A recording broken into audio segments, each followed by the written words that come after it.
circular uh, sort of rig. Mhm. Probably some big programs that Yeah. Spark can help you get out for cheap.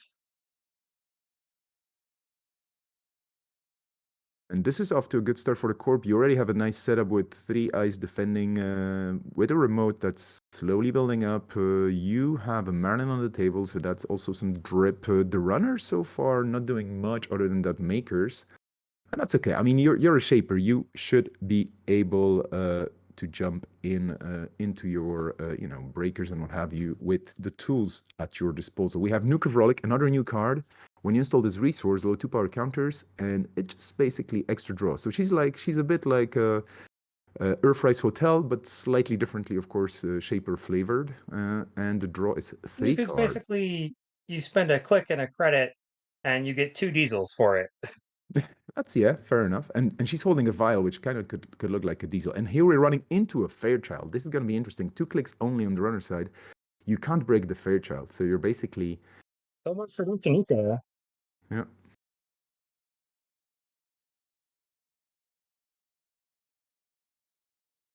yeah. That was actually a misplay. So those things happen. I don't know. I mean, we may have a judge situation here, and no worries about that. But just to make sure that we yeah, Yeah. undoing. So what happened there, I think, is Tantale uh, clicked on Dr. Nuka to attempt to uh, trash her to the Fairchild subroutine, Yep, but Jinteki wasn't the software wasn't there yet, and it fired the click ability instead. yep. Those things happen. So we're gonna rewind. Yep.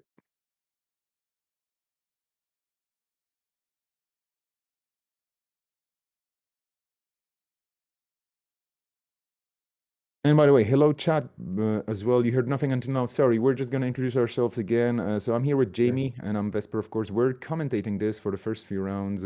Apologies for the technical issues, but those things happen. And, we're live and direct. And when things are happening live and clicks and credits fly, stuff explodes. But yeah, here we are.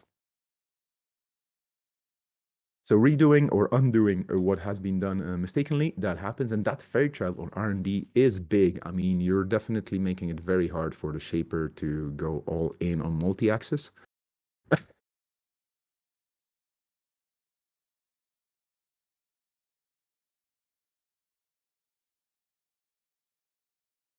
Like they're And still having some mhm, trouble yeah, fixing the technical issue. that just happens. I mean, sooner or later we're gonna get there. Yeah, a lot of closed prompt commands being Yeah, used yeah, here. yeah, a lot of triggers happening. Encounterize windows. Yeah, might be. I don't know. Might be the best to redo the turn. Maybe I don't know. Well, did we have any accesses? Not really. Yeah. By the way, Isengren is pulling the triple duty today, I guess, of being first the streamer, second the main TO, and then the judge on any table we're streaming. So this is really, this is really cool. Sangren is we will not be hearing from Sangren on comms today, but he is uh, running the stream in the back end. So in addition to running the whole tournament, Yeah. But yeah, undoing the turn, although you will have to repeat the clicks in a way, because that, of course, that Fairchild was rezzed and yep. things will happen. So the Nuka on the table, we're just making sure that we're kind of time traveling here. Here we go. Space Ice dropping all 6 credits into this. So this opens up some other avenues, of course, because HQ now is probably fair game. But first, the Fairchild fires, and this is ouchies. Nuka, We goodbye. go. We have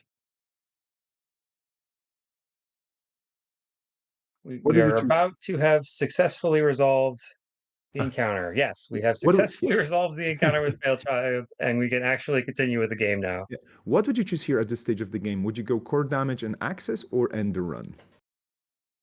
Uh, I mean, it's hard to say without knowing what's in HQ, Mhm. which we have no information about as yet.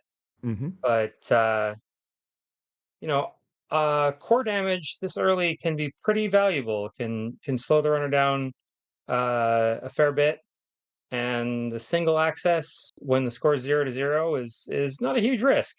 Yep. So And we have deuces wild. I might have been tempted to go for the core damage, but again, Yep. I don't know what's in HQ. I don't know what this deck's game plan is. Yep. So far, all the cards we've seen are pretty standard things that you would expect Oh, here we most go. ampères to run, just because they're good cards. Yeah, tomorrow's headline. Okay, that's a one-off. I'm wondering if we're gonna see a lot of one-offs because they're 3/2s.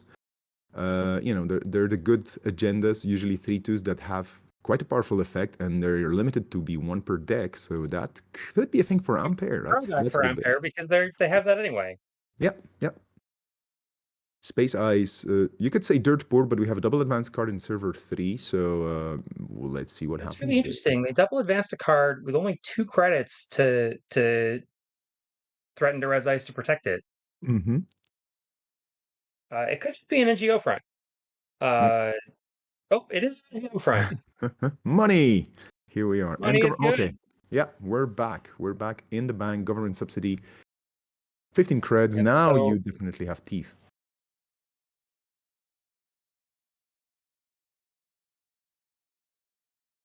yeah, we got a board building up pretty quick here. While the runner is still just trying to get started. Yep. And yeah, Tantale so far 2 points ahead. That's good, but a very, very basic board stage. Just the daily cast trip and a simul chip for good measure. I mean, we don't have any targets for simul chip at this point. So the corp ahead in a way here. We Runner being ahead move. on points, the corp is definitely in a stronger board position. Yep. Oh. Tally building some more economy. Get a prepaid voice pad out, which tells us some more, and a paperclip in the heat. Mm-hmm.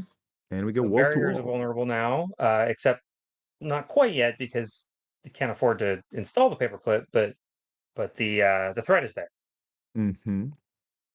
We have a wall-to-wall on the corp side where this is the only rest asset right now, so quite a nice serving of options here for the corp. You could draw a card, you could gain a credit, you can advance a card, and we actually see a piece of ice. So we do see a piece of ice advanced. Already curious what that could be. And you can also add the asset to HQ. But for now, this wall-to-wall is basically saying, hey, if you don't run this and trash it for 3 or what have you, I will be getting some extra value every single turn. So well, okay. Tantale just going, hey, I have money too. Peace in our time, and we're up over 10 credits on both sides. So the game definitely getting a bit more exciting right now on both sides, I would say. Yeah, Rigging up, okay, and a K2CP turbine. interesting. Turbine coming down. It's a Mm-hmm. program that does nothing on its own, but it boosts the strength of all non-AI icebreakers by 2. Mm-hmm. Uh, we have the paperclip that could become live at any time, but that's the only icebreaker in available to the runner right now. If of course I can't run this turn because they played Peace in Their Time, but it's really interesting to see the turbine come down before any breakers. Base Ice has scored a global food initiative. That's a 3 point agenda. That's really good. Uh, that is where you want to be as the corp. Have your 3 pointer scored, and now you don't have to worry about those big 5 advancement requirement agendas. Yeah, that's really nice. Okay, there we go. Orca. Okay, so Spark of Inspiration. What else did we see? Endurance, Peace in Our Time. A lot of econ, a lot of big stuff, basically. And Orca. Orca on the table. So now Orca has Strength 5. And it is not cheap, but then again, it's in faction. And if you have the right econ, it is quite powerful, especially with with the extra strength already on top. Although the good old That archer orca is came a out for 6. 3 credits. Yeah, that's the good thing, right? Now it's interesting. We have Captain Padma, and we have an orca, which is a charge engine as well. but we haven't seen anything that can be charged yet. There was Nuka, right? I mean, that was the first card that you could potentially True, we did charge. see Dr. Nuka. That could have been an unlimited supply of diesels if not for that Fairchild 3. Yeah, that was good value. Putting like 6 credits onto that card definitely was quite a stopper for the runner. Yeah, we go server 3 again, another advancement. So we just keep going. Space Ice here comfortably with a remote that's double-iced 3. Oh, there we go, a Oh, Sansan. it's This a is sweet. Sansan, fast This advancing is above the law, oh, okay. crashing daily cast. How much money was left on the daily cast? I think it was fairly fresh, right? I mean, it just came down, or maybe it was a different one. Let's just scroll up. I mean, it's not that crucial, but it's a good trash. I mean, also it was the only resource you could trash, so But Corpse on game point now with a yep, res Sansan City grid yep. behind two pieces of ice. One of those ice is triple advanced, so What could it this be? is looking pretty Arrows? good for Ampere. Yeah. Our runner still hasn't shown us a decoder uh, to deal with the Fairchild 3. We haven't seen what any of their ice is. I think this is a really good thing for like to play against Ampere.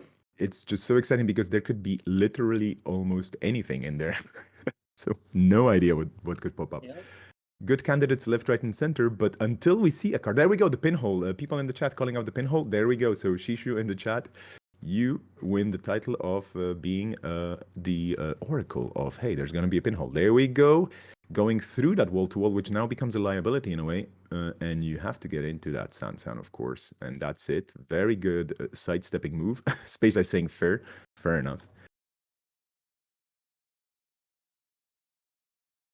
There's a trade-off here, right? Like uh, getting rid of the Sansan with the pinhole threading means that you didn't have to take any risk. You didn't have to challenge the ice on server 3.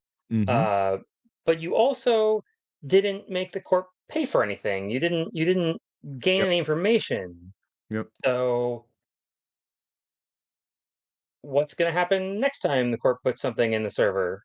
Yep. I mean, that definitely And the feels like runner will need to be able to mhm. challenge an agenda there if the corp tries to go for a play without fast advancing, which they can really afford to do because they're up 5-2. Yep. Yep. And it's quite interesting because this was definitely a shaper move. This was just like, I'm gonna get into the server using my tools and whatnot, as opposed to the Anarch saying, hey, I'm just gonna face check everything, or criminals who love to face check stuff because that's taxing the court for credits.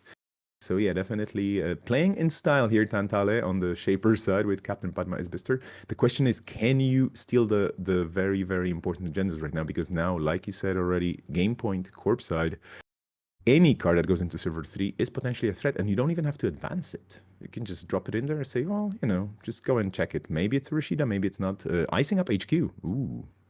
Restore. Player can run all the best 3-2 agendas in the game.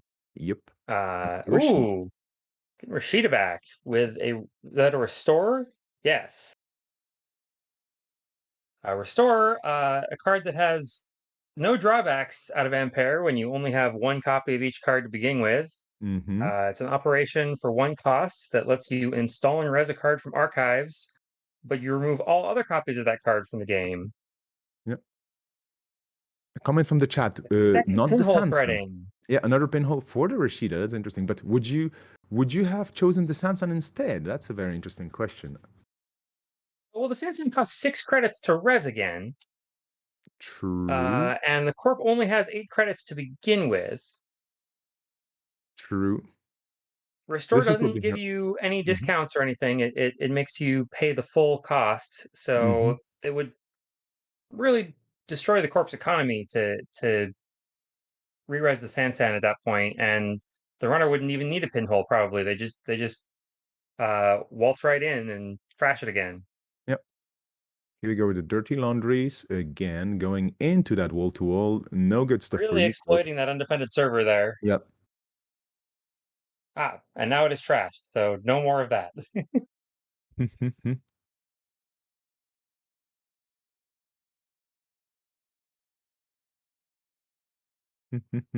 We had some good table chat going. Like, nice server you have here. Would be a pity if. And then yeah, everything just blew up a bit. But server 3 still standing strong at quadruple advanced ice now. And really, what could it be with 4 advancements? Of course, this is like a wall-to-wall play, but just to make You sure, could be some you want to cool put ice. those advancements somewhere because you Yeah, you might have a trick of light in the deck, so true. that's always a use for advancements. Yeah. But there are a couple of ice that more than 3 advancement tokens would be quite relevant. So there's Colossus and Ice Wall are Mm-hmm. the most likely ones.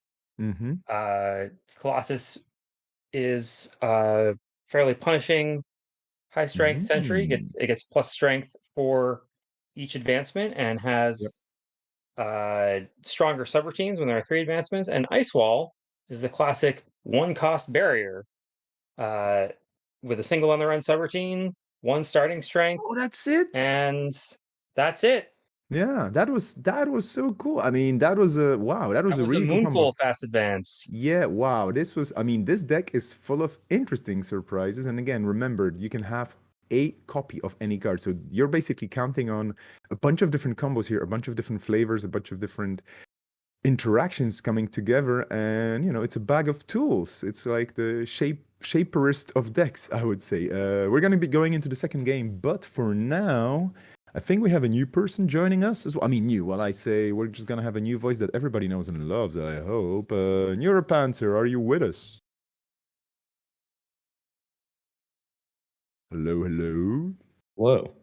Hello there. Good morning. I mean, for all three of you, Jeff included, this is like early morning or morning-ish. So It kudos is for making 8:52 it. a.m. on the East Coast Oh, of the United Indeed jeez. it is. States. Yeah. I meant to be here for the first game, but my alarm said no. So here we are. Well, I mean, it's a Saturday technically, so you deserve a break. How are you doing? Doing great. Excited to watch some extremely good games of Netrunner today. Have we talked about the tournament? Have we talked about the event? Have we talked about why we're so excited to see these games? Well, I mean, No, I don't think we were audible when we did that.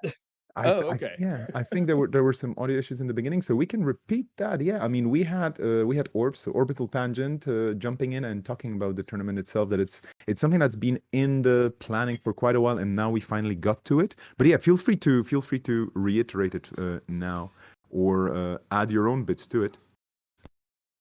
Yeah, I would say what makes me so excited for this event is the fact that just the pool is so competitive. I mean, we literally have world's top 8 competitors who did not win an event that would qualify them for this. That's how competitive this event is.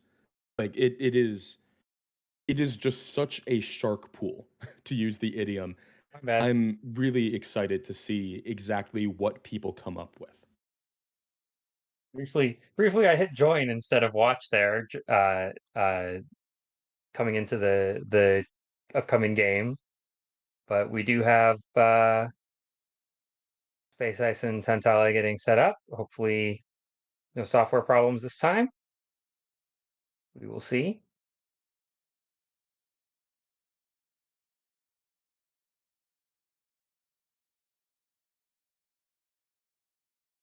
Don't seem to be having some technical problems.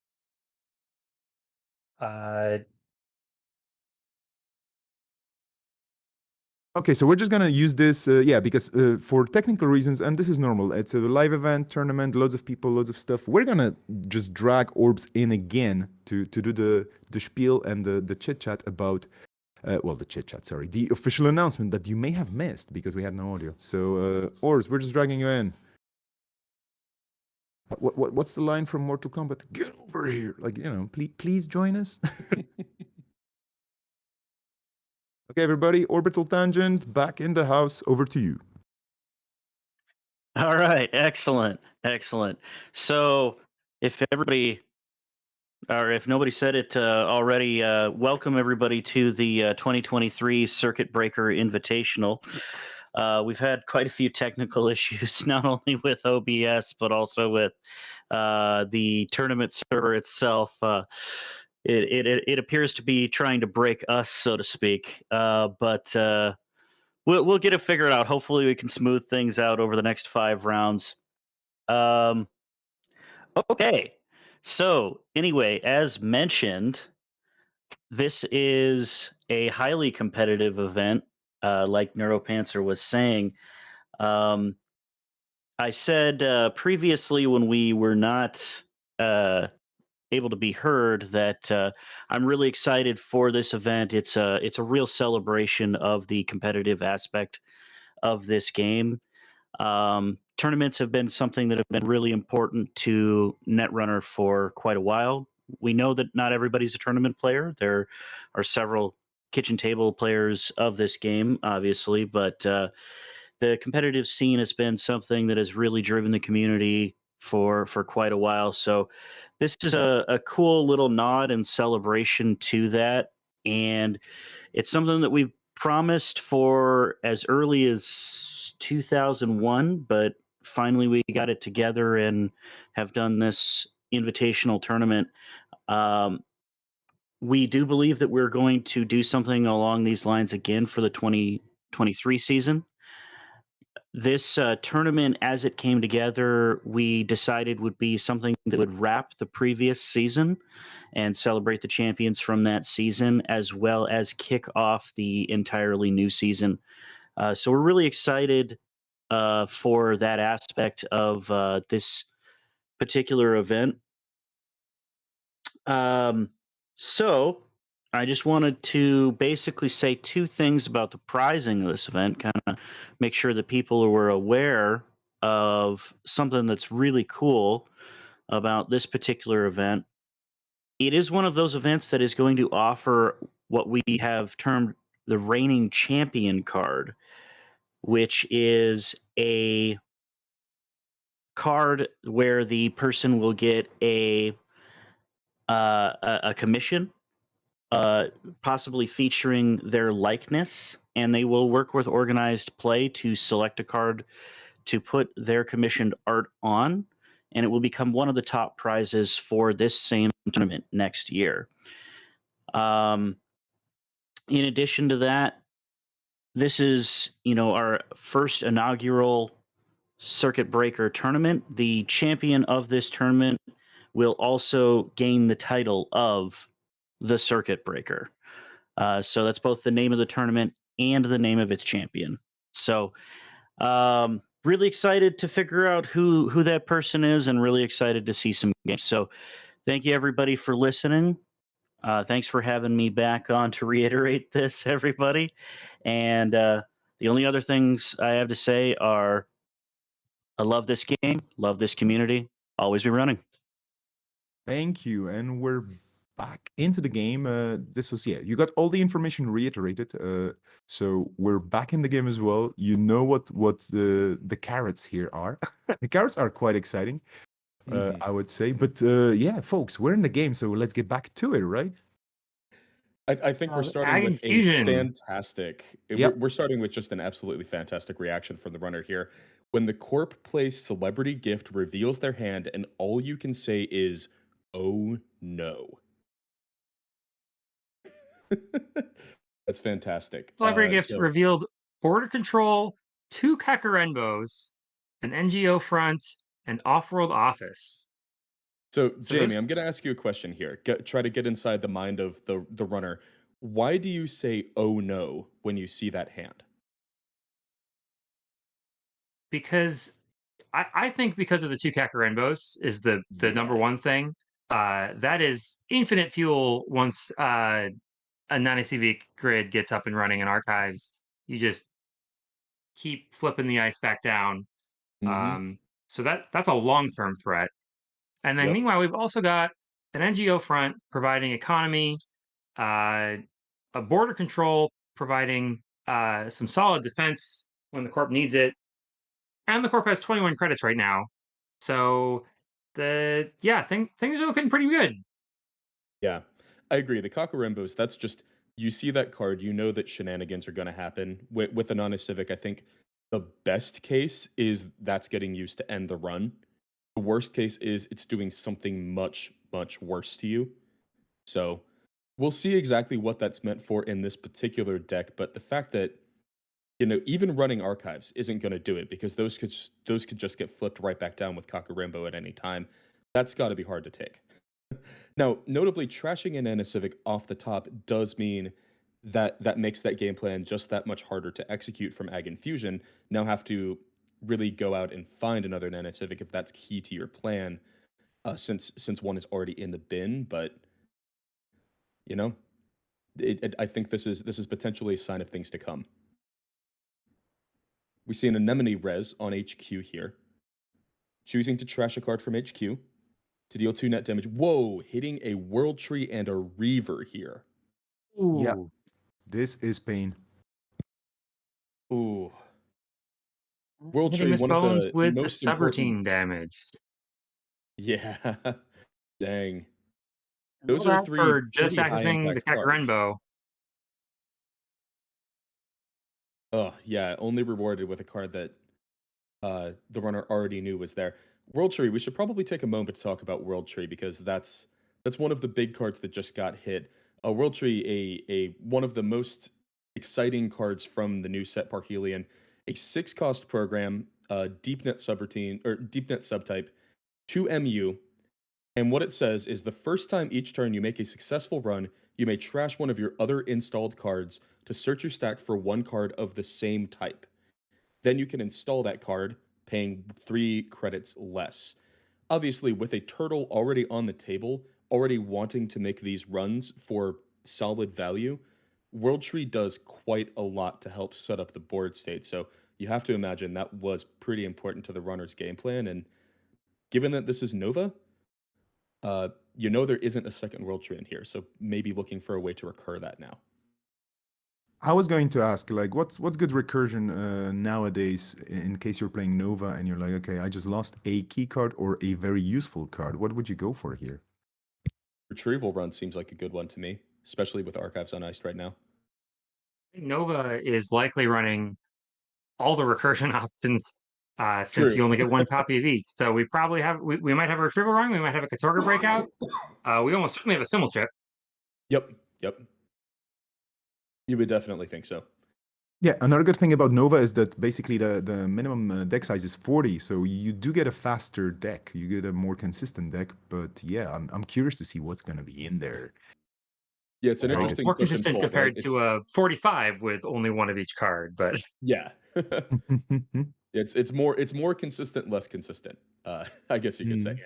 Obviously, Reaver being the other card that was trashed in that 2 net damage from Anemone, that combos extremely well with World Tree because Reaver says the first time you trash an installed card each turn, draw 1 card. That triggers off of World Tree. That's pretty nice. So that you have to imagine that was the runner wanted to just plop down 1 and 2, install some cheap stuff, and start selling it. But what do you think the game plan is now, outside of potentially finding ways to recur those? There is an Amakua with 4 strength on the board. That is close to dealing with just about any ice you would naturally expect from this Ag Infusion deck. So potentially you can just start Yeah, getting aggressive here. the fact that the archives is still open is very good for the runner. I think you want to get that Amakuma up to 6 or 7 counters if you can, Hmm. because Ag Infusion tends to run very big ice Mhm. to throw the runner into with its ability. Yeah, I would say you absolutely want to be at least 5 so you can break a Nazi. But you could You also potentially might think see about, oh, Yashi Kakarembo comes out. here. Yeah, I was going to say Chiyashi for an Amakua is bad news.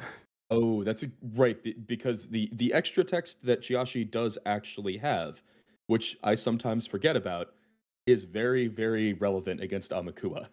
That stack will, as we pointed out, only a 40-card stack. It will start getting shredded very quickly if Amakua tries to break subroutines on Chiashi. Okay, so we got the Kakurenbo play, so the Fox is doing things. We're gonna find out what Kakarembo did, it looks like. Yep. Spin Doctor. Okay, so it was a Spin Doctor. Oh, that was a cheeky play. Yeah. Here I expected it to be the Nana Civic. Hmm. But no, that is still in the bin. The bin looks the same as it did before. Obviously, things have happened to it, but it looks the same as it did before. Magic. I was wondering if we might see a cheeky Malvarus wind up in archives, but apparently not. I was kind of hoping for that. Yeah. Right, Okay, here we comes do the have ice ice go on on archives. archives. So if the corp gets a chance to purge, they can reset the whole uh, icebreaker situation. Yep. Yeah, and people in the chat mentioned. Sorry, go on. With the corp on 19 credits, you have to think it could be the correct play to purge next turn. This might be the last really easy turn to start running places that the runner has for a bit. Yeah, folks in the chat mentioning that there's this little Jinteki card that's called Mavirus, and it also purges virus counters and whatnot. So who knows? Ag Infusion with Mavirus? I've seen it before, chances are. Oh, there we go, the Oh, a bomb. time bomb. Time bomb. That's a very Spicy. fun hardware from Parhelion. It is a weapon, plus one. You can only install it if you run a central server, and then you place one power counter on it. And then when your turn begins, you either tick it up by one power counter, or if there are three or more power counters, you trash it to sabotage three. So that is threatening three cards from either the top of R&D or the hand in a couple turns. So that it ticks down. It's a little menacing, and it's just a nice little effect when it triggers. However, Honestly, I don't think Ag Infusion is all that worried about sabotage effects. in some ways, actually, knowing some of what's in the stack, sabotage could actually help Ag Infusion a little bit if what you really want is to bin an ice so you can Nano Civic it. Hmm. So I think you have a good point. We do see Ag Infusion just taking the turn to purge on 19 credits, threatening to res a lot of this nasty ice. It suddenly becomes very difficult to run if your only breaker is Amakua. There is a time But bomb, so nothing is going to really wreck the runner here, except possibly a Nazi, which has an ability if you don't break it. Uh, oh, Chiashi. Ooh, here we Yoshi, are. will we get the time bomb fired, or will the runner take a bunch of net damage? So this is the fun part Or because the Chiashi, logic bomb. yeah, Chiashi is scary because the thing is, whenever the runner breaks a subroutine on Chiashi, while there is an AI installed, so the turtle is already a liability. Yeah, but yeah, Oh, we're here going for it. goes. Here we Yep. So go. We have that always costs be two running clicks. through this. Logic Yeah, bomb takes away all the rest of your clicks, but we get Oh, points. finds an Issei Mark II. There you go. nice. That's why you should be aggressive. Always be ripping agendas. That's how you win the game. And now the runner is now Ag Infusion is only on 7 credits. Obviously, Ag Infusion has executed step 1 of their plan, which is get a really big ice res that you can boot people into. Mhm. However, only on 7 credits, it is difficult. Well, okay, I was going to say it's difficult to actually execute your game plan from that point if you're on such a low credit total, but Hansei Review gaining 5 helps a lot with that. And we do see an install advance into server 2. So, what is this ice on server 2? And do we think this is an agenda in server 2, or is this bait?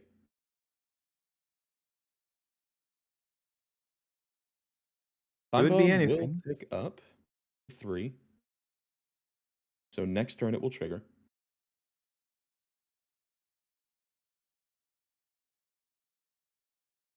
Yeah, Space Ice definitely has to think a bit because being ahead on 2 points here might drastically change in a few seconds. Not really point-wise, but you have to be careful. You still have 30 cards in your stack, but the Chiashi being there, and even if you have things to break barriers, if you don't override that Aumakua, the Chiashi text whenever the runner breaks a subroutine is still going to be active with the turtle up. So that's still 6 cards to just break it with anything else.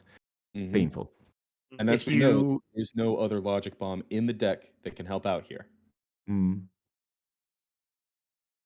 also, Ooh, oh, tranquilizer though. tranquilizer coming down. That's That's a Ooh, great fun. answer. Yep. spicy. Takes a couple of turns, but Eventually, that so unless purging happens, that Chiashi will get de-resed. And that's a fantastic answer to the Ag Infusion game plan because you know what Ag Infusion hates doing? Spending 12. You know what it really hates doing? Spending 12 twice.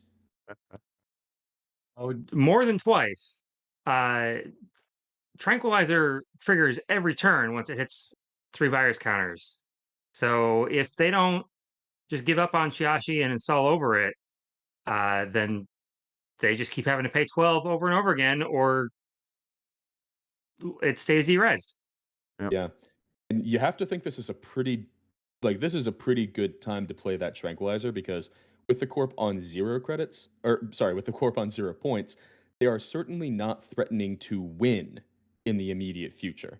Because normally the answer to tranquilizer is just be close enough to winning that it doesn't matter. But we're not quite at that point here. So that is ice trashed to boop into Chiashi. Does that raise the chance that server 2 is bait?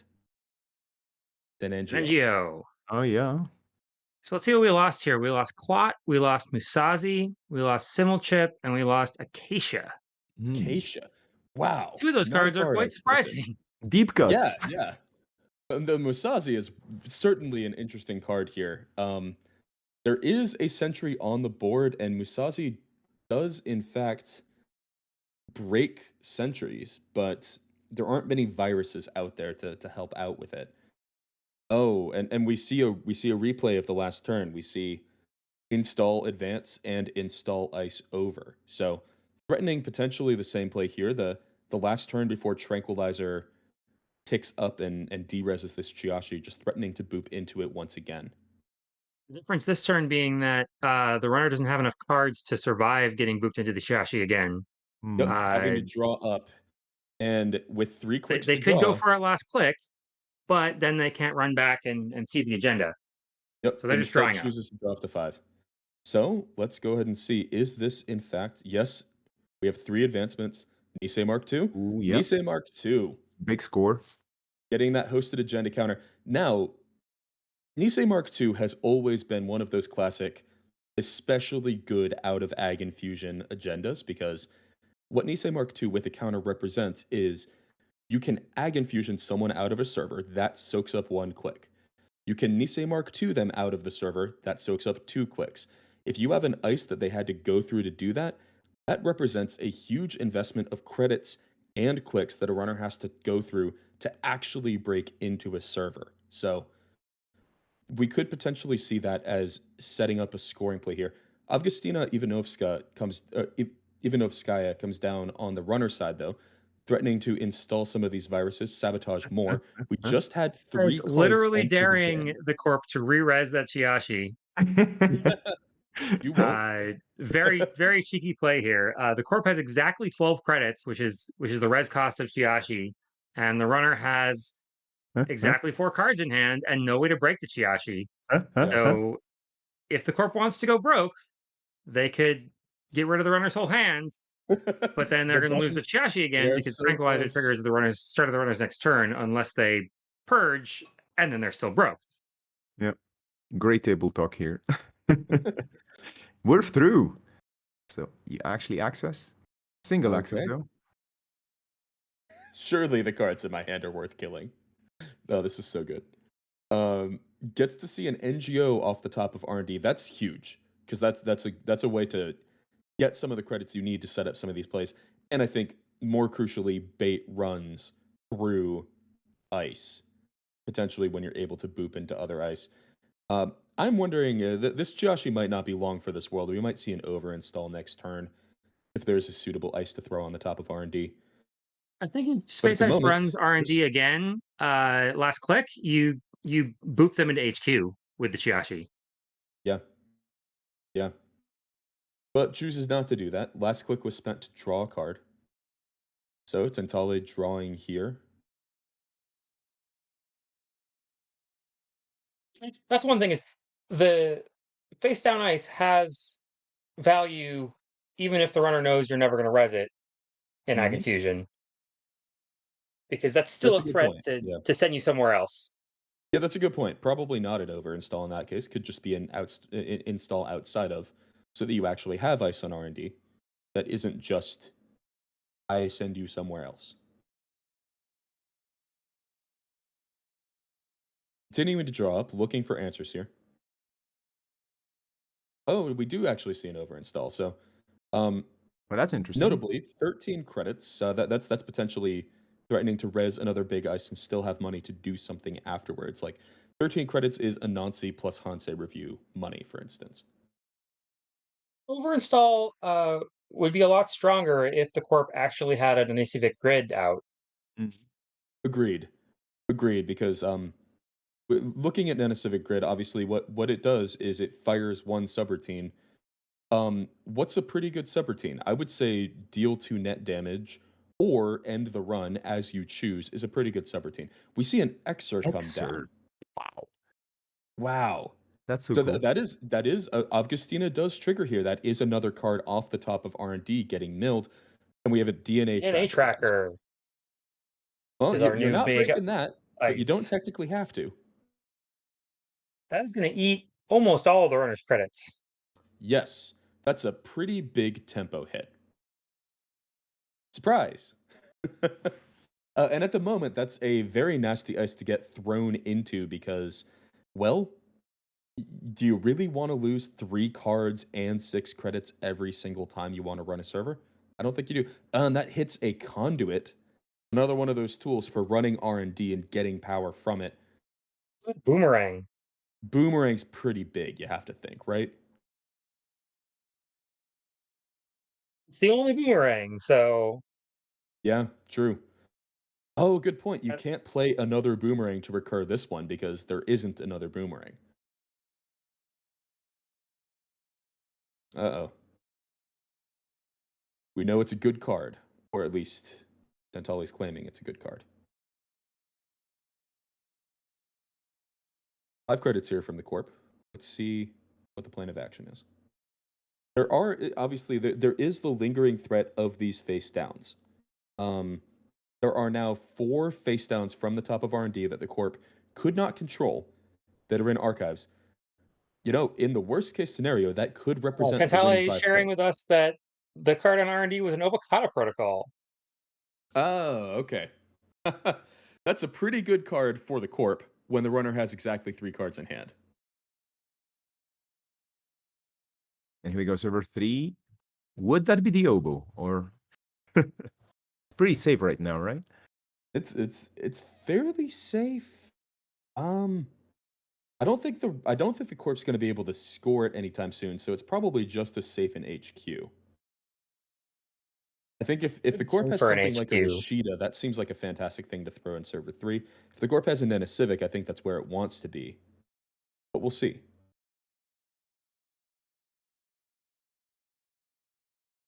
Archive's a server that, as we were talking about with those face downs, probably Corp needs to think about actually investing in protecting archives in the near future. I Might might need already to have. actually We rest don't the know what site. that ice is. It could be like a Bathonimus or something that is Yeah, very a effective on Bathonimus would be archives. amazing. Yeah. Bathonimus is one of those cards that is fantastic if you need to defend archives, which oftentimes in this metagame you do need to defend archives, but it's especially good with Civic Grid in your deck because what's a good subroutine? Deal 3 net damage is a pretty good subroutine, isn't it? Sure. Definitely. Just casually throwing out a Ronin. That's pretty nice. We do see a hedge fund, so going up to 14 credits after that Rashida fire. A lot of options. Corp definitely has the ability to execute their game plan. You have to think now. And the runner's still only on 1 credit. They finished off their telework last turn, but they used it to install defenses in the form of buffer drive. Mm-hmm. That would have been really handy if it had come down sooner. But It would have will been it be really enough handy if to you could. keep them going at this point? I don't know. Yeah, yeah. You have to think that the runner wanted that installed before things like World Tree hit the bin. Unfortunately, a little late for those. Can help recur those to the bottom of the deck, but or to the top of the deck. Sorry, but that's a fairly expensive option for just recurring 1 card. And we do see, okay, so crucially, there are 2 ice on server 3. So the play we talked about earlier of resin ice, force the runner to get through it, throw them into a DNA tracker with ag infusion, and then the runner has to run back. They have to break that ice, and then you can Nisei mark to them. All of that is now potentially online with 13 credits and 2 ice on server 3. Not threatening to score any agendas, short of something like seamless launch next turn, but that is potentially where we could see this game going in the near future. You think this Space deck Ice has growing aluminum? up. Ooh, Um, that's the HP card. What's the Jinteki one of agenda? that's longevity serum. Lets you shuffle things back from Yes. archives. I, it very much could have one because it's good to actually have a like real never advanced threat in these decks a lot of times. And Sure. shuffling back, especially right now when you have all of these face downs that you couldn't control in archives, it might be pretty nice to shuffle some of those back. Speaking of archives, we're going in the turtle on 2 counters. So let's see if the corp with 13 credits decides to do something about it. Yeah, thinking about this. Obviously, 13 credits is quite a bit, but if you're potentially trying to actually invest money and protect server 3, it's not as much as it looks like given the cost of the ice that Ag Infusion often runs. Yeah, you might be booping for Yes. free into the DNA tracker. But if you do Ooh, oh, here comes an ooh, Anansi. Ooh, ooh. that's The really good bad for thing. Space Ice. That's Yep. another 4 net damage coming. This is where, as the corp, you just type fires question mark in chat. Big spikes, says Space Ice. Yikes, bikes. Oh. And importantly, he only has 1 credit. He can't take the draw from the middle subroutine on Oh, Anansi. that's a good point. Yeah. Yeah. So not only is he losing 4 cards, he's staying at 1, Mhm. not getting anything back. Well, no, the only good thing is you have buffer drive, right? Like that's about it. But that Yep. just be the one ping, like the one net damage thing, I guess. Okay, so it hits security testing. Oof. Security testing is going to get buffer drive since buffer drive does say the first time. You don't get to hold that off Yeah. and see what gets trashed from the 3. Yeah. And sure enough, Chisel, Dreamnet, and Consume get hit. Mm, Those are Yeah. some potentially high impact cards. yeah. Yeah, unfortunately, the small amount of net damage comes first with Anansi, so you don't really get a choice of what to use buffer drive on. Yep. Now accessing everything else in archive, so nothing in there that caused any net damage, but Nana Civic is notably worse here. Some of the things that were in the bin that could have been used, Bathonimus, as we talked about, dealing that 3 net damage. Anemone, dealing that 1 if you've already used Bathonimus, but you're trying to set up a kill or something. Ice Wall, that's an interesting include here, just choosing to value the 1 credit hard end the run subroutine. And then obviously the Chiashi we knew about already. Border control. Oh yeah, we saw that ages ago, and it's in the bin. I'm a bit surprised because, as we talked about, like you have the Nisei Mark II and the run effects. You have the Ag Infusion, slightly better than end the run effects. Border control, you It add might that be the on, you same can border have a control. real critical It mouse. might have come out of R&D from Sabotage. That's a good point. That's a good point. That border control that we knew about could potentially be on the board or still in the hand right now. A leech does come down. That's going to sabotage a card out of HQ. Now, sabotaging a card out of HQ here could potentially be throwing a border control or an ice wall or something like that into archives that is now usable with an Civic. So, with archives this well protected, oh, and we just And see a Nisei Mark Nisei Ooh. Mark II. II. I think this is very, very bad for the runner. Yes, we talking about critical mass. I think we have officially reached critical mass because now between Ag Infusion, Nisei Mark II number 1, and Nisei Mark II number 2, Yeah. that is 3 clicks just for the pleasure of being able to actually run server 3 for real. Yeah. And you potentially have to break an ice all 3 of those times. Space Ice is on let me check the board, 1 credit right now. That is a fairly tough thing to do. So I mentioned the upgrade likely is finally an NCV grid, which is even more multipliers for the corp to just say keep coming, try again, try again. That's a good point. If that face down has an end the run on it, that could just say 4 times you can't run this server right now. And that could be it. Like without resing a single ice, that could just be game.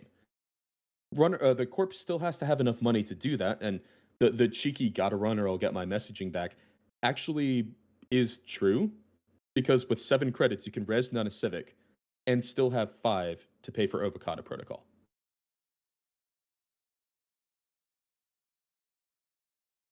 And we do know for a fact there's an oboe somewhere in there, of course, because there Mhm. was no recursion, no extra draw, no extra stuff happening. So between those 4 cards, we have 3 in a HQ and 1 in server 3. There's an oboe. It smells like oboe, but with 1 credit on the runner side, Space Ice is definitely like he's definitely up against some serious stuff here. Not to mention the mark counters. It's just your board state is not ideal to threaten anything right now.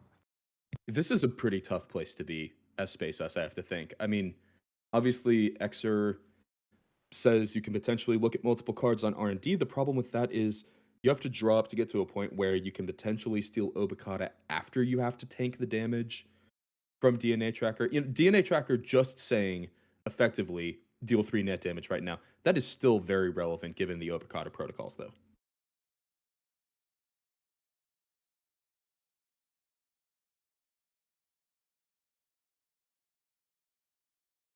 Terrible Ag Tech. Let's see what that is. Just Yeah, this is crediting up. yeah. That's the thing. We can't really call it a day, so to speak, here because Nova and Itumia can have anything and everything in there, and this seems like a virus build, so that's quite interesting. I like the clarification. It's not tech against terrible ag decks. This is fair ag. It's just that the tech is terrible. Terrible for which player? It's a good question. A good question indeed. I wonder if we see Subliminal install Advance here, just threatening to outright end the game. And Cordyceps. here is the Cordyceps. Depths. That is not a card I expected to see today. It does trash a card from HQ. It is Super. a virus. That is Wow. interesting tech against Dag Infusion. Yep. It is. So Cordyceps, whenever you make a successful run on a central server, once per turn, you can spend one of its virus counters to swap ice from that server with ice on another server. And what that lets you do against Ag Infusion is put their big scary ice in the back where they can't boop Mhm. you into it and you have a chance to jack out before you faceplant. Here we go. Corp Yeah.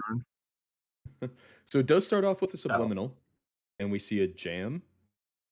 You see a jam. Yep, that's a jam. 160V.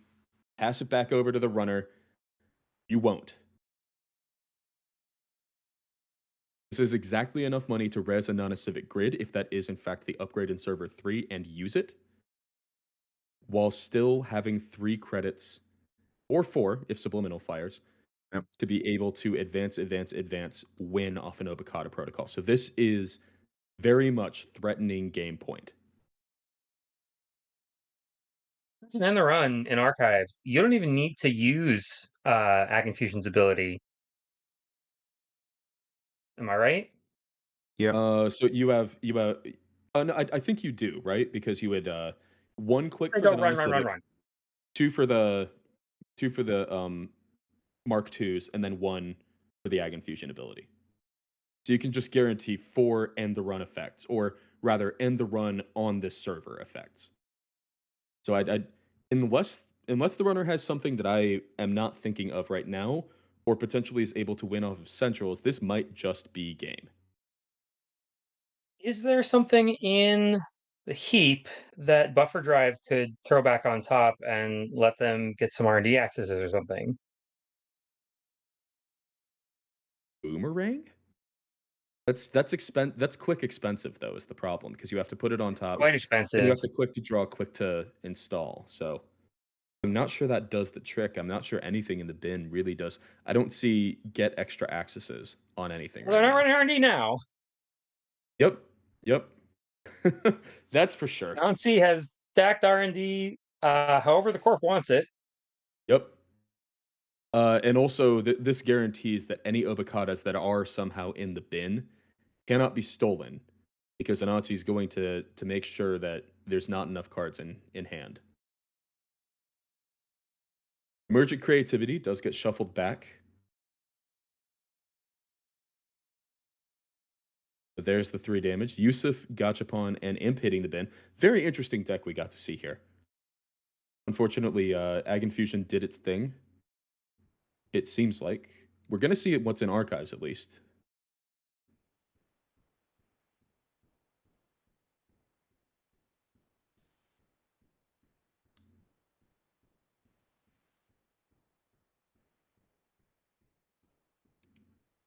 Still getting there, and the 3 face down cards not getting shown, at least on Well, my screen.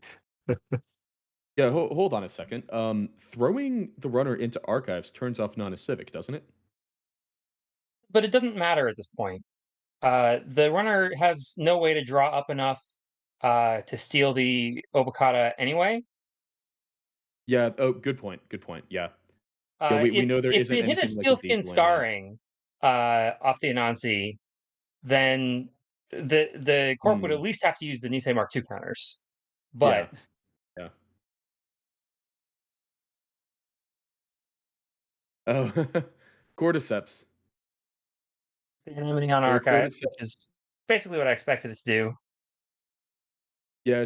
So having saying, please let this be an NGO. We know it is It not is an not an NGO. We know it NGO. is in fact. It is the So that game. is game. Congratulations to Tantale. Yeah, That is a Obokata good for the win. win. Good win on Obokata. So it's a corpse split, Mm, right? We had 2 corps showing yep. their skills and whatnot, and just saying runners not today. And but this was a really cool match. 35 minutes. Oh, sorry, this was the second game, but like in both instances, really good action, very interesting setups. We had And a Fusion fast doing its advance thing. corp and a classic Jinteki Glacier. Yep, Yeah. yep. Let's take I think this it just goes to show there is a there was a phenomenon that for many years was known as panic Pilana. The idea of I have a big tournament, I don't know what I'm gonna play. I guess Pilana, just some sort of red glacier. There's a reason that that was kind of the go-to panic deck. It has a lot of strength, as we got to see in that game. If Ag Infusion sets up its game plan, there is not much you can do to interact with it. It can set up board states that are literally uninteractable with. So that's pretty compelling, I have to think, if you're a Corp player. We're getting a request to get into the game with Baramu and Anarcho Mushroom, or Man in the Moon versus Shorty, like the ends of it in a way, because I think we're like 14 minutes or less away from the end of Oh, this yeah. round. But I also think that those games may have ended. I'm going to the tournament tab. Let's just take a look. Or maybe I'm just. Oh no. So yeah, we Oh, can go table Anarcho 12, I Mushroom. guess. Yeah, Yeah.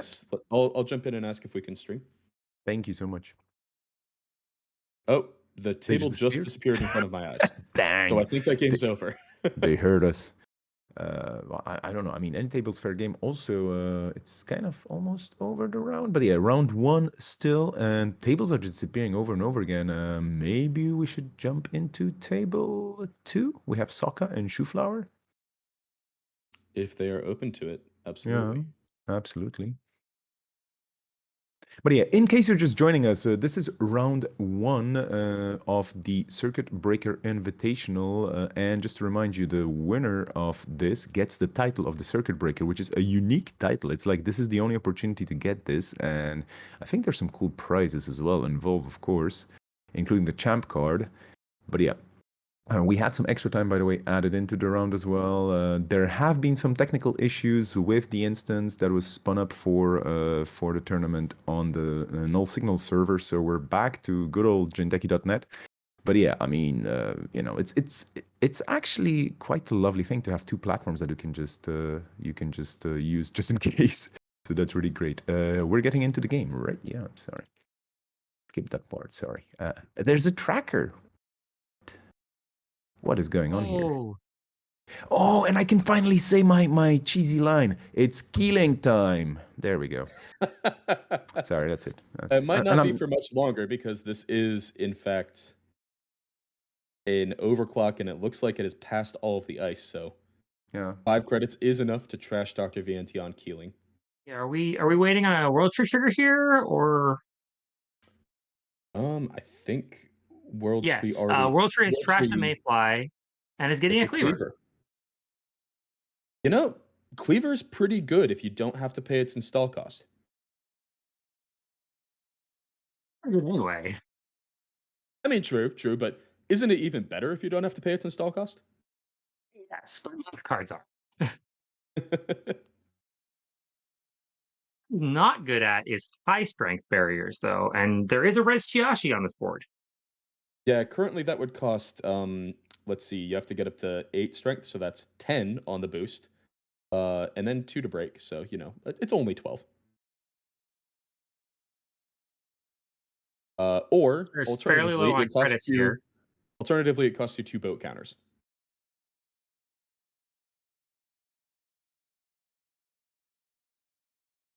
Oh, actually, okay. That's a fun interaction. I had to read Tracker because it's been a while since I've seen the card, but um, Tracker plus a boat gets you through an outermost ice with 3 subroutines that you actually want to break. Or Tracker is one of the few ways in the game to negate Nanisivic Grid's ability.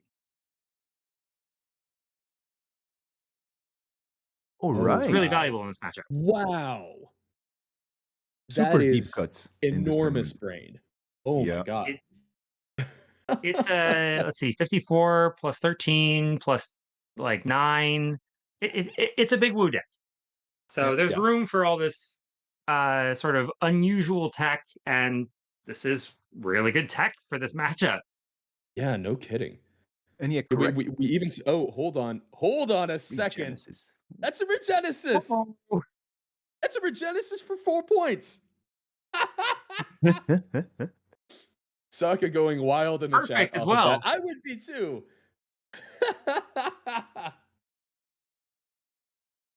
Top score. Oh, You're sitting over here with world trees. You got 53 cards in your stack.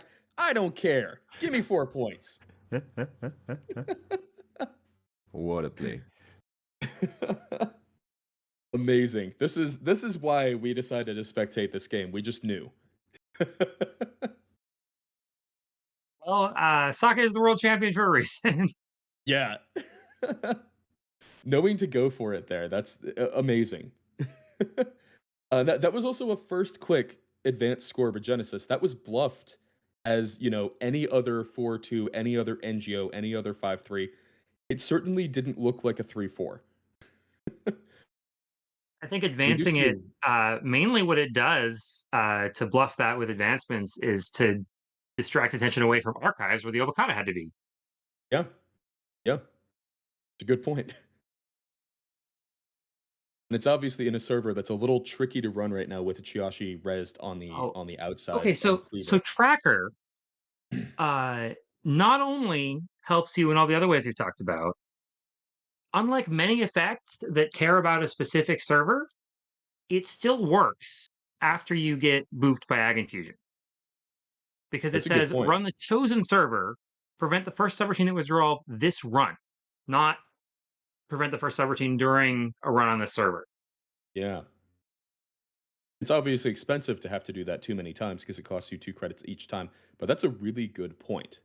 It is reusable multiple times in turn, which does matter in a world where Ag Infusion's ID ability exists. So choosing not to play that dirty laundry, choosing to throw down a Buzzsaw. So we're seeing the fixed strength Grig here. Now choosing to run Now we're RMD. playing the dirty laundry. Will they get thrown into the Chiashi? Excuse me. That would Will she get force, thrown into the Chiashi? We got Two Flower as the runner here. yeah, if Shoeflower gets thrown into the Chiashi, it's not end of game. It's obviously not like four net damage is not guaranteed to fire. There is an endurance here, so can break those.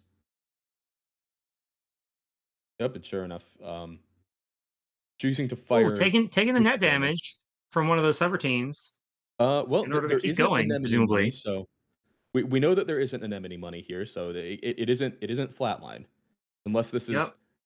unless this is an Scythe? extraordinarily spicy. Oh, Ike. Oh, no way. Oh, Ikey. oh. What the This heck? Psy game is for the game.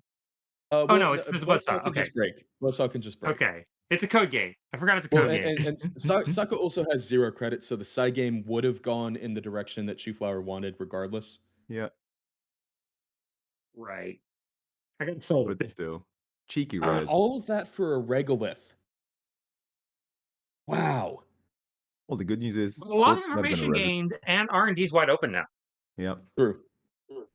And just to let you Especially know, with World Tree.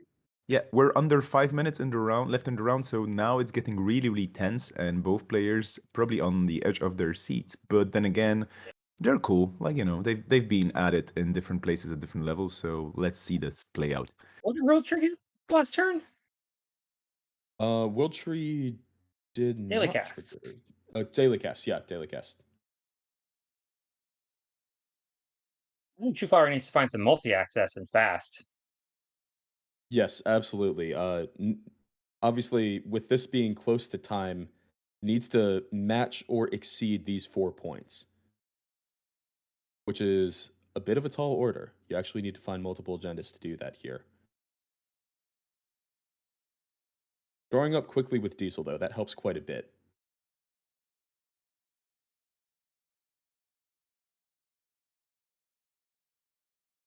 I think with these big woo decks, you're certainly not worried about getting decked by a corp like Ag Infusion.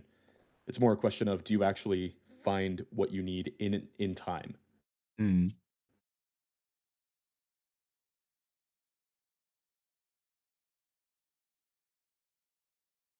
And I'm just wondering, I mean, would this be the similar Cabonesa big deck that we saw Socket playing last weekend in the fight night? I guess it could be, or it could be a variant of it, of course. Because Does big it have With a Cabonesa big deck is the name of the game. strategy like this, you have lots of options, and I doubt Yeah. players are likely to be on the exact same list. Yeah, if there are 80 cards, you would expect at least a couple of them to be different. Yeah. And actually, it looks like this isn't quite the 80 card list. It looks like it's in the 70s, Mm-hmm. if I'm counting correctly. Great on R&D.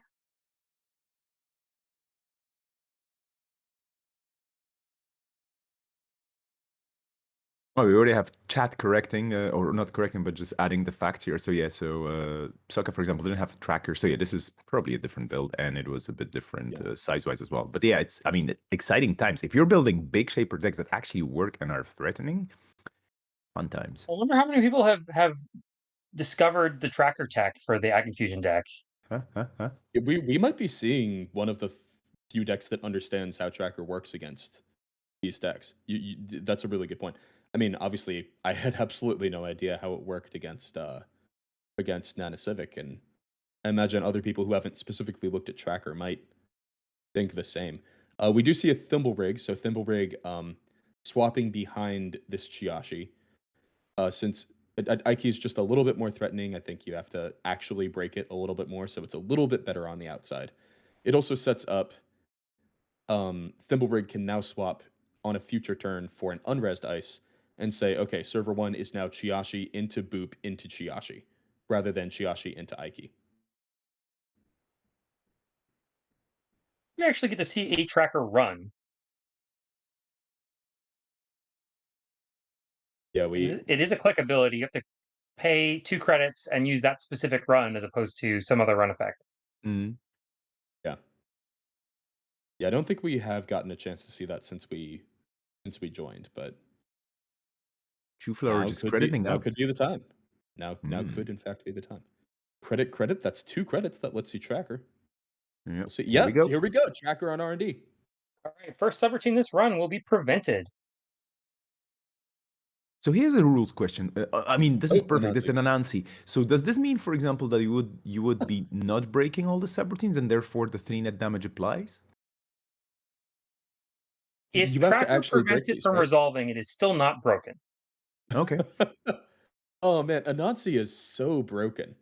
It really is. Or not. Yeah, good point. Okay. This Such a condition has good probably card. never happened on JNet. What is going on here? So yeah, we have a tracker run against. I mean, these are all like Oh, that old hits a school conduit. cards. Ooh. And a That's dirty painful. laundry, a misdirection, and a misbones. Not the worst hits, you have to think. Dirty Laundry, obviously something that Shoeflower probably wants to play, but is always a little bit more difficult against Ag Infusion. Misdirection, probably not relevant. Miss Bones, probably not super relevant here. So those aren't the worst Oh, hits. The biggest problem is just, well, you got one card now. Yep. And sure enough, Jack's out, verbal plasticity, draw up to 3. Oh, and that's time in the round. I'm in a round. So ooh, Ooh. Taka has one one more turn, turn for the runner. and Shoeflower only has one turn. Oh, How and that's about just a Shoot concession. decides to yeah, Yeah. tough spot. I think Yeah, in understandable. there. It's tough to actually get enough accesses to win here. Yeah. Given that R&D was probably non-acidic Because with two because the face down Chiashi cards. would have been lethal, I think. That's why she jacked out. Mm. Mm. Yes, 100%. Yeah. Mm. Yeah. I was excited about, oh, Anansi fired, but didn't get to rearrange R&D. Hmm. You know, I think if you're trying to access R&D, that is actually relevant. It's just the Chiashi's the problem. Yeah. Didn't have a way to get second endurance counter. Well, congratulations to Sokka, as we see one well-placed score of one agenda can do it, especially if that agenda gives you 4 points. Yeah, well, very nice finish to an interesting game here. And this was this the last game happening? There's one other, but Yeah, no, I that's mean we're on time, yeah, of course. We're We're not at gonna it's be. time, that time. so Yeah. Yeah, absolutely. But yeah, this means that just to make sure the scores are gonna keep trickling down, and the players are reporting using a form. So as soon as Cobra is updated, we're gonna have an idea. But then again, this is just the first round of 6, so generally no big deal. On the other hand, it will be interesting to see. Did we have any? Oh yeah, we do have. Yeah. We do have the scores in there already. Cool. Should we throw to a or oh, we have scores already. Okay. I was gonna Yeah, say, should we throw to a short break if we wanna give people a chance to get up and stretch and walk around? absolutely. I mean, we're fine with the break. I mean, I already stretched a bit, so just have a very quick look at the scores here on Cobra. And yeah, it looks like it's not as bad as I thought it would be, because I heard opinions that it's a very corp favored meta nowadays. I don't know. Mhm. I mean, we do have sweeps, so that means that there are runner decks out there that do manage money. Yeah, and by the way, of course, the top tables here at this stage don't mean much, but we're still a good 2 rounds away from when the heat gets turned up a bit and then things start happening. And by the way, I don't know. I mean, we should maybe ask in the chat, or just the head judge who's listening to us, Sangren, do we like we're playing with all the 2-4-1s and whatnot, right? Because that would only make sense. And I assume that we will definitely have people at some point having to sit down, look at numbers, think, and just call a big play, or risk it for a biscuit a bit more. Yeah, Then we do have confirmation 2-for-1s and IDs are yeah, legal as always. everything is legal. So yeah, just to make sure that this is just because this is an invitational doesn't mean Well, the well, usual not rules are everything's legal. I mean, we have the rules manager here. Not everything's legal, but those are.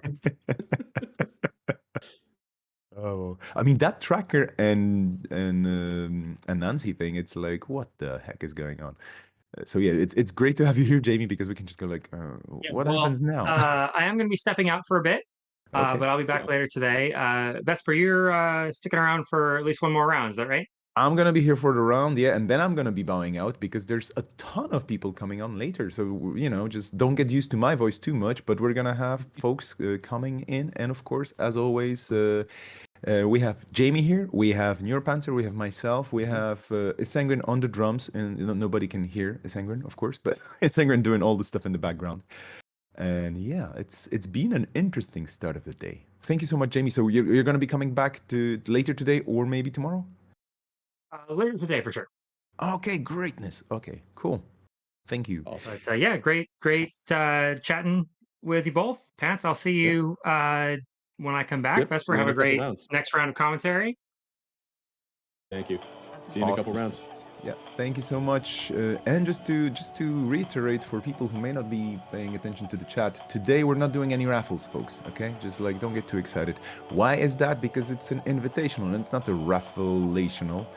So there will be a day or a tournament or an event or even maybe not a non-tournament or a non-game related stream where there will probably be raffles every 2 minutes.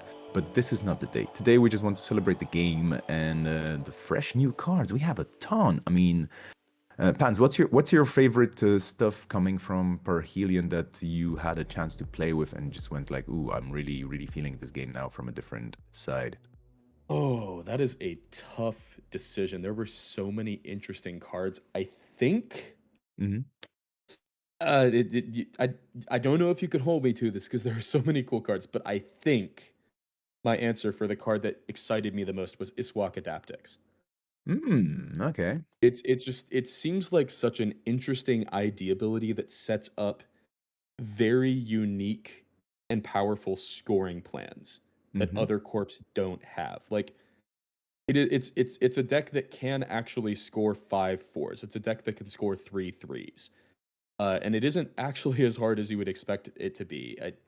It's one that I am interested to see if it really comes into its own, um, either in this tournament or in the near future. Let me actually look. It looks like there are 0 Iswaks in the field, so it won't be coming into its own in this tournament. But Yeah, nobody dared just yet, but I'm pretty sure there's people brewing stuff. I mean, we really had Parhelion out for a very short amount of time, and like there's a lot of people out there brewing, testing, figuring stuff out because this is just the beginning of the competitive season. So of course, there's a lot of opportunities for you to just test stuff out. And there are many testing groups out there, bigger, smaller. And yeah, totally agreed. I mean, Iswaka Tactics is a it's a thing. I mean, really, the ability is just, whenever you score an agenda that you did not install or advance this turn, and this is Jinteki, so might as well, place one power counter on this identity. And for each hosted power counter, you need one less agenda point to win the game. So you're kind of bending the general basic rules of the game quite a lot here. Like this is just saying, no, it's not 7 anymore. Oh, it's not 6 anymore now. Now it's not. I mean, of course, it's not easy to fire, but you really sway the flow of the game in a very particular direction. And if you pilot this well, yeah, the runner might be in for some surprises. But yeah, I was thinking about because I got my physical cards the other day, and of course I was going through them like, like the smell of whatnot, and like given all the different cards, I'm really excited personally, of course, and this is not probably going to be in touch, so to speak, with different feelings from different people, which is exactly why this game is so great because you just get there's so many flavors to it. But I'm really excited personally with all the bad pub stuff happening in Wayland.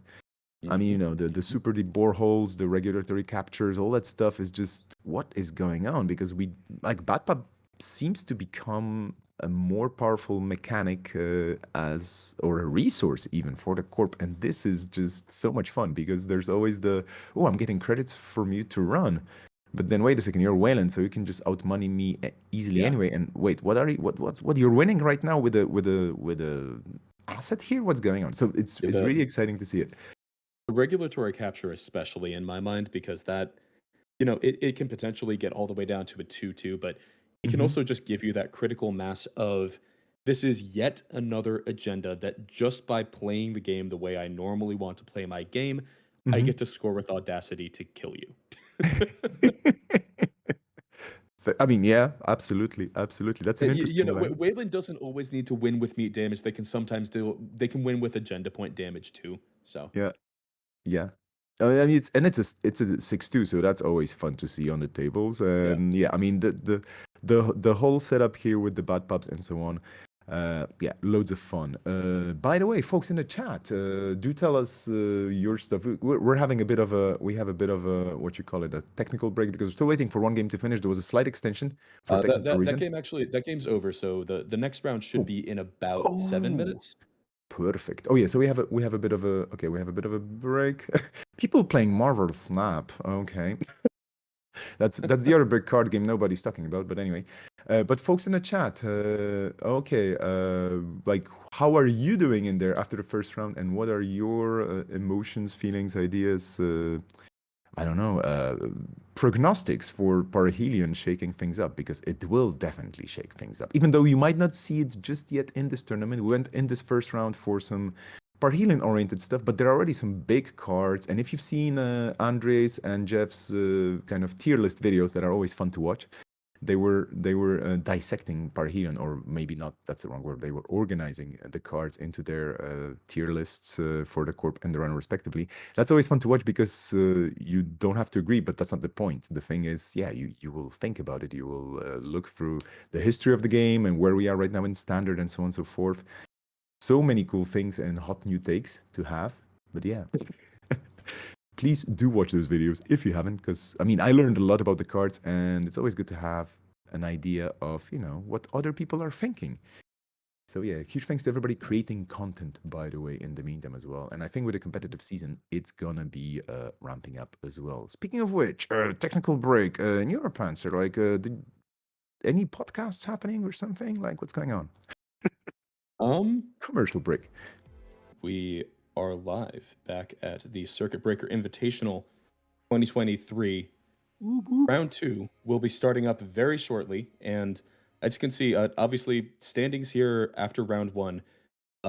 There isn't much room for separation here. It's just 6, 3, or 0. So don't get too attached to these standings. They likely will change over the next couple rounds, but um, we do note some big names up here in the 6 group. Obviously, we have Sokka. We have let me scroll over to that page so I see all of them. We have Sokka, we have Percomus, we have Deer, we have the Big Unit 3000, Janktivist, Analyze Chris, all players who have had big results at some big tournaments in the past. Tzing as we scroll farther down. Enzuke, narrative director at at Null Signal Games. Glitch. I haven't had that. I haven't had that slip up in months. Sorry. You have to drop some coins into the N jar Oh now. boy. The NSG jar. Yeah. Oh.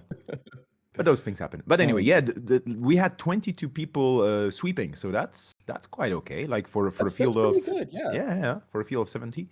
Yep.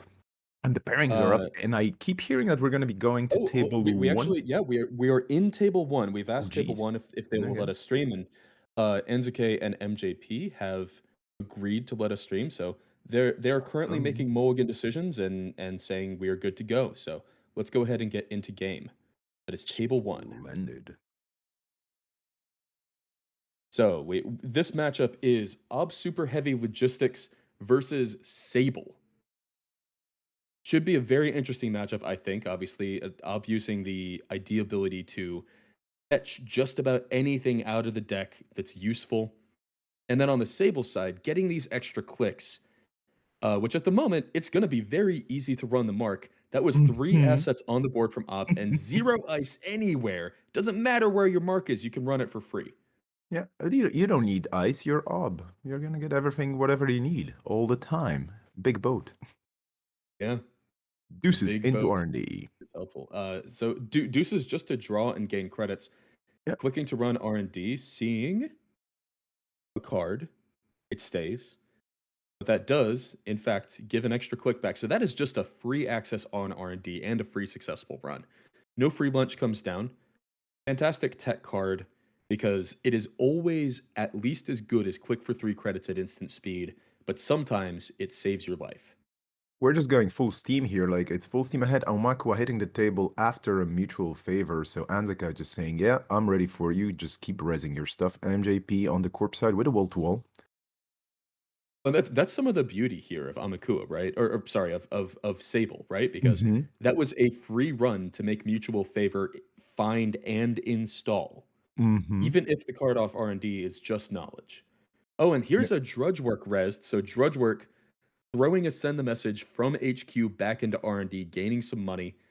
Spin Doctor gets rezzed. Wall to wall, definitely not given that unique benefit next turn unless some things happen. But we have Ice here over HQ to protect from a potential run with Turtle and potentially say, stuff your mark. But that doesn't happen this turn. The mark is once again R&D. Yep.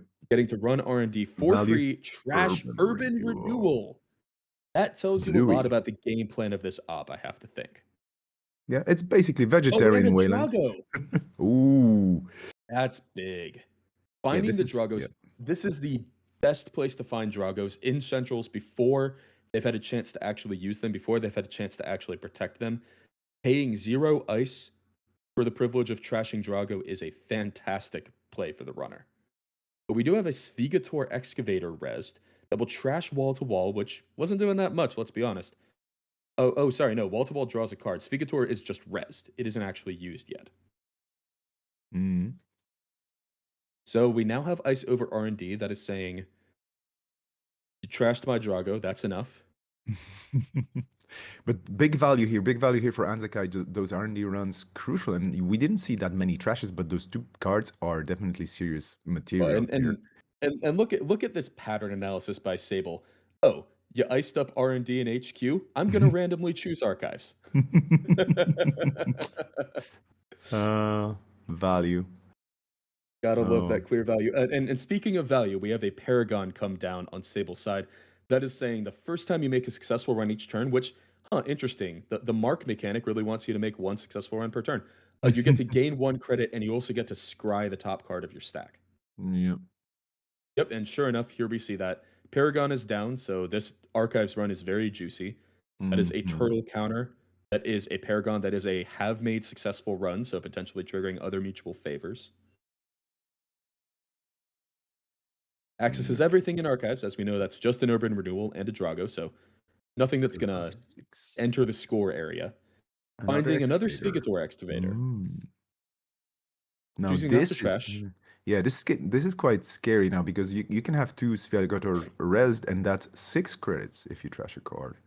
Very true. And here's a great target for that Svigator Excavator, you have to imagine. Give this Mhm. a couple turns to tick down, and then why gain 2 when you can gain 3? Yep. Not just gain 3, but gain 3 and tutor something out thanks to Yep. Obsability. SDS getting drudged. Drudge work again. Yeah. Overseer Matrix. Wow. Yeah, Drudge work getting an SDS and another SDS. So that's why the ice was on HQ. The agendas were there. Yeah. Incredible. That seems like fittingly super heavy flood from Ob super heavy logistics, but mitigated with this drudge work. All 3 of those power counters shuffled back 3 points apiece. Yeah, super heavy logistics for sure. And Overseer Matrix hitting server 7 there as the upgrade. I don't know. I mean, I haven't seen too many up We should talk games. about that card. We should talk about Yeah, that card because this is a threatening card, but not one that you see all the time. So Overseer exactly. Matrix, 1 res, 2 trash, upgrade. Whenever the runner trashes a card in the server, the corp can pay 1 credit to give the runner 1 tag. That applies even on the run that the runner trashes Overseer Matrix, even if they trashed it. So it's a persistent effect in that way. That's protection for Rashida Jaheim here. Rashida does get to fire because do you really want to take at least 1 tag to go trash that in addition to everything else? That's so punishing. Even more punishing because we have ice outside of it. Not a free lunch. And on the corp side, yeah, there's just stuff building up here, and Server Sever seems to be like, a little flag saying, "I'm gonna be scoring here. Get ready." Yeah, though you make a good point. The no free lunches are sitting there, right? Yeah. That defuses Overseer Matrix with 2 of these here because you can just say, okay, I run server 7, I have 3 counters on my Amakua, I break your ice, and then you're gonna Overseer Matrix me? No, I'm gonna no free lunch you.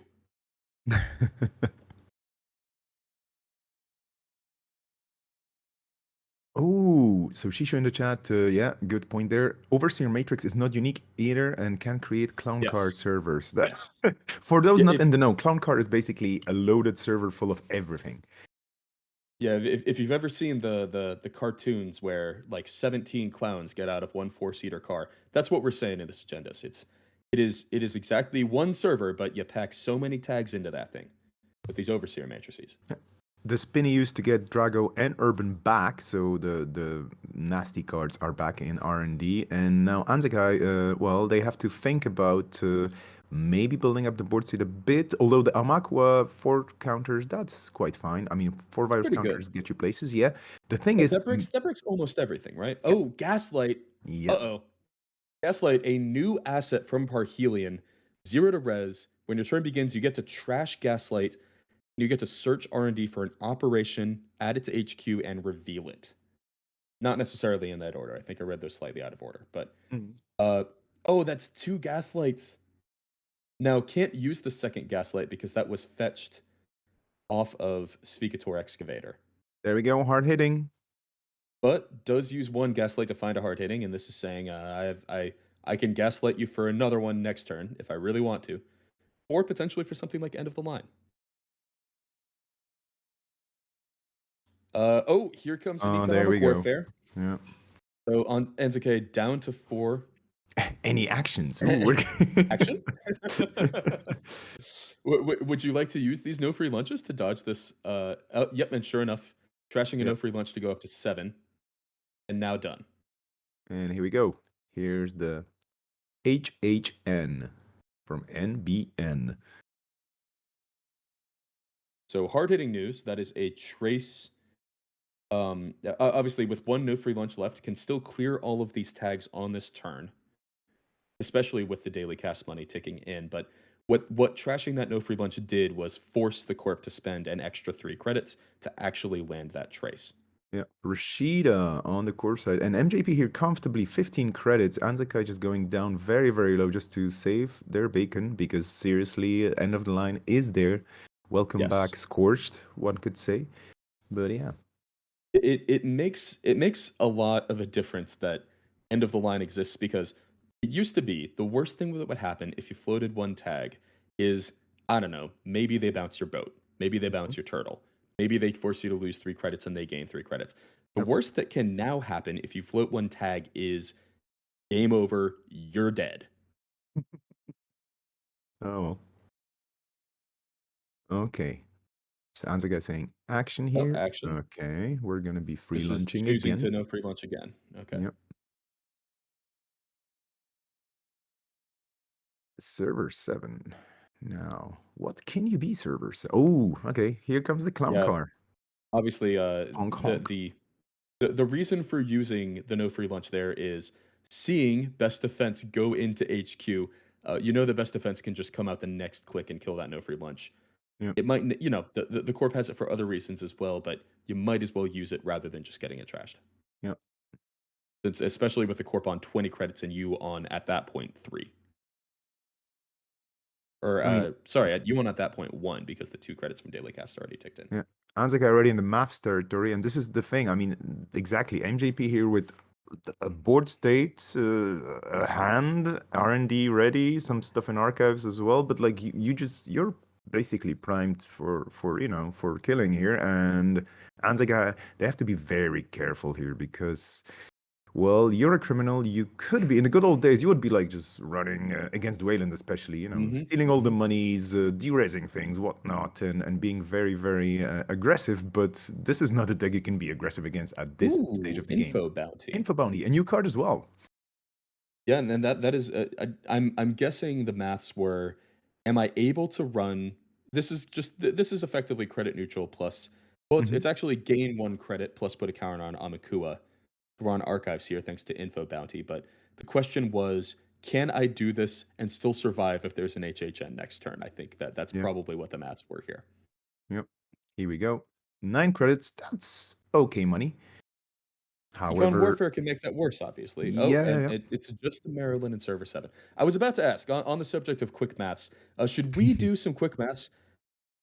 It's I Sure. mean, what are the odds that it's 3 overseer matrices in server 7? I guess the odds are 0 now.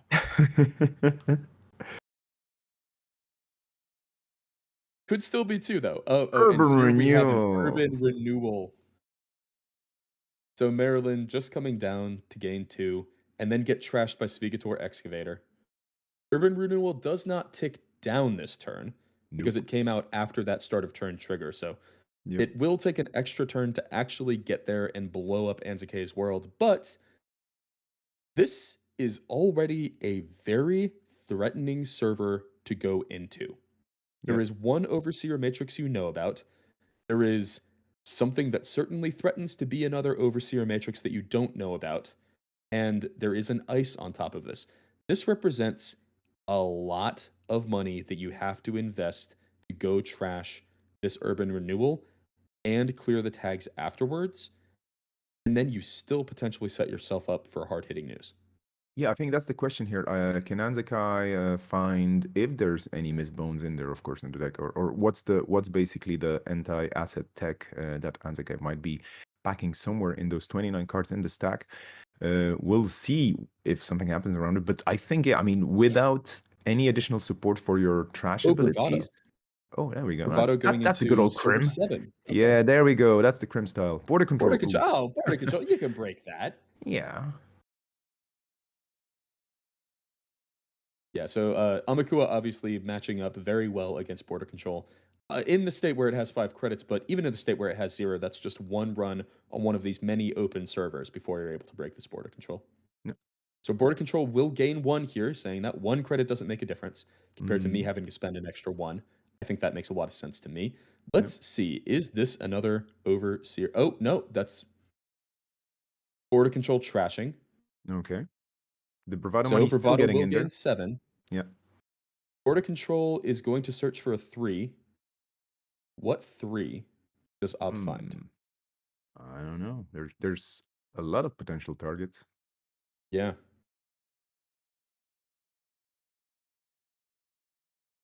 Shishu in the chat saying sandstone. It's an option. Yeah, sandstone is. Though interestingly, sandstone is at the okay, it's wait, Mm-hmm. am I missing something? Where did the ob go? I actually have no idea, but I don't see a res 3 on the board. yeah, I mean that's an interesting point to make. But yeah, you're right. I mean, nothing I'm happened. wondering Yeah. if that was a misclick. I'm wondering if that was threatening it could have just been kill the click here and force NZK to run back in, take too many tags with overseer matrices to trash this, and be forced to end the turn on a tag. That could potentially be what that was. Yeah, folks in the chat saying maybe you just don't find anything in R&D and just doesn't trigger. Yeah, Like it doesn't. it must Yeah. be fail to find. I think chat pointing out the possibility it could be an intentional fail to find, or it could potentially be there just weren't any threes left.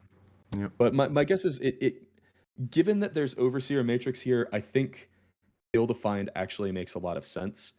Or like intentional fail to find makes a lot of sense. Just what's NZK going to do if they run back? They're going to take 4 tags, and or they're going to take minimum 2 tags to trash that urban renewal, and with Yeah. not enough tags left to clear, or not enough clicks left to clear him, that hurts. Oh, here we But we go. do have an Inside inside job. job. Good old Okay. crim tools. Yeah, this is a card that never gets old. Inside job since day one. Overseer matrix. There we go. That's a Yep, double. You it is knew 2 it. overseer matrices. All right, You called we it. get to play this game now. Because what exactly do you do here? It's really tricky. You want to trash the urban renewal, that gives you 2 tags.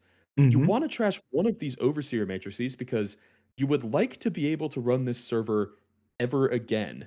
Mm-hmm. But if you trash an overseer matrix, you go up to 4 tags. You can get down to 1 tag with 3 cards in hand, and that's Yeah. exactly what happens here. So 7 credits, 1 card in or 3 cards in hand, 1 click left.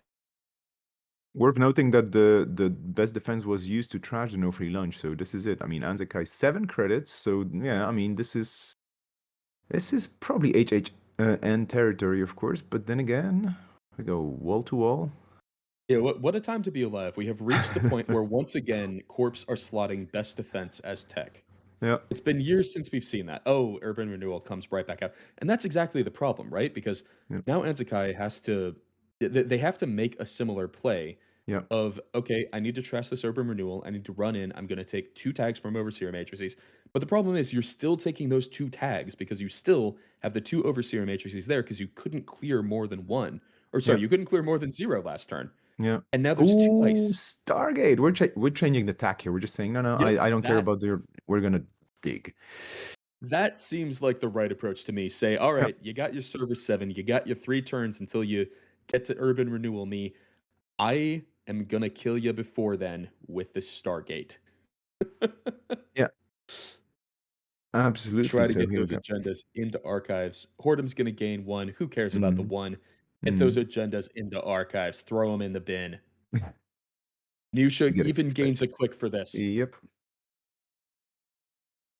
So that's a Boom. boom. Okay. No, yeah, there's no agendas here, but boom's a pretty good fit. Yep. That hits the bin. That's defusing one potential threat for these tags. But now the question is, I mean, okay, you only get to Stargate once per round. What do you do with the other clicks? Do you search for stuff? I mean, do you somehow try to figure out if you actually slotted pinhole training? Threading, sorry, what am I saying? You could train a pinhole probably, but no. But would you say there's a That's a pinhole carpe threading somewhere in diem. the? Oh, Oh, yeah, carpe yeah. diem. Is this potentially running back to Chess the Spigator, or is this just making money? I think it's just for the value of getting the extra credits to to be able to pay the Well, turtle. carpe diem, you don't actually have to run. So this is actually choosing to run. Hmm. It could just be trashing the Spigator, Yeah. or is for some reason 7 credits relevant for Amakua? Hmm. 7 counters rather. I don't think it I is. don't know.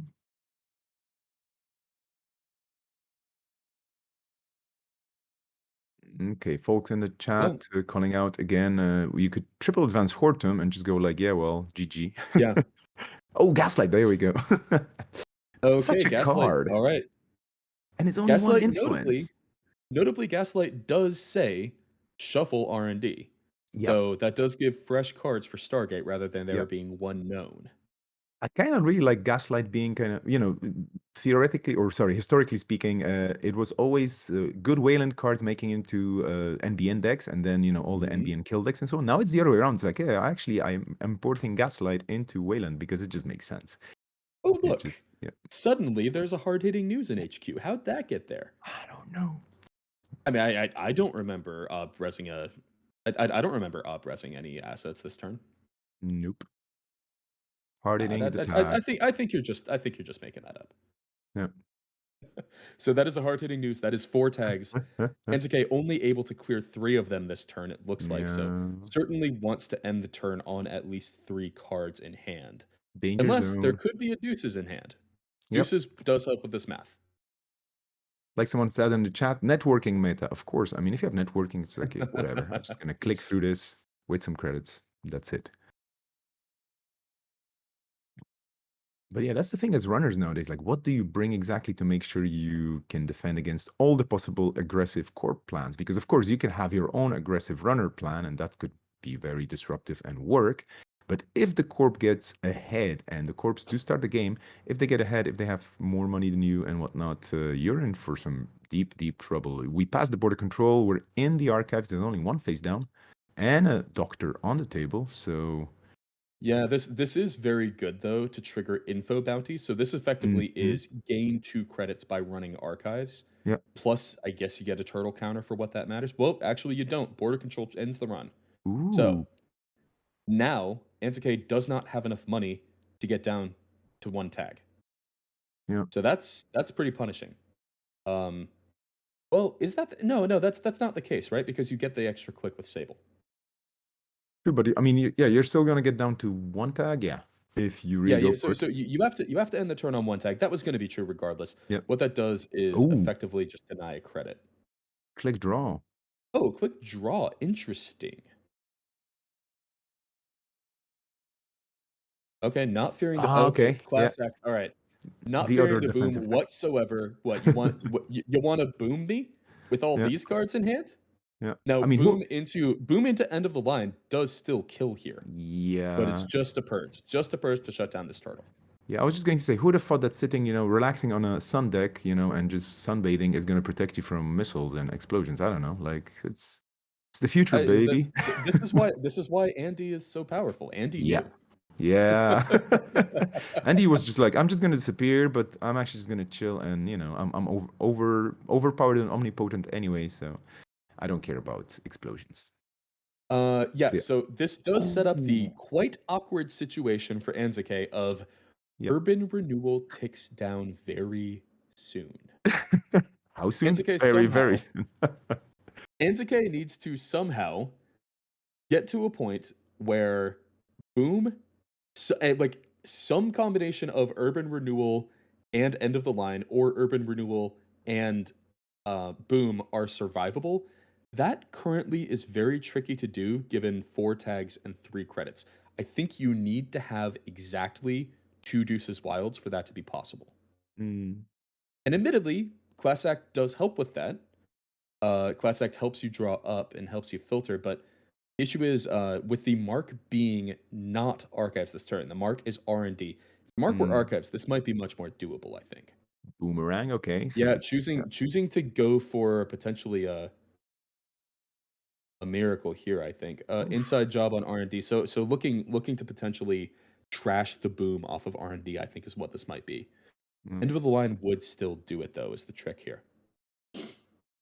Now that is all 3 gaslights, so end of the line would have to naturally be in hand for that to work. Yep.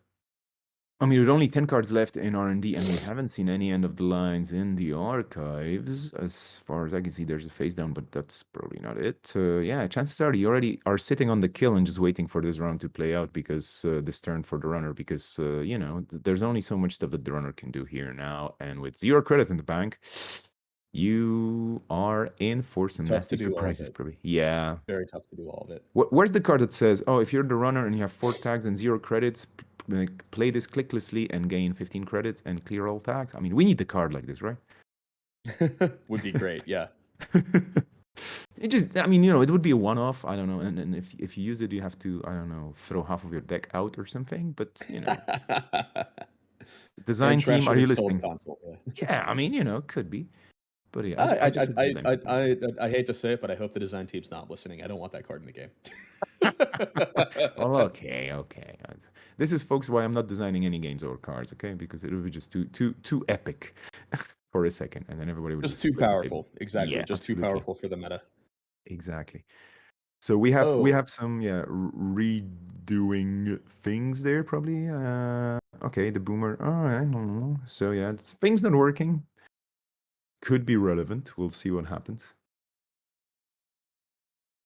Oh, you never get into the encounter, so you cannot boomerang. Oh, right, because right yeah. on. Yeah, inside job does auto bypass. That's correct. Yep.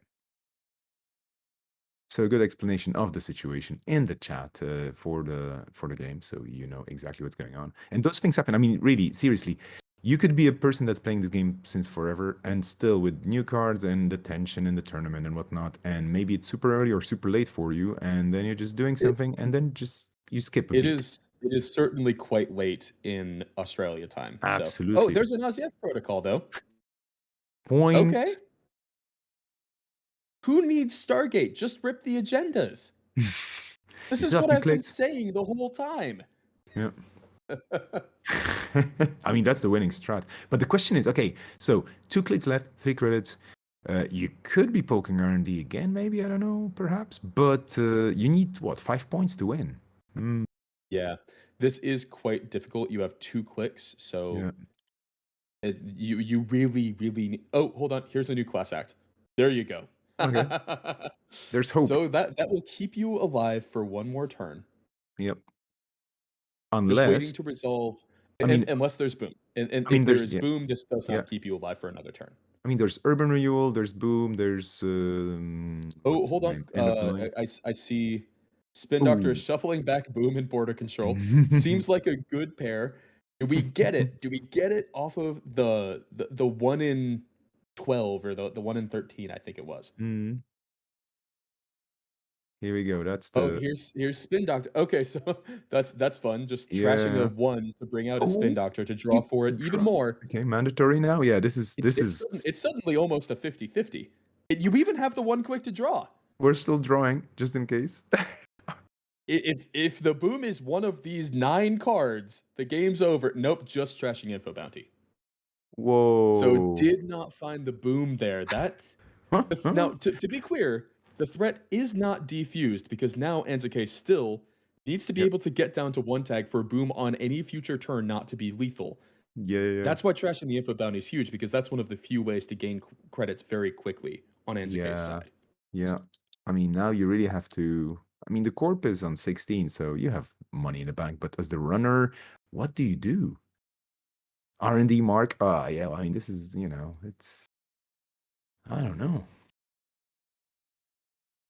6 cards in R&D, but pretty sure. I mean, if you can get to R&D and maybe, I mean, if you can somehow get Stargate into R&D and you find the boom, there's still hope. But then there's a spinny on server 14, which means the corp will put it back again. And, you Yep. know.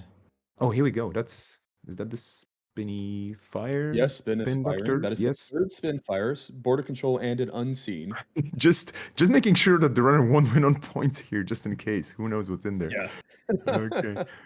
Okay. Where are the Accessing everything agendas? else in archives. We only see 2 agenda points on the table, 21 cards in archives, 8 cards in R&D, and so basically it's all HQ and R&D now. Agendas, agendas. HQ feels loaded. It just also feels impossible to get into. Yeah.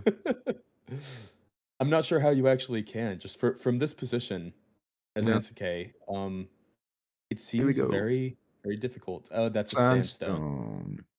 Yep, sure enough. That can just sit there and be expensive to break through. Yeah. And that's Yep. it. And sure enough, that bounces. So 2 clicks left for Ansuke. They are certainly dreading boom out of R&D at any point. Rob. Mm-hmm. Yeah. What a finish. What do you think is the best line here? I mean, you could potentially just continue bouncing off this sandstone, making it cheaper, not choosing to run HQ, at Yeah, least forcing yeah. some ice reses here. Yeah, Afshar. Oh no, my 1 credit.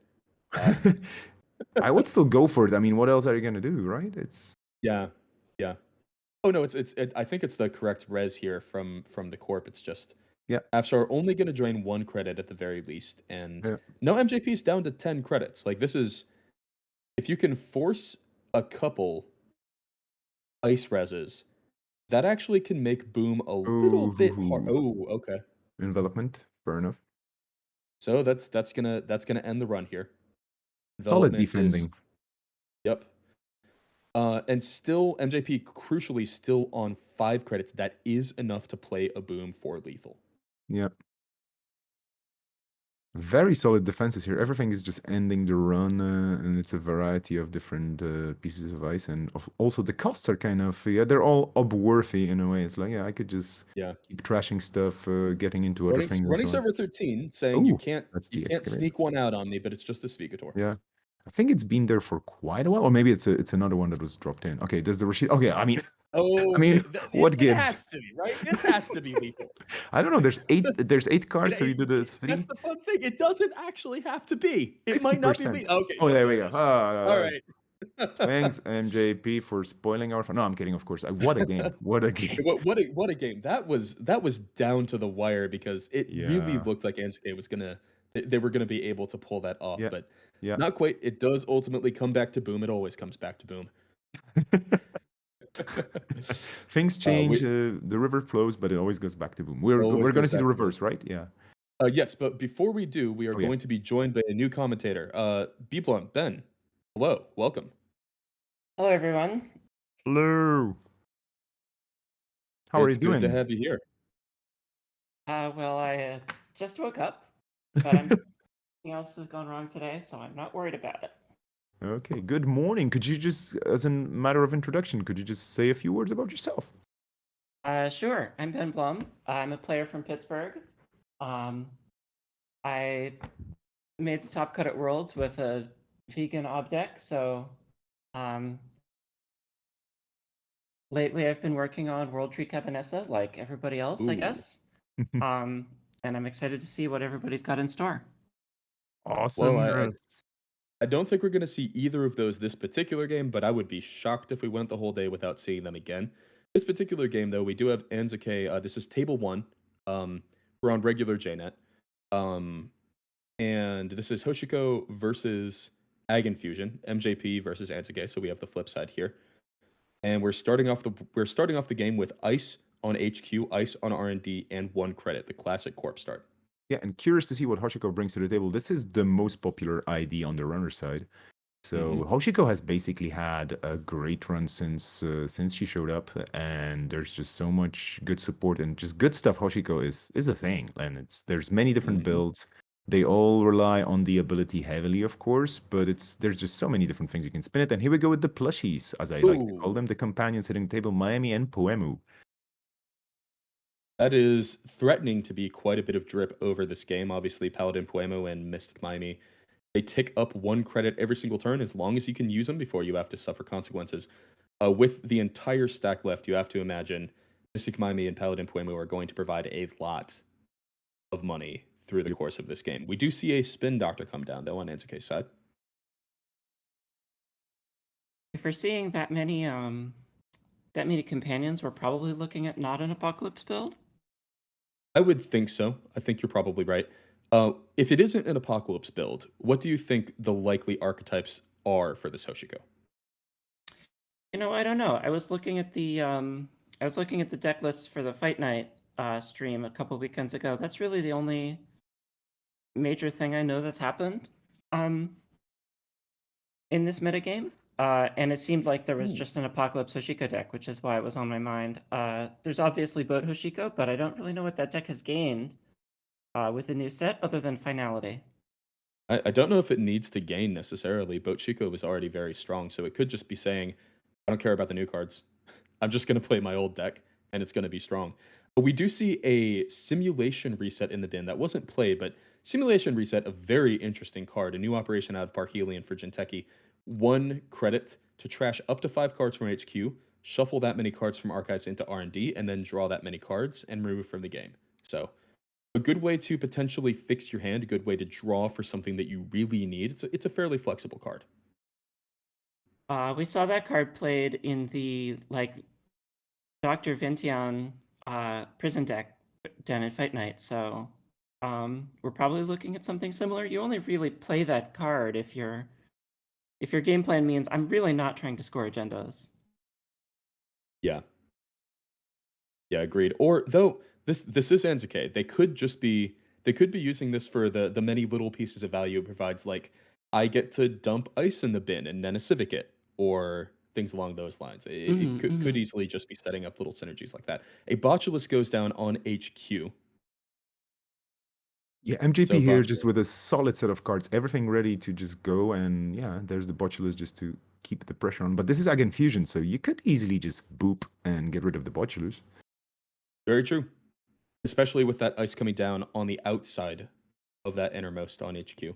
Mm. So this becoming an even juicier target for Botulus to just get trashed by a boop. Obviously, no ice currently res to boop into, but with 23 credits on Enzuke's side, that may not be true for long. Yeah, if I'm Oh, and here's a Hoshiko, I'm not really looking to put Botulus on unrest dice, so maybe that says that he just needed, he overdrew and he needed something to discard, or he needed to spend his paladin credits. Mm. yeah, I wouldn't read a lot of intention into this Botulus play. agreed. Especially as you point out, it was free with Paladin. Mystic Miami, obviously, a good way to get value out of Mystic Miami regularly is playing cards like Wildcat Strike. Wildcat Strike, quite a bit better if you don't actually have to pay 2 to play it. Mm. Hippo does come down, though. Hippo, in my opinion, is a huge card in this Ag and Fusion matchup. Yeah, this is going to mean we're probably almost certainly not looking at an Apocalypse build. And this is definitely the key Winning. Ooh, the card, twinning. in this matchup. Yeah, the twinning definitely helps explain this Paladin Poemu and this Mystic Miami. They feed directly into the twinning. They give it counters directly, and that is potentially the maybe not the only multi-axis, but certainly part of the multi-axis engine for this Hoshiko deck. Yeah, Nanzekai definitely recognizing the threat here, like the runner side of things is looking better and better. Any click, basically, that's getting spent. So Anzekai, even though there's 24 credits, you have to go faster. So the Spin Doctor drawing Yeah. cards up and a new remote popping up.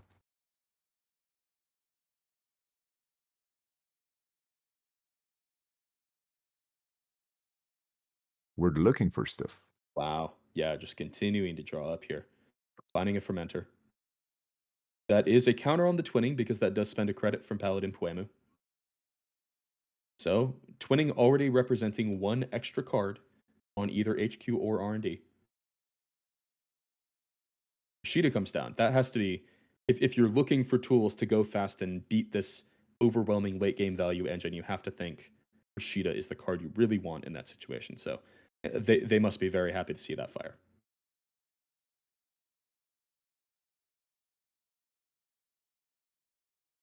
Now, both players have already quite a setup, but also with drawing into new cards, there will be a bit more thinking going on until the very first agenda cracks on one side or the other. And of course, MJP has to definitely take into account this beautiful setup on the Jinteki side, which is on the Egg Infusion side, which is basically everything is iced.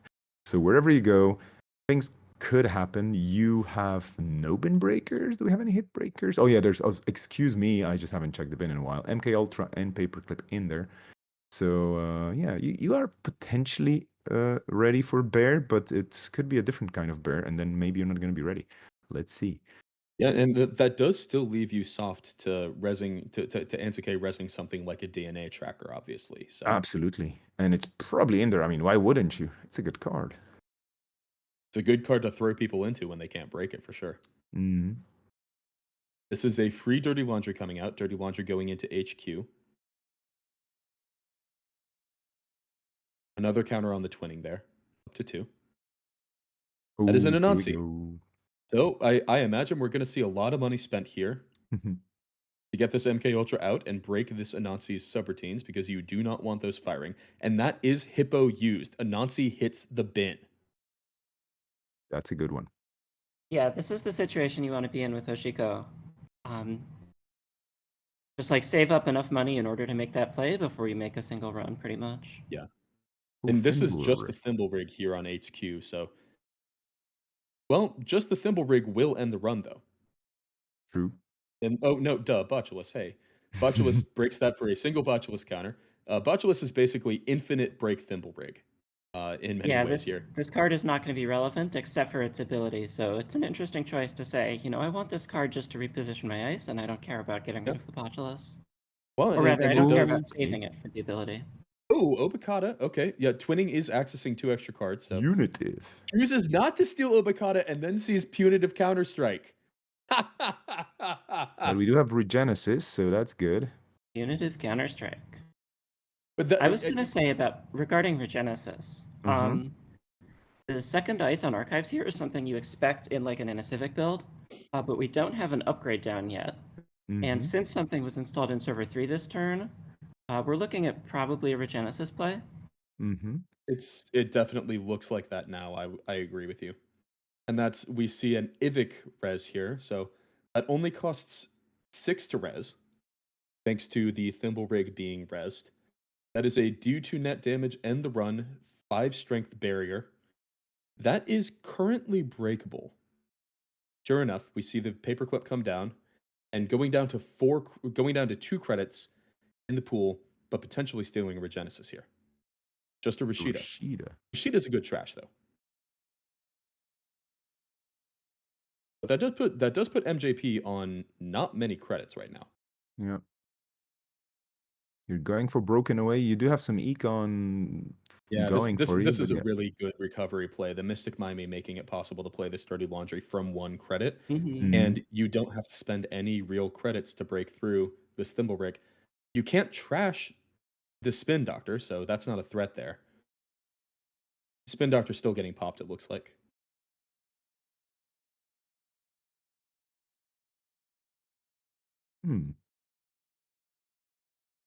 Valuing the cards back, so that will get a Spin Doctor and A Rashida. Yeah, fair enough. Yeah. Choosing to fire it now since you want to get those cards back anyway. Yeah, and you still have 2/3 of your deck waiting to be drawn, so there's a lot of stuff in there that you probably want to see. Absolutely. I think we're probably looking at a more quote-unquote fair style of Egg Infusion build now that we've seen the Punitive Counter-Strike. Not that Punitive Counter-Strike is the fairest of cards, but it's certainly fairer than I'm going to reduce your hand size to -1. We're talking about killing cards here. How is that fair? No, okay, fair It's enough. medium fair. It's fairer than a lockout, I would say. At least it kills you immediately. Fair enough. Oh, exciting game so far at 1 point. So we know that there's no Bokata in hand and Anzakai with 10 credits, not daring to put it out there because why would you? Oh, there we go. HQ getting. Would that be non-civic or what else could it be? I wonder if that's a Mwanza. Spicy. Yeah. Go ahead, access my Obokatas. Give me money. Access my stairs potentially. Yeah, that's probably what the most likely call is. We do see Black Orchestra hit the bin, Yeah. so only 6 credits right now, but that does say you can't lock me out with code gates. Mm. 12 with Fermenter or 14 next turn. Or 14 next turn or 16 2 turns from now. Yeah, Okay, score Fermenter obviously 15. giving quite a bit of money. Yeah, that's a very good call out. We do have install ice, install card, threatening a Regenesis play once again, I would say. Mm. There we Oh, but go. we Well, have a let's take a pinhole. look. Yeah, pinhole going to go through this free run server. Yeah, that thimble rig is a liability now as well. It It is, just yeah. doesn't help. You can't really do much with it. Like, you could overwrite it with something new to create an empty server protected by a piece of ice, but Well, but that's the problem. You still have an empty server that you don't really yeah, want to have to pay to protect. yeah. Some bad planning on the side of the Jinteki IT department apparently there, and but well, they keep moving stuff. Okay, fair enough. Archives, that's a good location there. Stand the pinhole getting in there, and we're gonna see the Nana Civic indeed. Yep.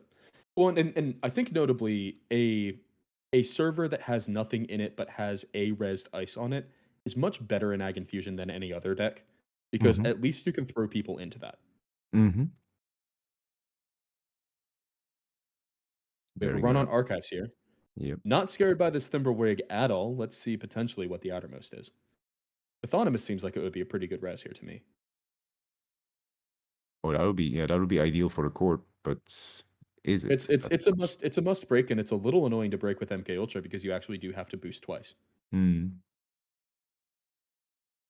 Need that magnet res, yeah. That's the chat going in with the hot takes. Now the question is, what do you do here? And I have a technical question for everybody. Do you think a Nani Civic grid is basically a grid of Ivic ice with nanites or something? Lower team. I mean, we have Anzakai playing here. I should ask in the chat. Might wait till after the game for that. We do see an anemone get rezzed. Okay. Are we going to see a card trashed from HQ to I deal can't 2 net? imagine you'd res an enemy if you're not going to trash. Yep. Mm. Oh, hits a Steelskin Scarring, though, so Steelskin Scarring Mm. will draw 2 Mhm. cards back up. Notably, though, the other card that's hit is a Hippo. That's pretty big. We already had 1 Hippo fire. It's already been very impactful. Having, you know, it's a little hyperbolic to say this, but if you get 2 Hippos fired against you as Ag Infusion, it feels like that's basically just you've lost the game. Yeah, no, every hippo is like you really need to play to save those hippos. That was actually the third hippo, so the second hippo's on the table. Oh, bacterial programming from archives. That's very interesting because that's what you really want to set up something like a punitive counterstrike. Unfortunately, Enzuke only on 7 credits right now. I'm not positive that punitive counterstrike is a play that's available. I believe this agenda was left in the trash when the Spin Doctor was used. Potentially to set up Regenesis. I think you're right. But it looks a lot worse now that the runner goes up to 4 points stealing it rather than up to 3. Right, because now punitive counterstrike is basically turned off. The only I'm assuming at least the only agenda in Ag Infusion that can still trigger punitive counterstrike without you instantly losing the game is the last Regenesis, and it's a lot less powerful if you're punitive counterstriking for 1 point. Yeah. I'm not going to say it's not potentially useful. I'm going to say who it's among not us potentially useful. I'm discarding my punitive counterstrikes in this situation. who among Mm. us hasn't won a game by punitive counterstriking for 1 point is all I'm going to say. I among us. Yeah, that makes 2 out of 3, so keep going. Okay. Well, I guess who among us is 2 out of the 3 of us, but at least one of us has. Oh yeah, fair enough, fair enough. I'm impressed. I'm impressed. We only have 1 steel sin scarring on the runner It side was in the added for bin. you, so it's less impressive than it sounds. Yeah, but the kill plan is probably off the table here for sure. I mean, for agenda points, yeah, you have to be careful now as a court. But this is the thing, like, how can you be careful with 7 credits only? What do you do here? Yeah, this seems tricky. It seems quite tricky. Okay, 1 to HQ, 6 to range on R&D, 0 to archives. Okay. Oh, discarding Mad Dash. Don't need that anymore. Hmm. Regenesis providing the Mad Dash point, as it were. Yep.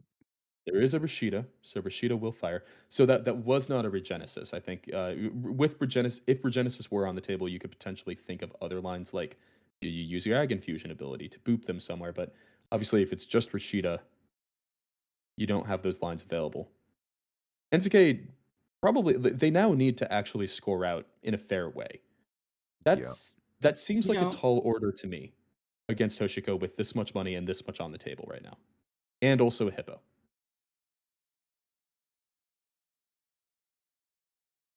well, that's probably still true. I was thinking that we could still be looking at like a Nanocivic Vincion build, where the goal is not to get them all the way to -1 hand size, but to get them to 2 hand size, Mm-hmm. Yeah. and then punitive them from there. Because that can work even if they steal a bacterial. Not that that play is relevant anymore, but that is a build, like that's a way that the build could be looking.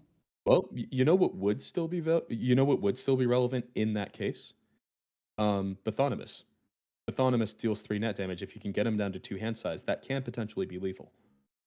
Yeah, it's not like So, they're going to run without drawing up for at the start of their turn, though.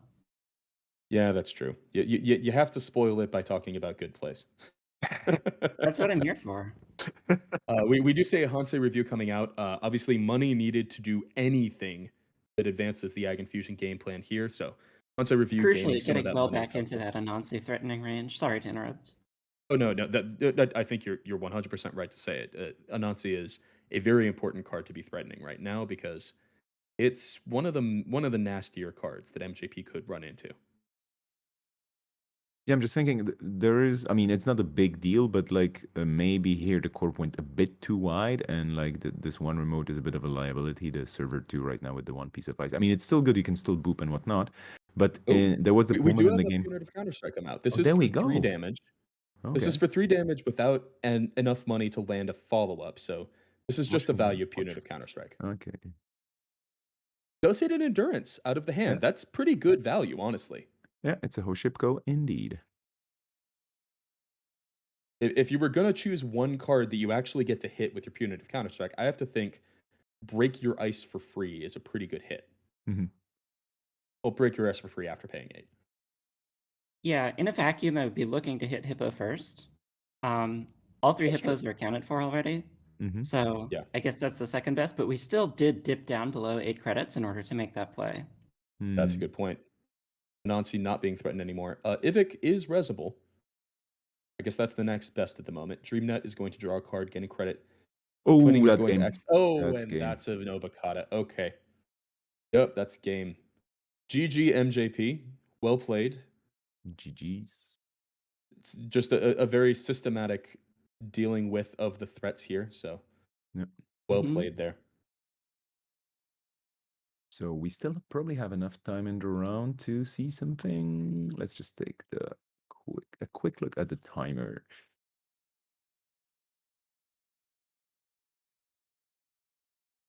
Looks like time in the round is about 13 minutes. Yep, So we have an we have time extension, to but yeah, join one more if we want to. absolutely. They're just starting a table Baramu versus Saintis, but yeah, maybe we should look at, I mean, I don't know, pick and choose. I mean, Ben, you should be choosing, right? Sure. Yeah. Let's look at this. I want to see some Wayland. Okay, so Okay, this is that's, Freedom versus Ob. yeah. Let me go ahead and ask him.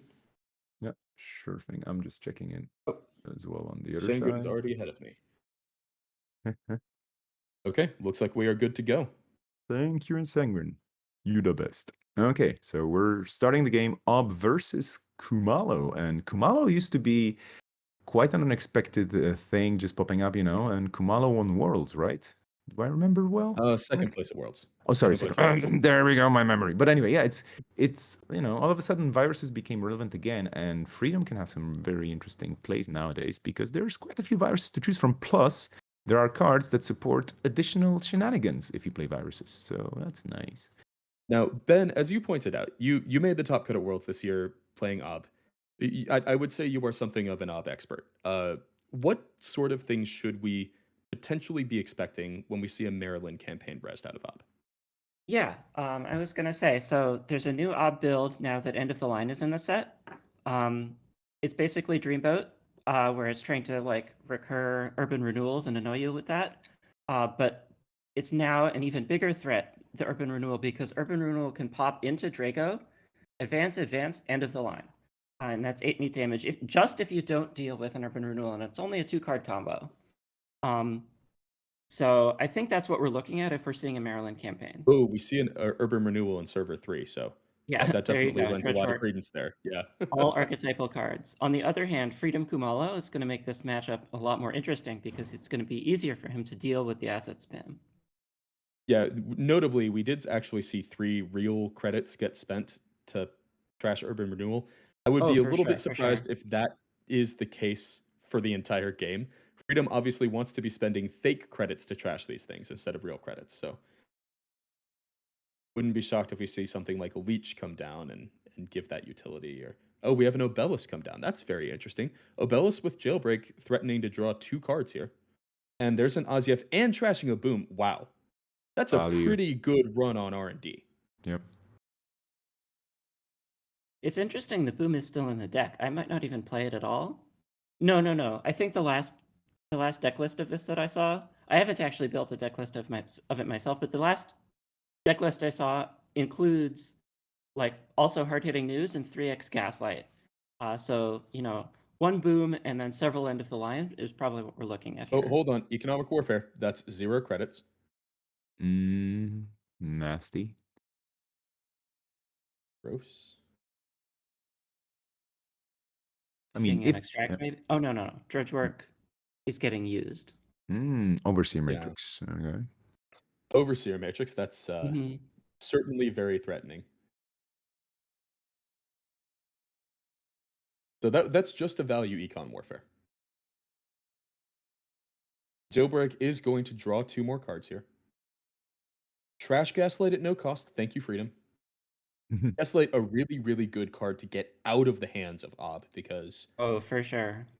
oh man, the things you can tutor up with that. Yeah, and the freedom ability, like, it's not just that we're going to be thinking about using the freedom ability to trash urban renewal, but this is an asset spam matchup. The object isn't going to have, like 18 ice like the scoring out objects do. It's going to have like more like 11 or 12. And so just a lot of assets are going to have to go out there naked and be susceptible to freedom. And Ob is searching up an urban renewal that's going onto an overseer matrix, and potentially we see an ice here to cover it. But I'm even starting if to not, understand why overseer matrix is in the deck. it's a pretty nasty card to have to face, because here this is saying, all right, step 1, you have to deal with this ice. Step 2, even if you can deal with this ice, you have to then trash urban renewal. That's not too bad for you. It just takes you 1 virus counter, as long as you have a virus counter on the board. But then after that, you have to clear tag, and if you can do all of that, you still haven't trashed the overseer matrix. So this is still a problem for you on a future turn. It can still be a line to leave the overseer matrix or to like flip the tags and suffer 1 end of the line. Well, yeah, you don't want to float too many tags. No, of course you don't want to. Well, you can float. Yeah, you don't want to float too many. Okay. Yeah, but especially tag. knowing that end of the line's in HQ right now. Yeah, floating 1, that's fine. You can. Oh, that's very interesting. Hot Pursuit here. This would go up to 2 tags, with currently only 5 in hand. So if there is a okay, so that's 3 tags. Thanks to Veritas giving another. The bluey. Yeah, and that's double end of the line. It's really the end of the line. Yeah, I don't think you can float 2 if you're not prepared to go higher with your go up to 8 Oh, cards hold with on. Obelisk. Sealskins. Oh, what happened? Yeah. Oh, okay. Yeah, that was too fast. Sealskins there. Oh yeah, right. Okay. That is not in fact game. Steelskin does draw up, back up to 5 cards. I see. This makes it a lot more, especially having 2 Steelskins in hand. You know that you're going to get to fire at least one of them. Oh yeah, and for anybody wondering why this didn't happen automatically, it's just Steelskin says you may. So Yeah. it's an option. That's why the game didn't save the runner automatically. It was just like, no, you may, but then if the corp just goes click click, yeah, well, Audacity. Okay, what is going on here? Oh, misclick. Okay, I was like, Okay. that's a play, but like, wait a minute. I'm No. gonna double advance my urban renewal.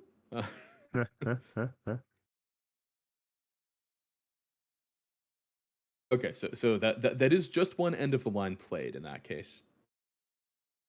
We know there's an Audacity hand. We know there's another end of the line in hand. What does the corp go with here? Urban renewal into end of the line is still a fairly threatening play that forces the runner to get up to quite a few cards in hand. Obelus will help with that, but Was the turn ended with 5 cards in hand or 6? 5. That's still dicey because it's a 40% chance to not have a steel skin hit, and because it only Yep. draws 2 instead of 3, you can die. Yep. Yeah, it is. You're right. Needed to actually hit both of those steel skins not to die. Mm-hmm. In addition to a boom just would have been lethal there. Yeah, but you probably know that the deck only plays 1 boom. Yeah, I think you're right. It probably only plays the one, and if so, that is in the bin. That helps quite a bit. I agree. Mm-hmm. Oh, we have a Yusuf come down. Yusuf pretty important to the game plan here for Freedom because Yusuf just you get these counters every single run. You spend them with Freedom to do things that you want to do anyway, i.e., trashing things that the Corp has. That's a pretty big unlock here. Yeah, this is quite funny. I mean, it is a breaker, but in this build, you could just go all the way paperclip and just use it as the virus battery. I mean, that's what it's great for. Finds the Audacity. That's big. That removes a fast advance threat from the game here, at least for The now. fast It's advance the bin. threat in this deck is probably just Aziev Protocol as a Yeah. follow-up to Urban Renewal, and one of them has been stolen already, so it's not as big as if you get rid of Audacity in the scoring deck, but you're still That's fair. happy to see it gone. Yeah, and trashing the launch campaign for 2 credits, not letting that tick down naturally. No, yeah. Just like your calculus of whether to let stuff tick down naturally in this deck or not is way thrown off by the ob ability. You want to trash basically as much as you can that's going to give you an ob trigger. Next turn, we're going to see Freedom going after this Urban Renewal.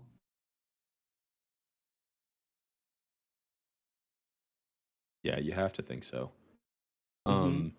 Now there are 4 tags, so Obelus does allow Freedom to get up to 8 hand size now. Naturally. That's another line to as far as not going after the renewal.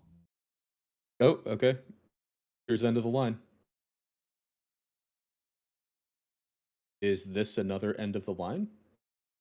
Nope, Nope. just ice over server 1. Just So for value. yeah. How do we hit the labor Forcing rights? Oh yeah, hitting labor rights, that's potentially relevant in the long game. So forcing a draw up to 3 to just survive the urban renewal. Now, can't draw up to 6 to survive urban renewal, plus if for some reason there's a second audacity into Aziev. That seems like quite an investment in audacities though. No, I can't imagine you'd put 2 Audacities in this deck. Yeah, so that could just be a value end of the line, which is a play that I personally love. This play would be a lot more threatening if Gaslight were on the table, but Freedom isn't Yeah. super worried about Gaslight. Yeah, very true. Very easy to trash that if you're Gaslight, or if you're Freedom. Even if you haven't used, or even if you have used your Freedom ability, I guess. Mouseless, that's a... Normally, this is a stronger ice because the tag is actually punishing, but in some ways, this Freedom deck wants the tag. This was a last click run. Ooh, send a message. But it gets to send a message, okay. That's This was a last click spicy. run to Obelisk is going to draw the card, of course. Yeah, so staying on 4, which is important, Mm-hmm. given that we know there is likely another end of the line somewhere involved here. Yeah, we've seen 2, so it's a gamble that the other end of the line is still in the deck. So indeed, Ob is not going for Drago here, just getting a Spin Doctor out. Yeah, just to draw up. Gonna shuffle back. I see an end of the line and end of the line hovered, so those will go back into R&D. Pretty good cards, I agree. especially Yeah, with and you have Spin to bring Doctor to them both potentially back. find him. You have to Yeah. bring them both back because you can't really reliably fire Gaslight in this matchup. Yeah. Yeah, and it's not like you have archived memories to bring him back with a click anyway. So Yep. I believe there's 2 urban renewals in the trash. that is what I'm but seeing. Yeah. there's another Spin Doctor available, I think, so that makes Yes. sense, and you can also tutor out the urban renewal in a way you can't for End of the Line. Yeah, very true.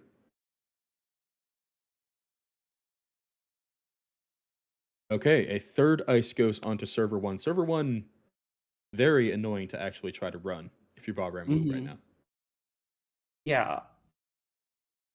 Yeah, Santos has shifted the playstyle here into playing a little bit more vertically than horizontally because of freedom. Mm-hmm. Is this still setting up a kill, do you think? Probably not immediately. We could be looking at a Gaslight in the remote. Yeah. Oh, Gaslight is certainly threatening to set up a kill immediately. Unless Bahram Wu draws 4 cards this turn without losing any.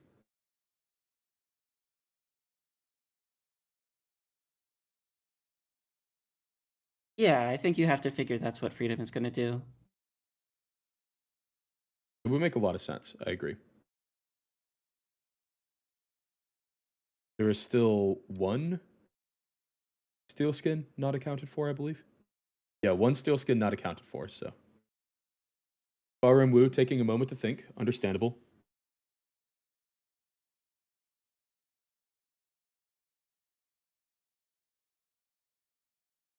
But that is time in the round. So this is the final turn for Bahram Wu. I don't like this run. I think you have to drop to 4. I think it worked. It looks a lot worse, especially with time in the round, right? Mm-hmm. Shuffling Boom back into R&D.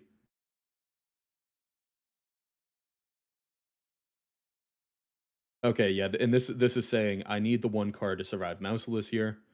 Let's see if I can miracle the win off of R&D. Or trash an important card. Finds an Afshar. Draws with Obels, so you have 1 more shot at R&D here.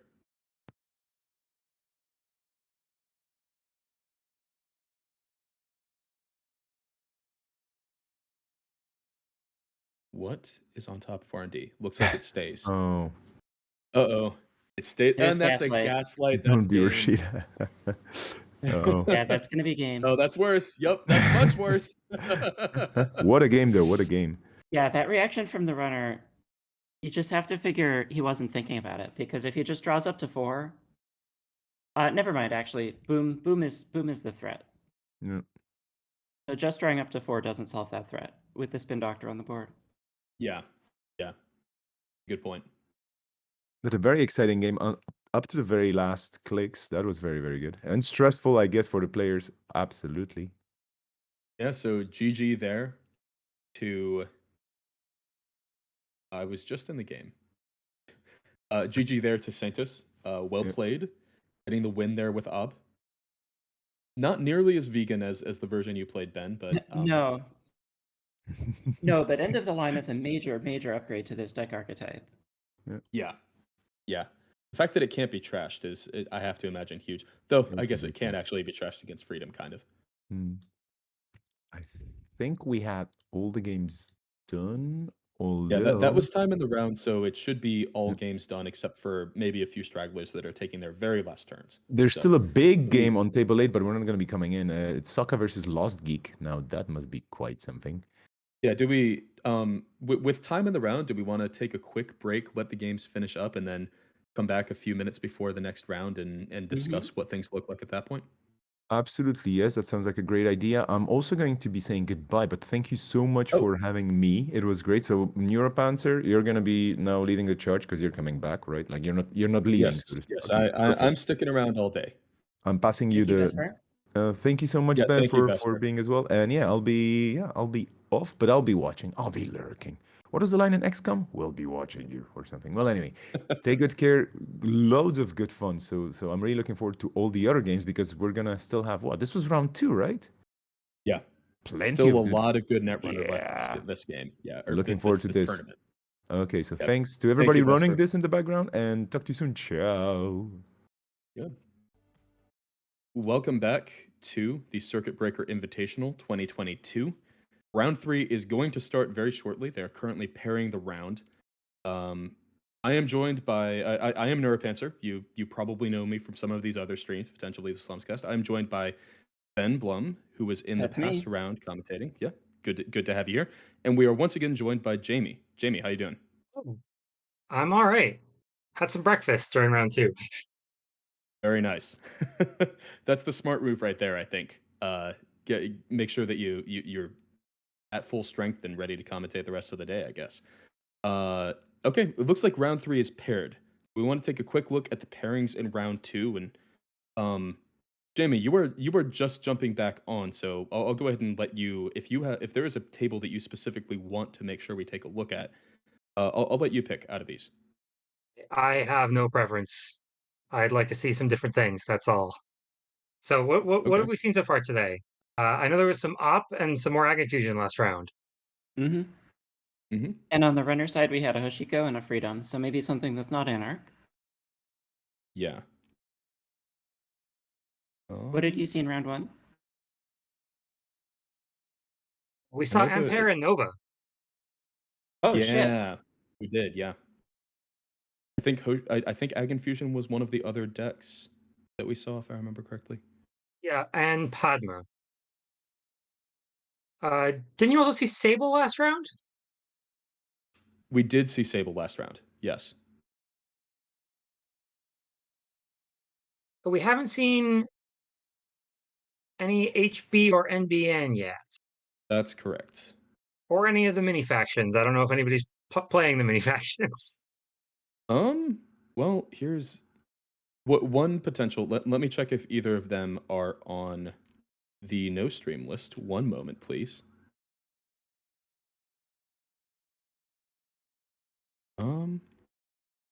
I don't see either of them on the no stream list. We could potentially look at table 3. That's NLS Chris versus Bing 005.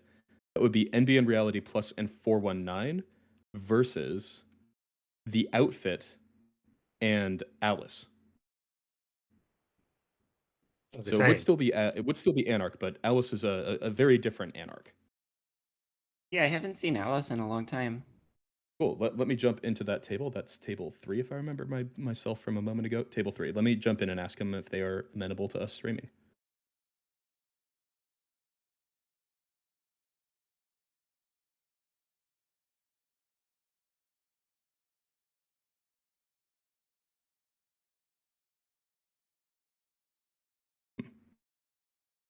I don't see it on the list, potentially still Casual. making. I think they're in the other tab. Oh, are they? Oh, they're in casual. Okay. That would explain it. Yep. And by I think, I Enough. mean, unless there's an impersonator table 3, then I'm already in the game. Yeah. Good spot there. I was looking at the tournament tab and they were not in the tournament tab, in fact. Okay, looks like we are good to stream on this table. We're going to be starting with the NBN Reality Plus versus Alice Merchant matchup. So we get to immediately see the Alice deck in action, which I'm excited about. I'm gonna ask this as an open question to both of you. What do you think this Alice might be looking to do? This 50 card deck out of Anarch.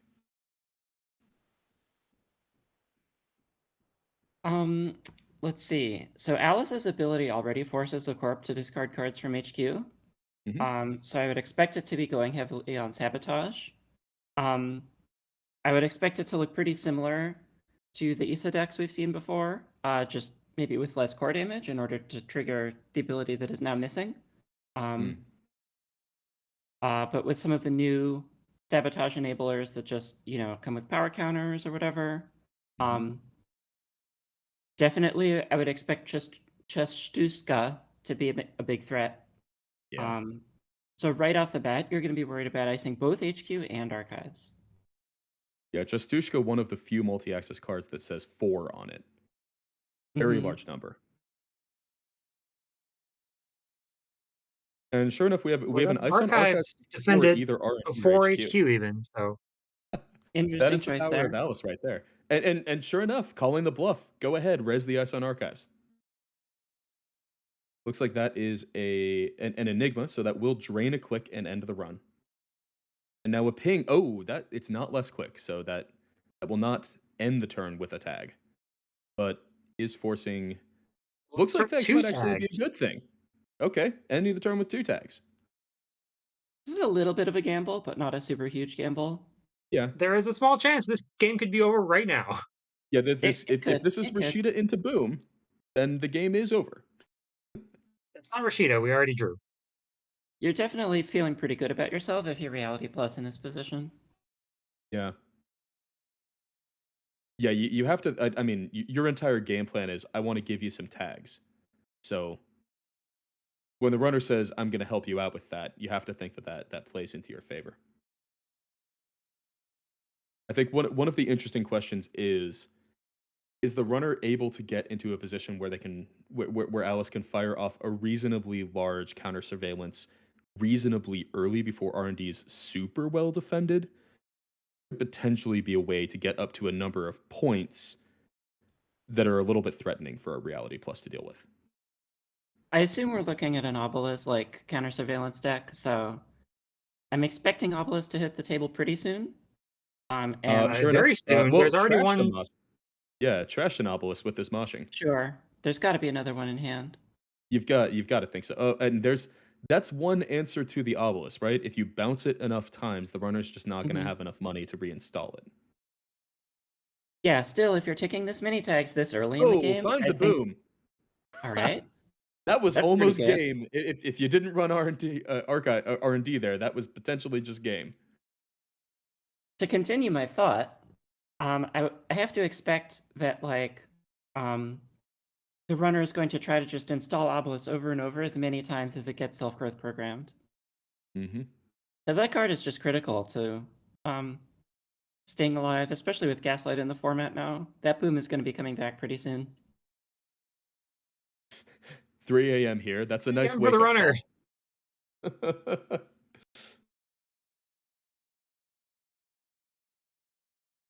Yeah, if anything's going to wake you up, you have to think it's that adrenaline. So this is the turnpike. This is yet more tags going onto Alice. This will go up to 5 here, assuming that the trace resolves. Normally, Reality Plus is best ice, and now one of its worst. Losing the credit does still matter a decent bit, Sure. but it's far from as powerful as it usually is.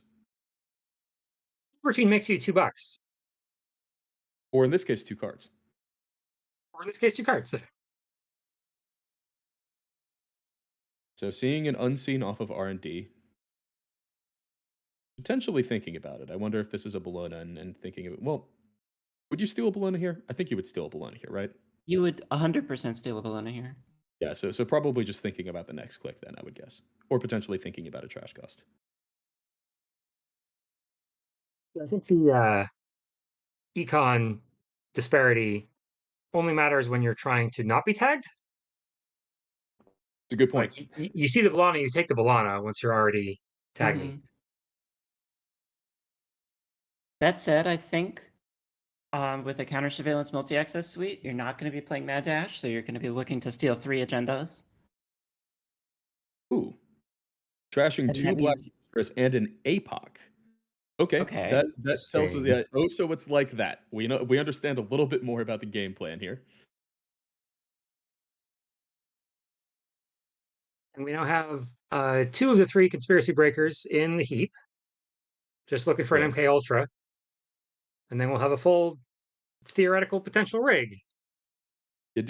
How much do you actually need the MK Ultra against these Reality Plus decks? Turnpike, you really don't need it at all.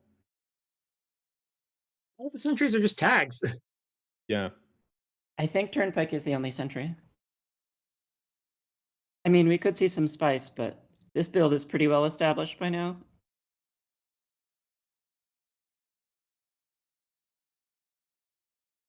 The Black Orchestra is definitely relevant, though. That's a good hit off labor rights because of the Enigma on archives.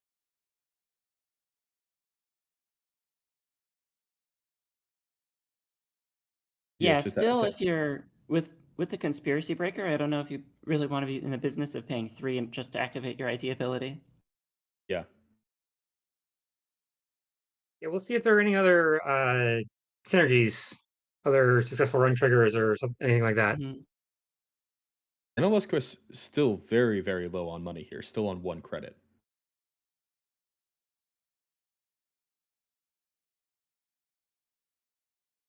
If I'm Alice You here, I think my game plan is to try to find the cheapest possible cards to install in order to be able to steal Degree Mill and then fire off a counter surveillance. that makes a lot of sense to me.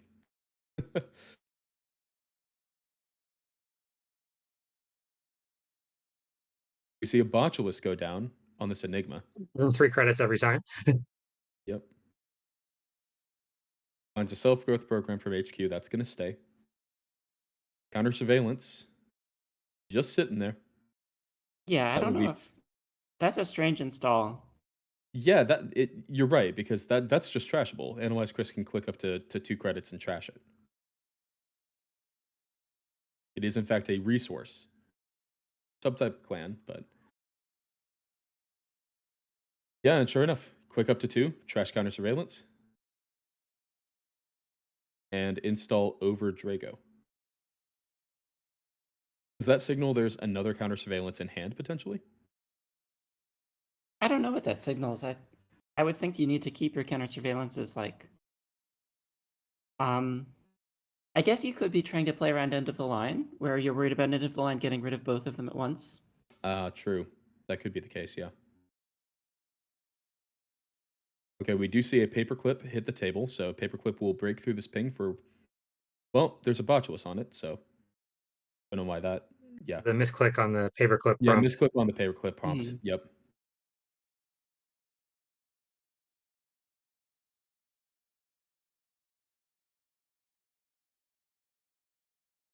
Yeah, NOS Chris thankfully very understanding. You know, we've all played games of Netrunner at 3 a.m. It's very difficult. So hitting the ping, going to botulus through this. No need to install the paperclip. And finding a Rashida. That's a really good trash with the Corp on 0. Mhm. In many ways, the most satisfying time to trash Rashida. Anything that's worth overinstalling a Drago with is probably worth going after. Yeah, absolutely. Finding an unseen off of R&D for just 1 Where's credit. Drago at this point with the runner already at 6 tags? Yeah. It doesn't do much. It doesn't actually gain you money as Reality Plus. It just keeps you neutral. So all it's doing is soaking up your clicks. True, but what else are you putting in the remote? You're not trying to score Yeah. agendas. Spin Doctor goes Yeah. in a new remote. Here's a ping. That's 1 more tag.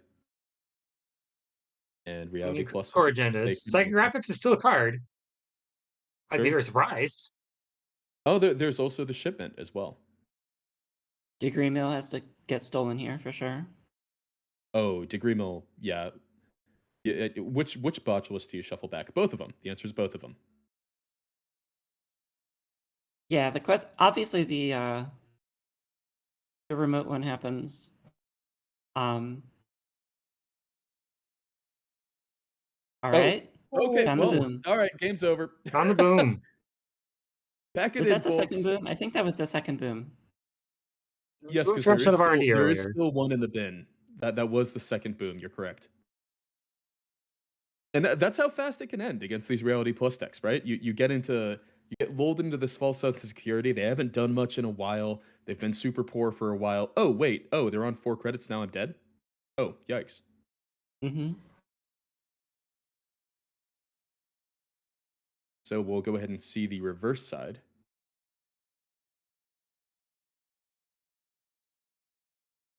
Oh Ben, I think you accidentally joined as a player Whoops. rather. Yeah. Earlier.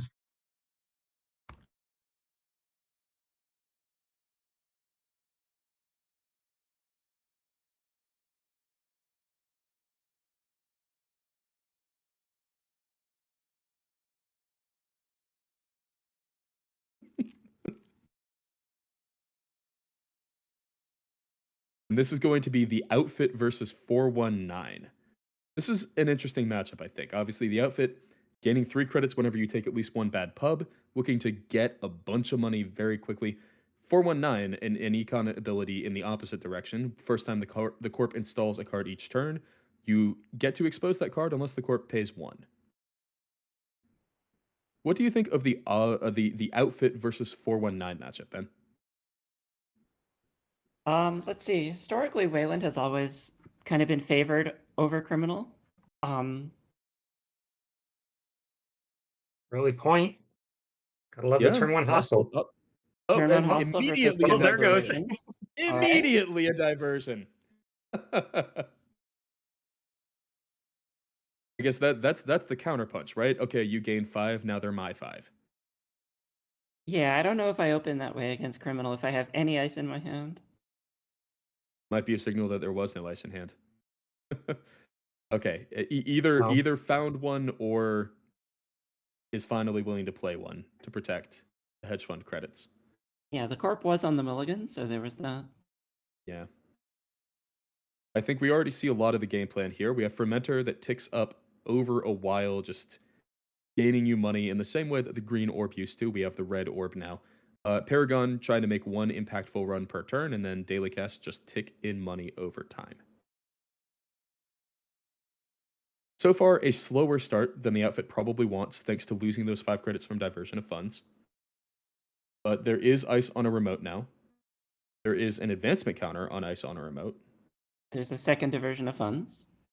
Second boomerang. diversion with a boomerang on this ice, so you have to feel like this is going to land. What is this ice? Is it worth resing here? The scariest ice that the outfit plays is usually Bulwark, which Boomerang can Mhm. pass. Yep. Or a credit short of that. Yeah, because you do That's actually also have to true. have the 10 up front. You get the 3 back Yes. afterwards, but you actually have to have the 10. Trebuchet could be a res here, but Trebuchet often an IC1 on the remote. I don't think you res unless it's big enough to put you down at just a couple of credits Yeah. or a nice wall. Yeah, you don't want to Yeah. go down to 0 as the outfit here. I mean, you do have too big to fails and It's stuff, so you worse can to recover like maybe spend some. 4 and then go Okay. down to 0 anyway than it is to spend 7 or 8 and go down to 0 Mhm. because at least you got a big ice then. So that is an over install on the HQ ice, blanking this boomerang. You have to think that this seems like a pretty good spot for 419, having been able to actually land these 2 2 super diversions, early yeah. diversions.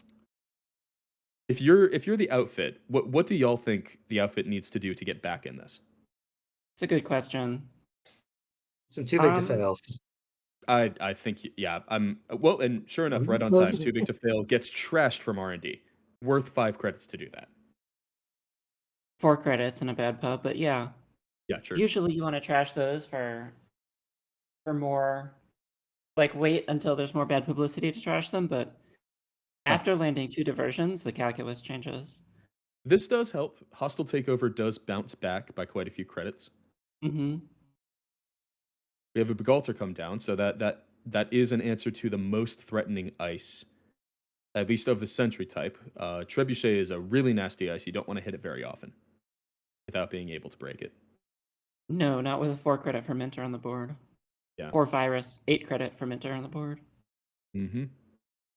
Just continuing to tick up. That's it really is solid value because the outfit, the outfit, a deck that wants to go this fast really wants to take a turn off to purge? No, absolutely not. No. No, we're not going to be seeing a purge probably.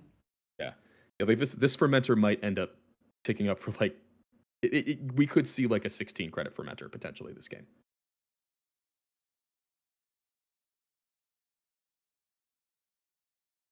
That it's ice on the remote. It is a border control. We know that it is a border control. So setting up some potentially threatening scoring plays out of the remote at least. Another too big to fail goes down off of R&D.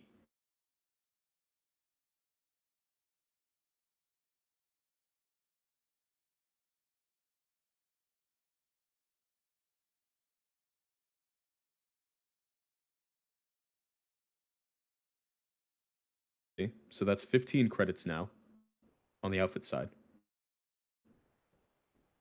Here's an ice on R&D. Do we expose?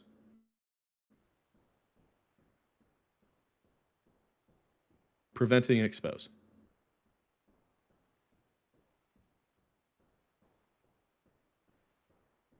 Bravado is against, I believe we know this is an Aket? Or was it the other one? I always get Aket and Afshar mixed up because they start with A. I It has been long enough that I've forgotten which one that was.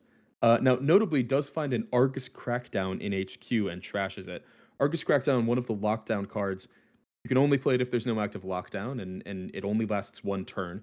But during that turn, whenever the runner makes a successful run on a server that's protected by ice, Argus Crackdown gets to do 2 meat damage to them. So, making it harder to steal some of these agendas like City Works Project that Outfit often likes to run. Yeah, And you also have just to making it expect that harder to means run we're in looking general. at a City Works build. It's obviously harder to run City Works ever since rotation, right? Because you don't have the instant 3 advancement counters on it like you used to with Dedication Ceremony. But still, install Advance plus Argus Crackdown, or install Advance Argus Crackdown is still a decent amount of meat damage. If it sticks around for another turn, it can suddenly get extremely punishing to try to steal that. Plus also protecting your centrals too. Oh, There's hold on. also We have an Argus. Audacity. Yeah, we have an Argus Crackdown in play. So that was an install, prevent, expose, and Argus Crackdown. This is certainly, you have to think threatening a score here. Oh, and also protecting the dissuasion from the run also gets the Rashid out of fire, even though it was not prevented by ice. Here's a seamless. Seamless also explains, like both Yeah. Seamless and Audacity let you go install Advanced Crackdown with the City Works project. Yeah, very true. Counter Here, no. the seamless is going to get Project Atlas with a counter.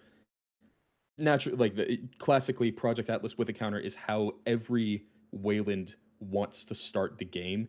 Because this sets up, okay, you're on 4 agenda points. If you find the last hostile, you are exactly one of Audacity or Project Atlas from winning the game. Or if you draw both an Audacity and an Atlas, then that combined with for the the token for hostile. hostile wins. Yeah, very true. So Boomerang does go down on the ice that was paid to not expose on R&D. Oh, Last that's the also hostile, though. That's scored by the hostile. runner, That's so huge. we're probably looking at trying to score a 5-3. Either a 5-3 or the last 2 Atlases, depending on how things shake out.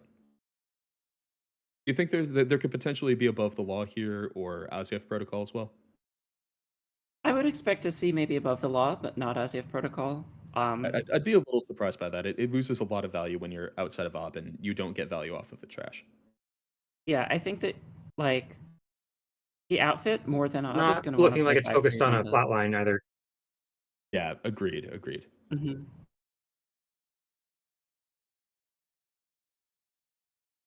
We probably should talk about the top card of Archives right now. Zato City Grid was just revealed. It makes sense to me. Yeah.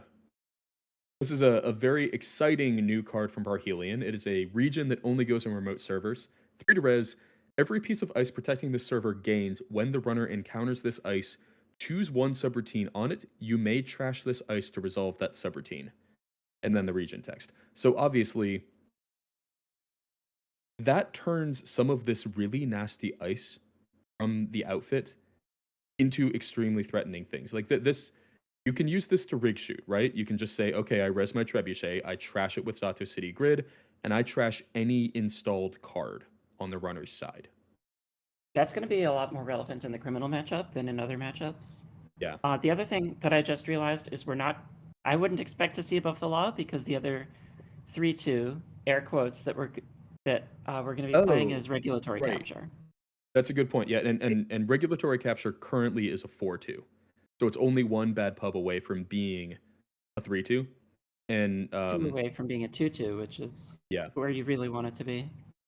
Yeah, unfortunately for the outfit, obviously one of the best ways to get that agenda into that territory is too big to fail, and 2 of those are sitting in the bin already, trashed by Analyze Chris, not actually played. Yeah, a Bulwark res will get a bad pub, a Trebuchet res will get a bad pub. Oh, and Finding a there's Spin another too Doctor. big to fail. Oh, Trashes it from jeez. HQ. That's Yeah, All gotta three hurt. of them. you hate to see it when you're too rich to play the too big to fail, so it gets trashed. Analyze Chris not worried about spending those 5 credits on 37 right now for the run. 3 credits. Will be 35. It's only 3 real credits. Yeah. You have to imagine it's not more than like 2 more turns before the runner turns that massive credit advantage into actually having breakers installed. Because that's really the only advantage that that the outfit has right now. Oh, there's an Ozia from HQ. Nausea protocol. Interesting. I R- called that remember that it Assume wasn't going to be present, but it is. Yeah. if we assume 3 hostile, 3 atlas, and 3 regulatory capture, that still leaves 5 points. So we've just seen 2 of them. Yeah, it could be only on 153 in that case, potentially. Strange to be playing Argus Crackdown in a Oh, build of 2 man. pointers.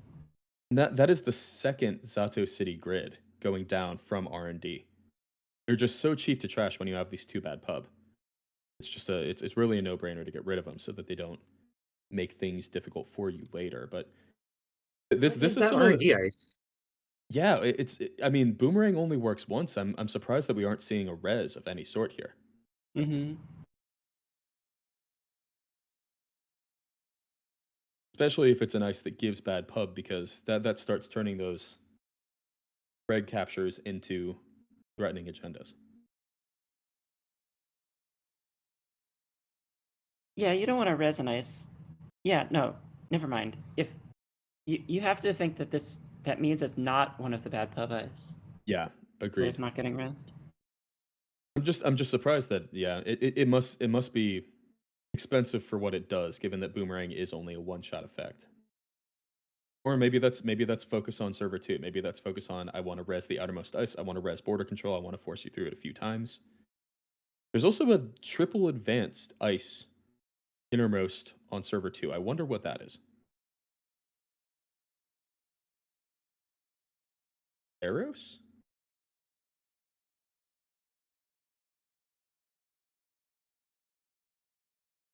Would be pretty scary. Yeah? I mean, Pharos, when it's triple advanced, is 10 strength, correct? It's been a bit since I actually looked at that card. So that's 9 credits to break with paperclip. Pretty gross. That is in fact I'll lead pretty through that gross. credit differential pretty quick. Yeah.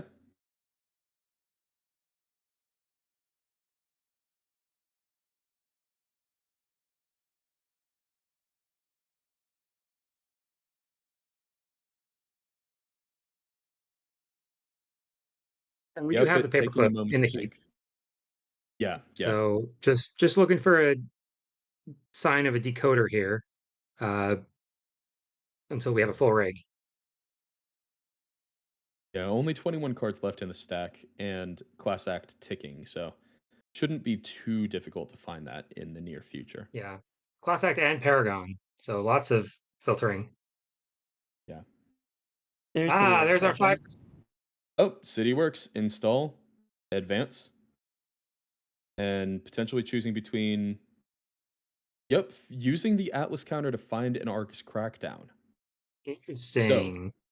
that signals to me that must be a seamless in hand, correct? Seamless or Seamless or Audacity, one or Audacity. the other. Oh, true. Audacity does the same thing. You're right. So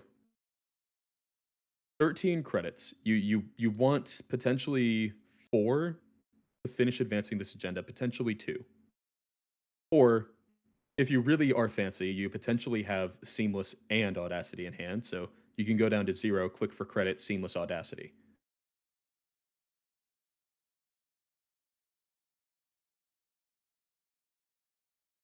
So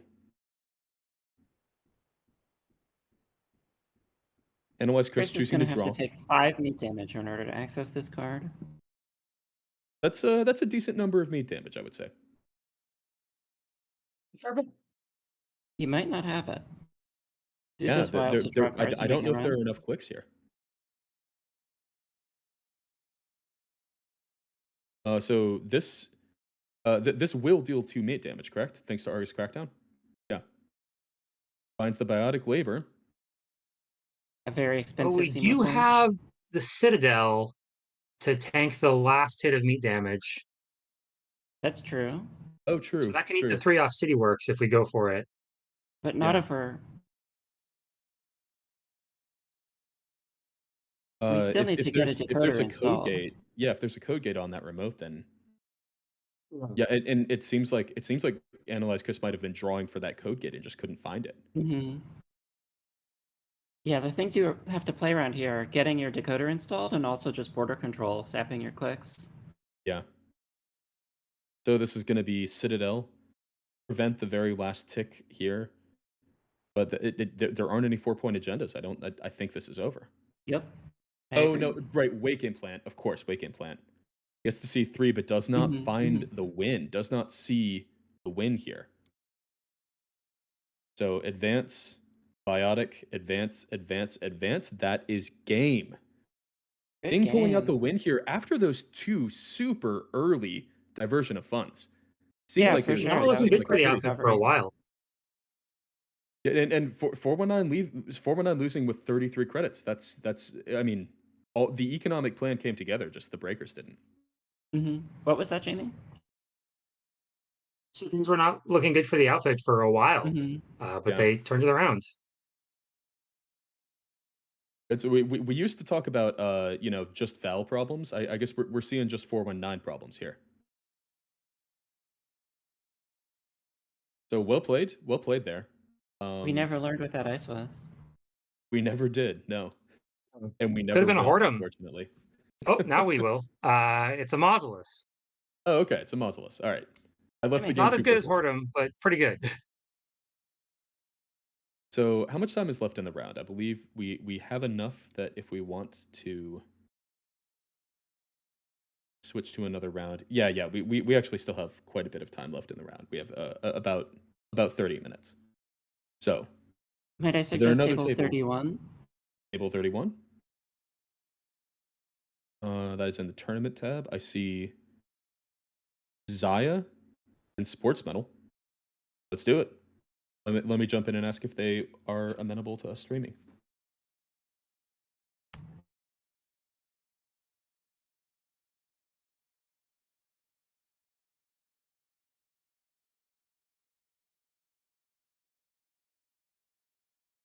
Okay, we are good to stream on table 31. I suggested this table because Dormio is a player from Pittsburgh, who I just had the pleasure of playing against at a GNK last weekend. Very nice. And also, we get Shout to outs see to the some Pittsburgh HP. meta. Also, we do. get to see some HP. It seems like a fairly ice heavy start from this HP deck. Obviously, Sports Metal, known for fast advancing its agendas, known for scoring very quickly, not necessarily known for turtling up, but we have ice on 4 servers here already. There's a Wake Implant down and an Amakua. Amakua kind of explains that, right? Your ice is a lot less good if it's just paper thin because of Amakua.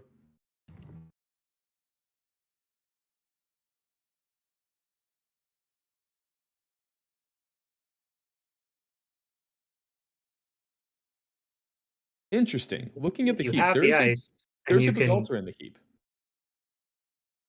Oh, how did that happen? Uh Oh, the meat damage from Wake Implant. That's how it happened. Oh, The 1 meat damage from Wake Implant hit Bugalter.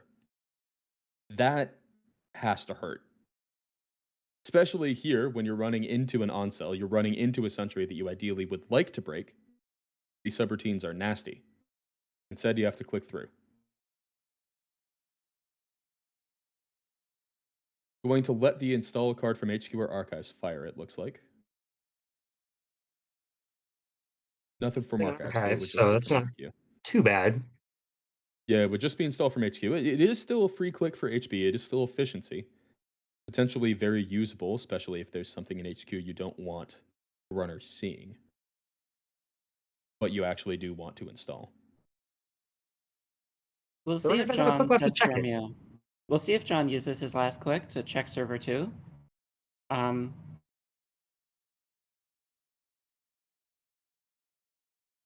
oh, server 2 was Another already Ansel. installed, and Ansel iced it up. Yeah. I guess So he was Zaya planning to will, use his last click to do that, but yeah, Zaya will gain a credit here, taking a tag. So this seems like either a deck that doesn't care too much about having a tag, or potentially a deck that actually actively wants the tags. yeah, I Tag believe Me he's Zaya is playing counter certainly an archetype. surveillance.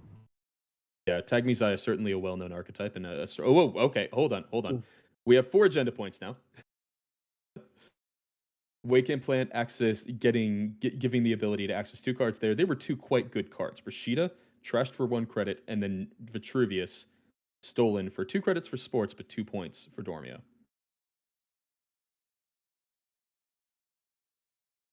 Sports in a pretty tough place. By the time the runner has 4 points, ideally, Sports wants to be on like 6.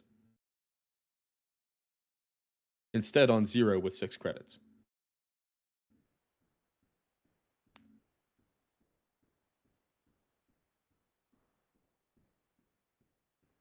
I'm curious to see what kind of sportsman build this is, because HP's got a lot of cool new tools in the last set, but they don't all necessarily fit in the same deck. Yeah. And so I think in order to build a good sports, you want to be choosing a subset of those. Rolling a die here. Choosing to install on, at least signaling that die roll was telling which server to install in. That's funny. You don't see Yeah. that command get used often. I love it. That is installing over 2 Tranquility home grids, gaining 4 from that. So Econ is at least back online for sports. The question is, what exactly is the game plan? Are we looking at fast events here, or is this using? Oh, okay. We have a diversion of funds. Icon. Wait, there was a second big altar. There was. There was a second big altar.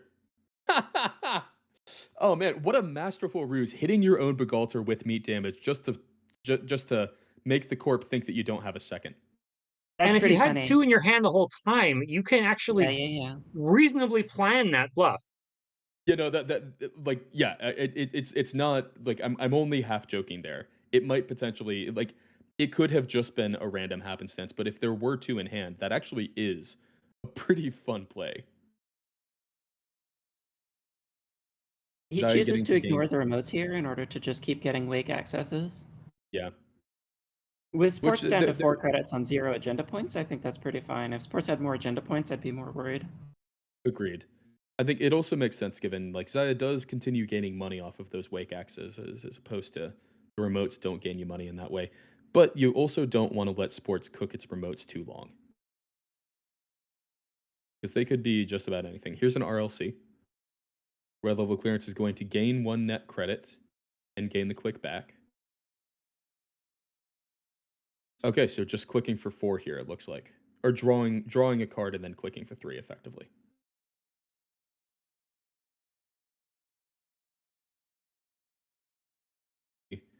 Threatening biotic potentially.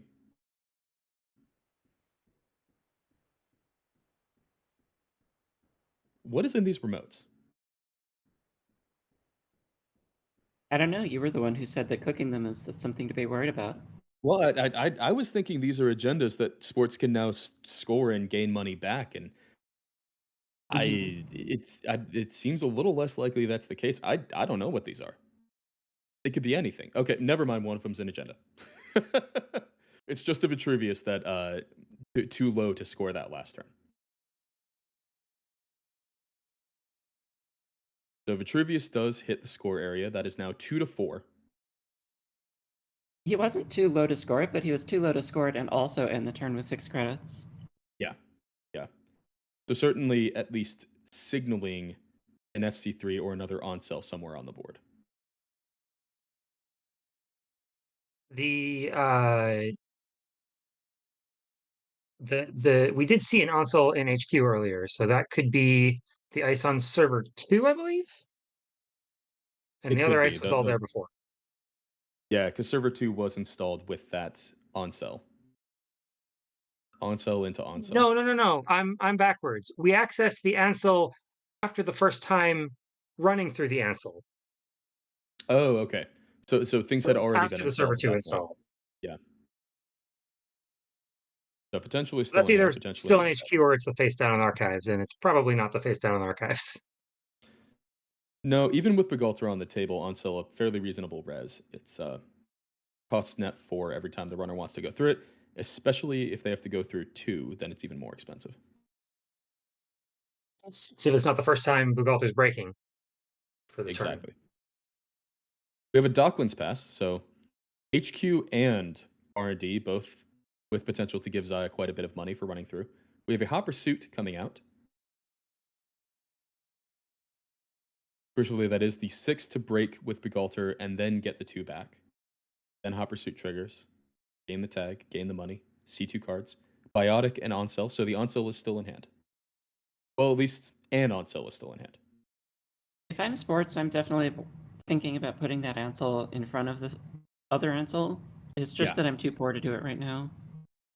Yeah, I agree with you 100%. Not enough money to do that right now, but that certainly makes Diversion of Funds a much harder card to play, and Hot Pursuit a much harder card to play in the future. Oh, there's Server Obelus. 2 a Obelus spin is the doctor, or is there constable. something else that could be? I it can't be a campaign, right? If it were a campaign, it would have been rezzed ages ago. If it was Spin Doctor, I'd have been resing it to draw cards. I agree with you. I mean, there have been clicks to draw between now and then, so is it another agenda? Great. Probably. Yeah. Megapre is already in the score area, so it's probably not that, but it could be ontological dependence. And with He with said 4 hopefully. with 4 counters on Turtle, I think the only ice you're really worried about are Fairchild 3 and Gatekeeper on first res. But obviously, both of those would make the corp fairly poor. Now up to 5, so I'd expect... it could also be Mavirus. True. Oh, that's a good point. It very well could be Mavirus. First Run would server be 2. pretty effective. Run server If 2 and let me purge. Oh, Obel's Regardless drawing of 3 that, cards. Oh, that's I good. think we're still gonna... If I'm in John's seat, I would still like run pretty aggressively now that I have Turtle up to 5. Because if it's Mavirus, like, if you get hit by Mavirus Fairchild, that's still all of the corpse money. Yeah.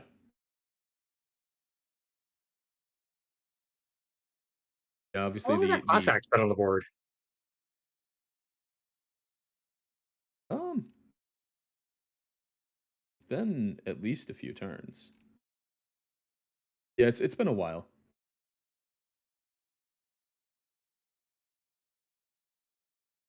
Wonder what he's looking for.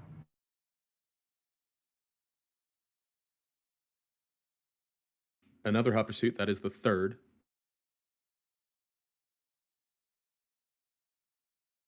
And now can just break with Amakua. Jailbreak into R&D. So this is starting to Run see events. quite a few cards with Wake Implant. Now, notably, if Wake Implant gets fired here, it can't be used to gain Zaya money in the future, but still. You're on 4 points. This could just win. Why wouldn't Wake Implant get used on this run? In theory, you could save it for a future turn to get Zaya money from it, but you could just win here. I think you That at probably 3 just fire it to counters. win. Yeah. Like this is you're maxing out the Zaya value already. Well, Zaya already triggered this turn on HQ. Did she? Okay. Yeah. Oh, here's a Mavirus, though. So Mavirus is going to drop. Yep, and sure enough, here's a Fairchild 3. 0 clicks left. This is going to full fire. It was Do you broke, pay 6 now? but Yeah, paying 6 and ending the run. The runner's still in a pretty good spot here. Yeah, right. Because what's the corp do here? You maybe install over 1 Tranquility, gain 2, and then you go up to 4 credits, and you just your defenses on your centrals are up, but your defenses on your remotes are completely nothing.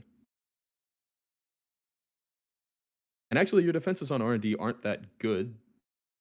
Dia can just run through, click through No FC3, install, interesting. use all of Wake Implant.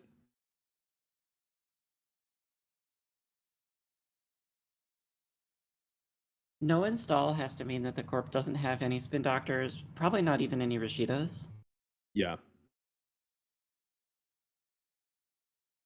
Yeah, only things that the corp doesn't want to install, or no installables, is what that seems like. Well, we know there has to be at least one installable. We know there's an on sell, but that doesn't solve that problem. Installable to trigger Trike Grid. Yeah.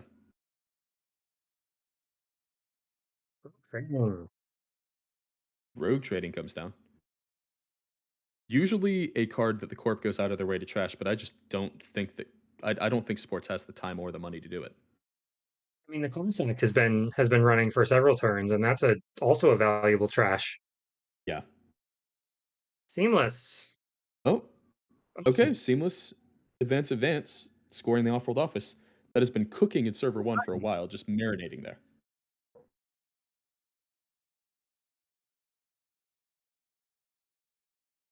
So that does help. Sports is back up to 9 credits.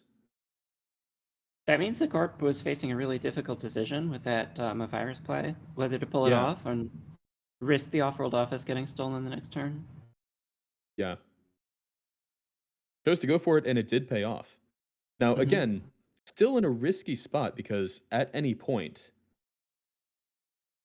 could either find a breaker for Fairchild 3 or could choose to just click through Fairchild 3 for the turn, see 4 cards off of R&D, and really threaten to win the game. I So think it finds instead an of Amina. playing...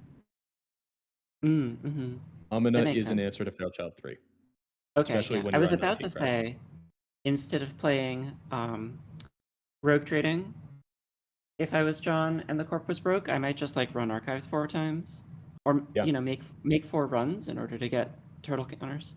Like run archives 3 times and then run the remote once. Of course, that Yeah. looks better in retrospect now that we know what the off-world office was. But Yeah. if he's thinking about installing Amina, then rogue trading makes some sense. Agreed. So I would say sports is back in a tough spot here. You know Amina can come down next turn.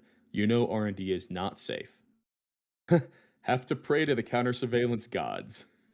Yeah, that card passes Fairchild for 4 credits. Yes. And you also the corp also loses a credit for the runner's pleasure of doing so. So Wake Implant works with counter surveillance, doesn't it? I believe so. Yeah, that's not the best news in the world for Bellator. Makes it a Sports up little to 6 harder to now, survive. so Elevagar is threatening to win. Yeah, very true. Did it efficiently too. The Vitruvius, the Off-World Office, and the Mega Prix only needs one point to win.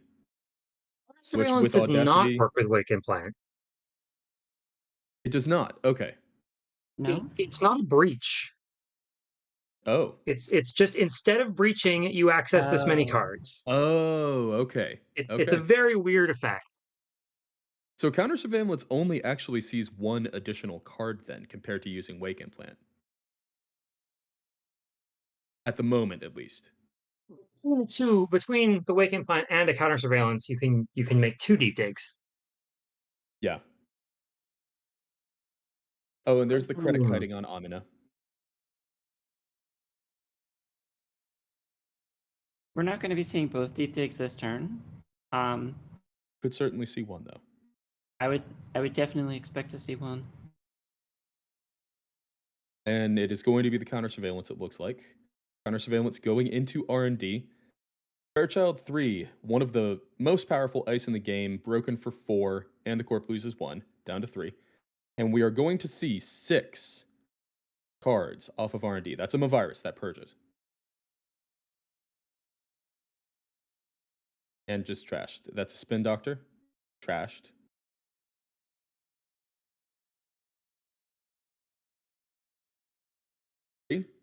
Pre. Only needs a 2-pointer to win now. Sports is going to draw. Drawing through the cards that were already accessed. Yep. Or rather, I think 1 card that was already accessed and 1 unknown card? I think that's correct. That's funny. drawing an unknown card in the middle of a counter surveillance run. Yep. And that's a Oh no, Rashida. That there ends was the a counter card surveillance. left there at the beginning, so there were two known cards, Okay. but the Okay. start of turn draw is still a fresh card. Oh, lucky me. Is this the Is it? Elvigar? Oh. Oh, okay. Thinking, not yet. I think lucky me just It's means just that he. lucky to have survived it. Yeah, exactly. The trick here is there doesn't even need to be another counter surveillance. This can just be 4 cards fresh off of R&D since all of them have been seen now. Yeah, that's the risk So of drawing. But if you don't have it's still Elvicar in your tricky. hand, Yeah. It's still a tricky spot for sports. hmm Yeah, like I if would you have not all want the to money draw in the world, through uh, cards that the runner has already seen. Like they have some serious pressure here, but it's not a persistent lock. Like they can't deep dig Yeah. every turn. So if you take credits, you maybe have some time to build up a solution. yeah, I don't know. You're pretty poor. I think if Oh, you have here's all an the money in RLC. the world, then you would not draw and spend time putting ice on R&D. But Is this RLC? Yeah, okay. oh, he found RLC, it. Audacity Advance. And that's Vitruvius for the game. Never let sports draw cards. It always they end up with plays like this. Rewarded for drawing during the counter surveillance. Yeah. Red Was level missing the audacity. drew them the audacity, drew him Bezier the audacity, uh, which allowed him to combo off. Yeah. That's Missing sick. the What a audacity sick is another ending good for the reason. game. Yeah. Yeah, so it looks like had the RLC, had the Vitruvius, but didn't have the audacity, needed to draw it with the RLC. And lucky for the Corp, had exactly enough money. Actually, 1 credit too much, I guess, if you want to end perfectly on 0. But what a game. Well What a played. game. Yeah, That was that was that was a exciting. super exciting ending. And if I'm reading correctly, there's about 10 minutes left in the round. Do y'all want to jump into another game, or do y'all want to go for a break? I'd be happy to squeeze in one more. It's my last Oh, round of oh yeah. comms. Well, we got Lunch the break is after this, so let's go ahead and try to squeeze in one more. Any requests on which one to jump into? Your turn, Jamie. Is it? Does it have to be my turn? Your turn, Pants. Okay. One moment. We got an Atom. Oh, let's see Adam. Adam probably has Adam? World Yeah, Tree. let's see Adam.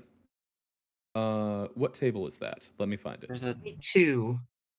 We've Table already seen Space 34. Ice today, who's playing the Corp, but Are we looking at table 34?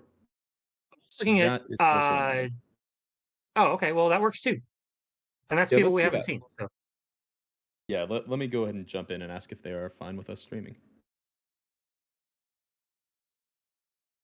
And this is Adam versus Outfit, so we get to see Outfit again.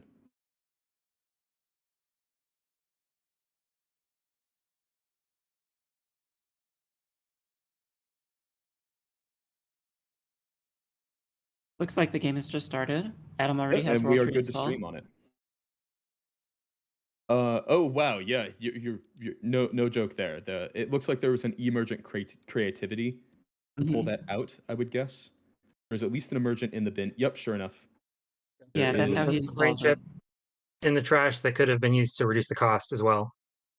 Yes. Well, I guess we can just scroll up and read the whole game history. Yeah, sure enough, it was trashing a brain chip, so reducing the cost of the world tree by 2. That was the very first turn of the game. So world tree's been out and active for quite a while, trashing logic bombs, installing liberated accounts, things like that. One of the cool things about World Tree and Adam is that he starts with 3 0-cost resources installed. Mm-hmm. So unlike Cabanessa, he doesn't have to find those resources to feed to World Tree.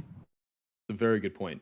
Yeah, and obviously trashing First has safety already first. been regrown. Yeah, safety first. Obviously, that's a draw engine for you throughout the whole game. That's something you'd like to keep up if you could, but World Tree's also a draw engine of a different sort.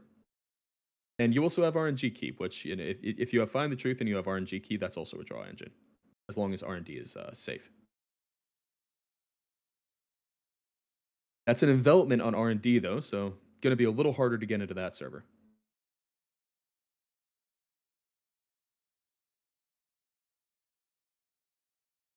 Out of the outfit. Spending 2 clicks to logic bomb through it. Yeah. Can draw 2 or gain 3 with RNG key Is here. this a did we have find the truth already? No, we just installed logic bomb and ran. Yeah, Find the this is truth is already this on is the a table. blind Yeah. run. Yeah, this is a blind run is what I mean. Yeah, find the truth is on the Oh, table, but it Find the hasn't truth triggered this already turn. fired. Okay. No, it did not already fire. Okay, didn't. Okay. Yeah, so find the truth will make sure that RNG key does fire correctly here and get the correct number. But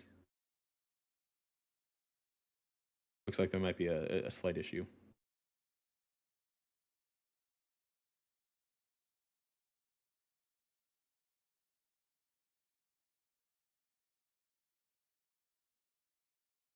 I'm not getting an image of Mayfly on my end either. Weird. I am currently, but it's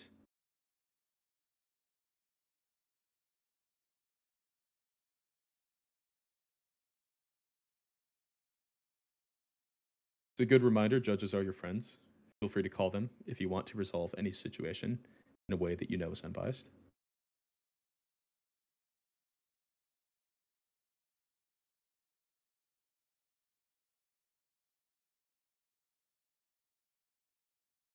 Is the relevance of the Mayfly here? Or is that just Yeah, I'm not another sure. example of a card that wasn't working? It could be that. We haven't seen a Mayfly this game though, so Yeah.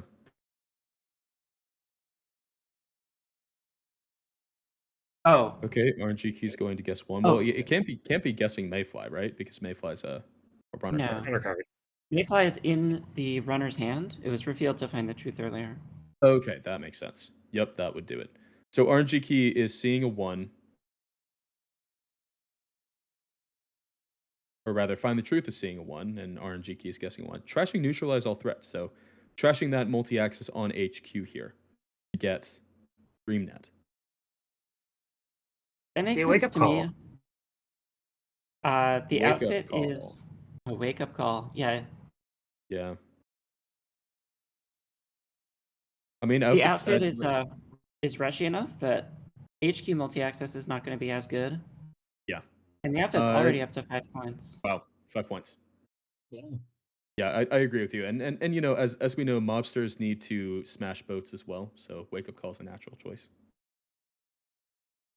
But on 5 points, this is very, very threatening if you're Adam right now. Yes, you have some like you have a lot of power on your side in terms of world tree, but all of the power in the world doesn't do anything if you're one audacity and one atlas away from just losing. You have dirty laundry on HQ. We'll let the runner know whether R&D is worth trying to get through the envelopment to access with the find the truth trigger. Yeah, definitely seems worth that effort.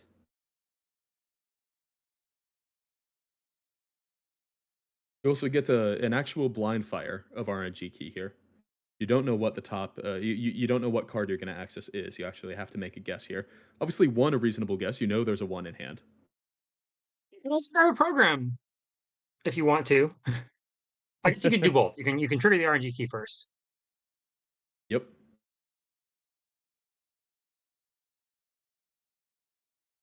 So DreamNet will draw a card. It's Mad Dash. Mad Dash certainly a card that you're happy to see here if you're Adam, I imagine, because it's one of the ways that you can actually get to 7 points quickly, and you need to get to 7 points quickly, right? Called Yeah, one. Adam does Corporate Corporate Town. Town. Oh, wow. Corporate Town. And that is a That is, in threat fact, a there 1. that Adam is not required to neutralize. Yeah. That card has new art. I haven't seen that card in a long, long time.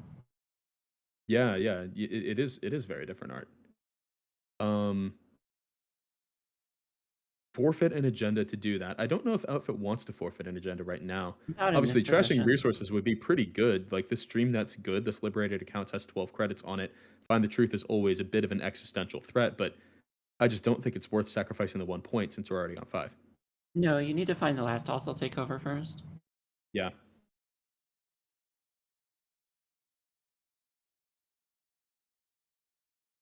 Then doing some math, thinking, figuring out if World Tree is gonna fire here. I imagine. No, World Tree already got daily casts. Oh, you're right. Okay, World Tree already got daily casts. So in that case, doing math on whether Corporate Town is worth trashing, I would guess. It's only 3 real credits to trash. I don't think I pay them. Chooses to do He so. chooses to. Then gains the 3 back with Dirty Laundry. I think I'm with You you. gonna I go on think I HQ wouldn't again trash then? there, but you might as well. You cleared that a little bit, right? Yeah, that would be the main reason to trash, I would think, is since you know what's on top of R&D, uh, you keep hitting HQ, so you know what fast advance options, if any, the corp has, Mm-hmm. and clear out Finding anything the else. last 32 is a priority here. Getting Yeah. breakers is a little bit of a priority, but he has the Mayfly. He can play the Mayfly from the remote, reveal the ice, and then use that information to decide what to get as a more permanent breaker with World Tree. Very true. He doesn't need to find his breakers per se. Yeah, and Mayfly doesn't trash until after the run's over, so you can use it and then World Tree it, correct? That is the combo. Right. Yeah. That's pretty good. World Tree's a pretty good card, isn't it? Yeah, it's a pretty fucking good card. Maybe Quite slight good. understatement there. It's an okay card. Oh, and I think we're seeing that now. Now that does have to trash the RNG key to come down because there's only 4 Because they're memory right both now. 2 memory programs, Yep. World Tree and Mayfly. Oh, and here we have a mad dash. So Ooh. this is definitely signaling agenda on the top of R&D. There's no tricks that can get rid of it right now on the corpse side. So this could potentially be going up to 5 points. Could potentially be going up to 4. This is an interesting play because not only does it lose the RNG key, which could get turned into another Mayfly, it Yeah. also loses the World Trigger Tree on the Mayfly. So Yeah. I would expect to see, I would expect to be stealing a 3-2 here. Wait. Oh no. No, envelopment trashes. Mm-hmm. Oh no, it just trashes. Right. This Yeah, it isn't just up. goes away. This Break isn't the up. trash itself subroutine. Yeah, Okay. it Oh, isn't that's above the up. It law. doesn't shuffle. That is above the law. So that's 4 points on Adam's side. That's pretty big. You're 1 3-pointer. If there are any Yeah. real 3-pointers, you're 1 3-pointer away from winning. Yeah, like if there's an Audacity in hand, you just have to go after that. But if it's anything that isn't a 3-2, I think I would just leave it. Yeah.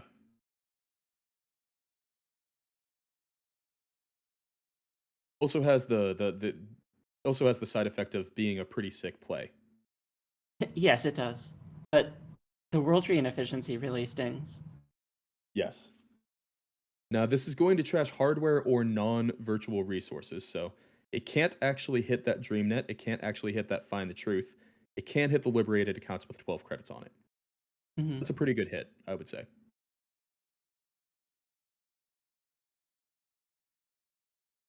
Especially since you are probably fairly confident that there's no endurance in this atom, given that you've already seen Brain Chip.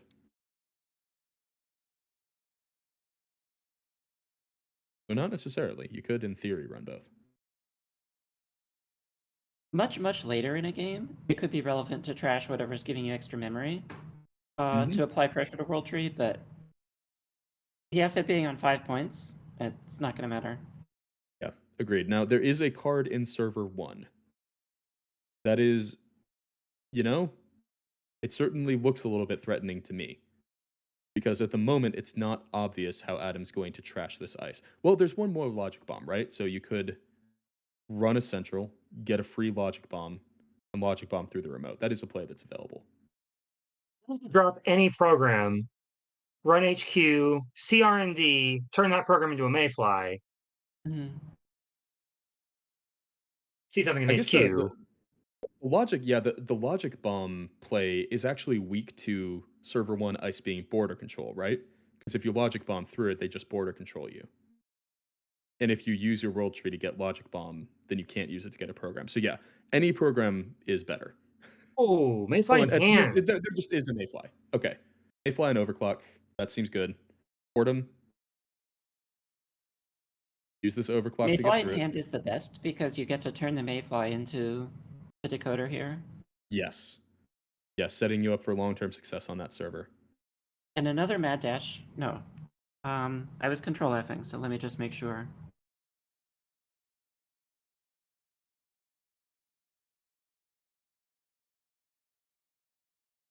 Never mind, there's not another mad dash. I was looking at the original mad dash. Okay, so Overclock is going to break the subroutines with Mayfly. Still 9 credits thanks to the bad pub to use for World Tree. That is so desired. Drawing a DJ Fenris. Fenris. I mean, it gets you all of the all 3 major factions, right? Yeah. DJ A Fenris is great super in many deep factions. borehole. We have a super deep Wow. borehole in server 1. Really Super deep glad, borehole Adam. on Adam's gonna be stream. really glad right now not to be neutralizing all Go! threats. Yeah, exactly. Oh man, what a sick card. What a terrible res right now, but what a sick card. Now the threat here is not winning with super deep borehole, but the threat is getting up to 4 bad pub. That's a good point. Absolutely. You know, maybe it is an actual okay res. It's not as big of a threat as it would be if the centrals were iced, because right now Adam Yes. can just kind of make sure that red cap never shows up. But you I'm know, not sure 2 you can turns from justify now, resing the borehole this turn. Oh, and trash. Yeah, trashing it. Yeah, so Cool. respecting that threat of getting up to 4 bad pub. yeah. Drawing up and getting a I'd no play free that. lunch does help there. That helps you recover economically. And let's see let's see what's in store here from Outfit. Would you draw to break the R&D lock here? Almost certainly. Yeah, Spin and Doctor, sure enough, that's his drawing. Spin Doctor will do that. Sure. So obviously, Ngolo is a way to break Whoredom. It is one of the Ngolo hates Whoredom. This is one of the worst matchups for one of the best decoders in the game because it does cost you at least 3 credits to break through and 4 if you want to break fully, which Ngolo's not used to spending 4 credits on decoders that aren't, Fairchild 3 or something like that. Mm-hmm.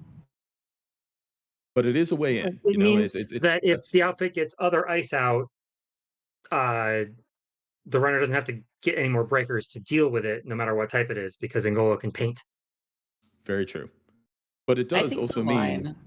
Yeah, go ahead. I think the line might have been to leave the borehole until it gets rezzed and then trash it that turn, because then the corp is 6 credits poorer. You save 1 Yeah. more credit on the bad pub for trashing it. Well, 3 credits poorer, right? Because they do gain the 3. Oh yes, it's outfit. 3 credits is like you're not taking them out of the range of scoring red cap, but you're taking them out of the range of protecting centrals with more ice. Yeah, 100%. Continuing to draw up here, so not finding what was needed there, it looks like. Gonna discard down. Or finding what was needed and padding out HQ. True, could be that too. Daily cast will tick in, that is 3 credits, that's a bit of the magic number for Ngolo versus Whoredom. No free lunch representing 1 more tick of that.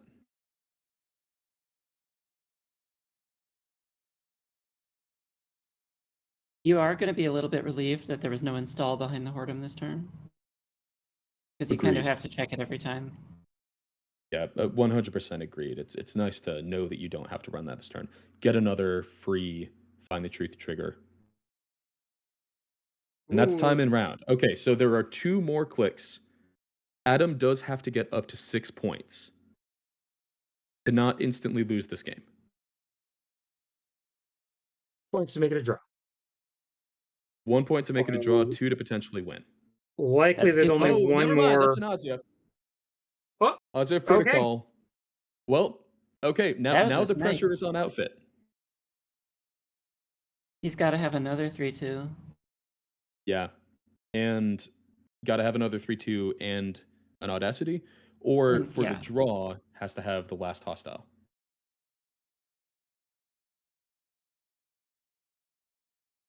And I would say, given that there isn't a snap run R&D, we know that the win isn't on R&D unless it is, in fact, the Audacity. Well, there's a biotic labor, so there has to be another 3-2 in hand for this to actually be a win. Okay. Popping, spin doctor, So two agendas. if there's no agenda, but there's biotic and audacity, we just barely have enough credits to click one, top deck an agenda, and then win. Yes. Is that right? That's Yes. true. Barely. We have a little bit more Just than barely barely. getting there. One credit spare. Okay, Oh, draw a here card, comes biotic labor. double Oh, biotic. double biotic labor. What? They're broke now. Install. Audacity. Credit advance. Click for a credit, advance. It's just extra style points. It's just extra style points. Using a Oh, second Style and biotic. points. it's GG. It must be a 5-3. Oh, one 5-3 credit or a short. red cap. Oh man. Yeah. Well, okay, it must be a red cap. Yeah, because right. One credit short, that means had to be a 4. Yeah. Yeah. Would have also scored a 5-3 because you wait. Is that right? No.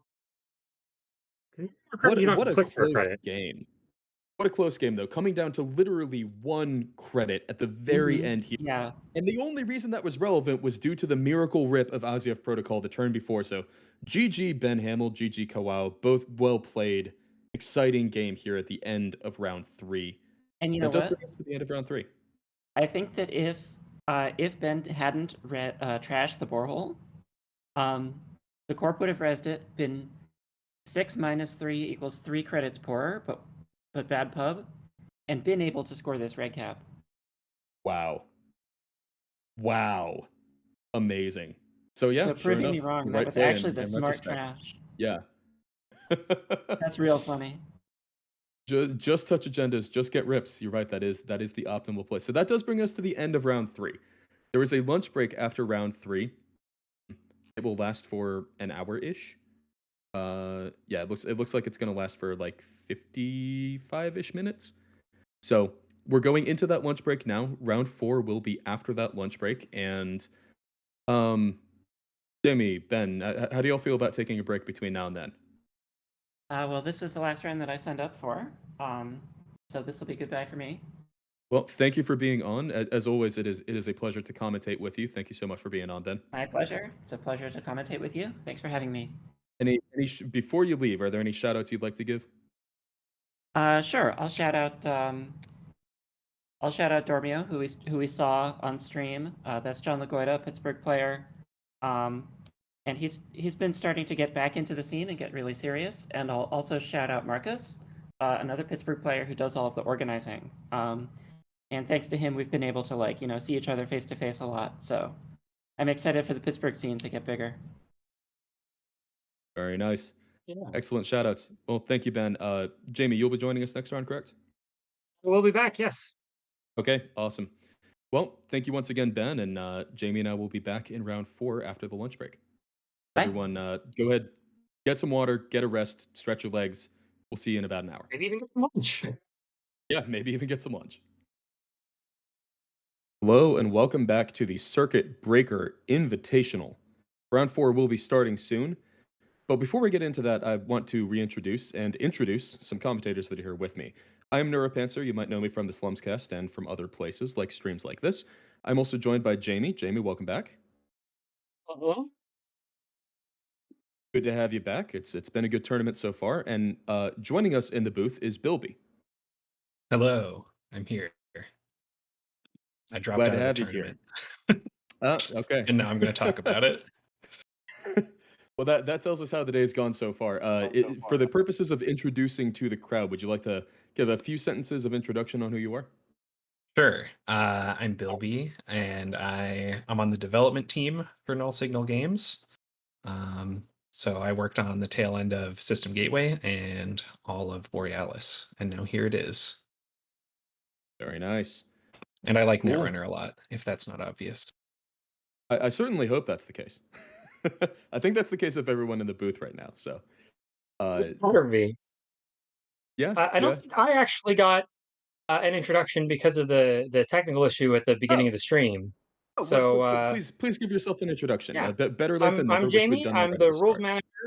manager at Null Signal Games. So yeah, uh, I'm in the Boston area and play a lot with the folks there, and I'm excited to watch some games, talk about some Netrunner.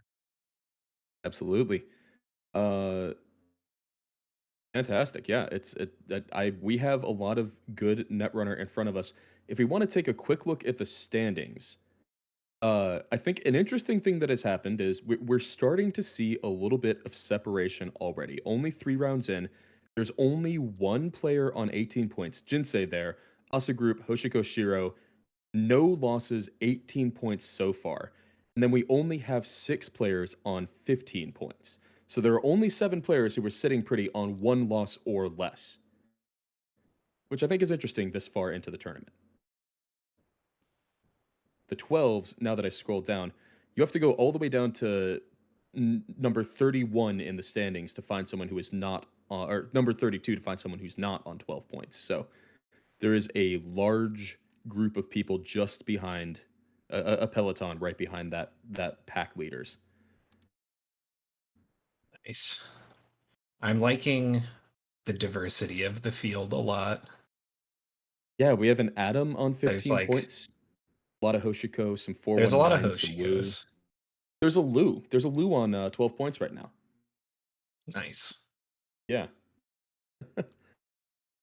That's like, oh wow, there's like 3 Adams in the top 20. This is wild. I heard that he was done for, That's what I heard too. but the I think I rumors were said false. that myself. So standings, I believe, or pairings, I believe, are up. If we want to, Bilby, you're new on the cast, or so Yes. do you want to choose our table for us? Oh man. Okay, let me look real quick. Only thing I would say is Ooh. that the top 2 tables, obviously, they're juicy, but we have seen Analyze Chris and MJP already, so maybe Okay. let's steer towards a table that has newer players. Well, We let's haven't see one seen. of these atoms. Let's go to table 4. All right, Isaro and Anarcho Mushroom. Let me just check the do not stream list real quick. I do not see either of them on it, so let's go ahead and jump into table 4 and ask if they are fine with us streaming.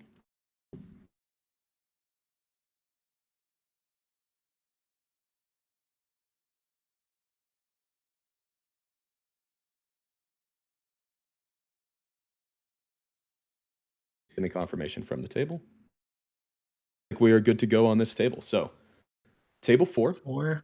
we're going to start off with the 419 versus Sports Metal matchup. Okay. They're on TV. Yes. Fantastic. Okay, so before we get started in the game, because there are a few minutes until the game actually starts, I'd like to talk about the matchup. So, Jamie, Bilby, I guess I'll start with you, Bilby. What do you think Okay. about the 419 versus Sports Metal matchup? I think that 4-9's ID doesn't hurt Sports Metal very much compared to some other matchups, just because you don't really need a lot of credits to do what you want to do. And you also don't really care about stuff getting exposed a lot of the time because you're just going to score it right away or like, oh, wow, it's a Tranquility Grid. Amazing. And then I think 4-9 has to play pretty precisely in terms of letting sports get triggers at key moments. And then like finding the best places to multi-access. If they're on Stargate, that's really, really useful. So I am not sure if Anarcho Mushroom's on Stargate or not. I know a lot of people are on Wake or Stargate as their multi-access option. Yeah, we'll see what their plan is in terms of multi-access. Oh, so running the the pay to not expose server, and it is indeed a Rashida. So Rashida goes down. That's a pretty big hit early for Yeah. 419. You have to. What do you think are some of the key cards in this matchup? If you're 419, what are you really hoping to have in these early hands?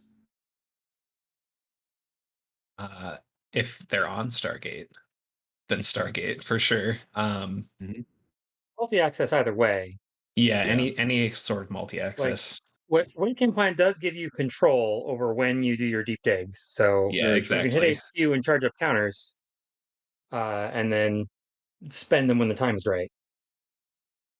I have played this matchup a few times as 419, and yeah, being able to not use your wake implants at the Oh, right here's a time. Oh, moon there's pool, okay, guys. we're on a moon pool Ooh, style Moon installing pool is over happening. sports. presumably Panda. Installing over. Ah, That's cute. that's Yeah. sick. I Okay. love Nice. that.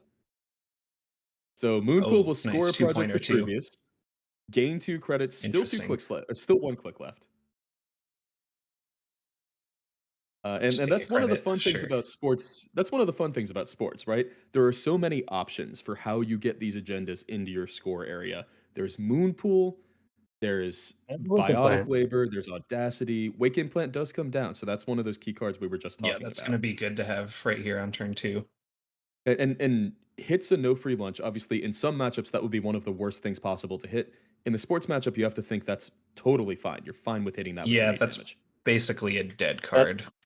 it's an easy mark. Yeah. Yeah. Meridian protecting HQ. So that does actually either end the run or add -1 points to the score area if you want to land one of your diversions as 419. Yeah. Or you can boomerang But it. boomerang helps with that. Okay. Not This making lets the you run this postpone the turn. decision of whether to take the negative point or find a persistent answer. Yeah, there's Well, the here's doof. okay. Here's the doof. Right after a hedge fund, perfect timing. Got all that money. Give me some of it. Give me a wake implant counter. Notably, wake Since implant only cares uh, about successful runs, does not care about breaches True. until you actually want to use the counters. Okay, interesting. Yeah, The mutual favor to get the Omakua. Yeah, this is a very good start, I think, for the 419. it is. It so is. Only 7 credits here for sports medal and only 2 points. That's certainly slower than you want to be as the sports deck. Yeah. the Oh, corp not resing on the previous diversion means that that boomerang is Oh, still live, yeah. and we have another diversion. 2 Yeah, credits that now for really sports. That hurts. seems really bad. Now, I mean, you can always notably, audacity from 1 credit is sort of the real gas of sports metal and why it's so resilient to stuff like that. But Yeah, yeah, I mean, yeah, corp you seems to you want to be res your reluctant ice. to get drained all the way to zero Yeah. because I believe either of those runs the meridian could have been rezzed, correct.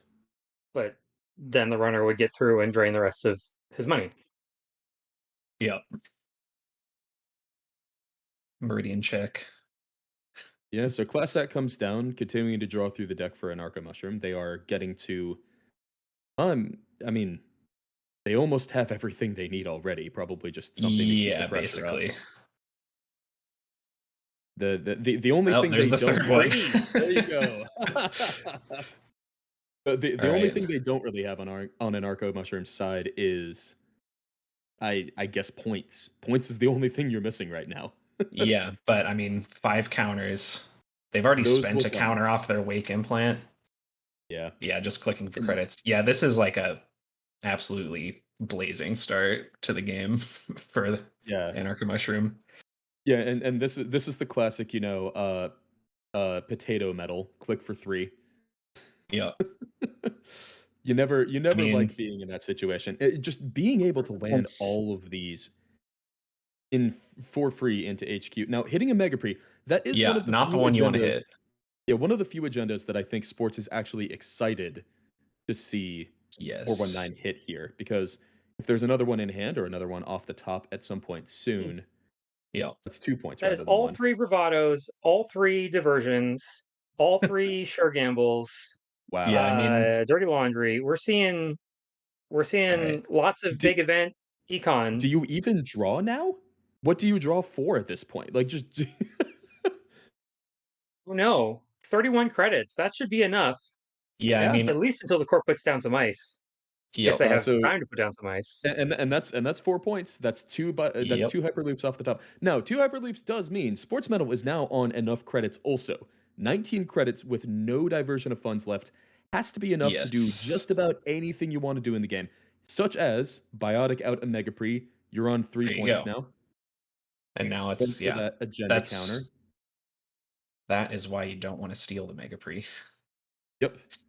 Paragon does come down. That's one of the, I guess, one of the few things that you actually do want to install because it helps you get bad cards off the top of your stack without having to draw them. Yep, It's a Rashida. Rashida goes down. That is 2 Rashidas taken care of now. Giordano Memorial Field there's axes Geo. for another. R&D. That's Okay, got to be a interesting. good trash. That's got to be a good trash with 4 agendas in an Yeah, I Argo. mean, the That's 2 Giordano's Geos crashed basically in 1 run? Yeah. that's Yeah. basically the only card that's gonna be able to keep an Arca Mushroom out Oh at yeah, all at I this missed point. I missed that at first. That's you're totally right, Jamie. There were 2 Giordanos seen on that deep dig. Yeah. Okay. Superconducting And hub. So here's a biotic. this is the as many agendas as possible flavor of sports with the Giordano and the Moon Pool. Yeah, it makes a lot of sense. I mean, you obviously get a lot of synergy there. Meridian is great when you throw it in because that's an additional agenda in the runner's score area, which helps you with your memorial fields, helps you with your moon Yeah. pool. Now at 5 points, this is actually very precarious. We Yeah, yeah, are and solidly in the late Because Superconducting game hub. here. There are potentially 4 more 3/2 agendas in the deck, counting the 3rd Mega Pre. Yes. yep, Yeah, because there's the I have to luminal, there's the assume there's a last of the luminal. Trivius. Yeah. It wouldn't make any sense for there not to be, I think. Yeah, luminals And given the must. influence we've seen, we see spin doctors. You assume probably a full suite of those. Moonpool. There is enough influence outstanding that there easily could be audacities. So Yeah. 6 credits isn't enough necessarily. I wonder if we're going Oh, to see Mad some. Dash Oh, just Mad to Dash. yeah, Mad Dash with the full wake implant is definitely a good play here. Oh, There it Luminal, is. there you and go. that's That's Mad it. Dash. Yeah, Mad Dash That's will the be the game. game. This is the Nice. you're already dead moment. The run hasn't ended yet, but the game's Yep. over. Oh, and Just okay, No. gotta okay, survive to the end okay, of the okay. run, which is Also finds the not really in superconducting hub. question. All right. Yeah, that was basically they had to get the win on their next R&D dig, and so Yeah. Mad Dash definitely helped that happen. Well, it ended up not being necessary, but it was definitely the correct play. Because Yeah, and any steal at this point that doesn't win you the game is just gonna give Isaru the game, basically.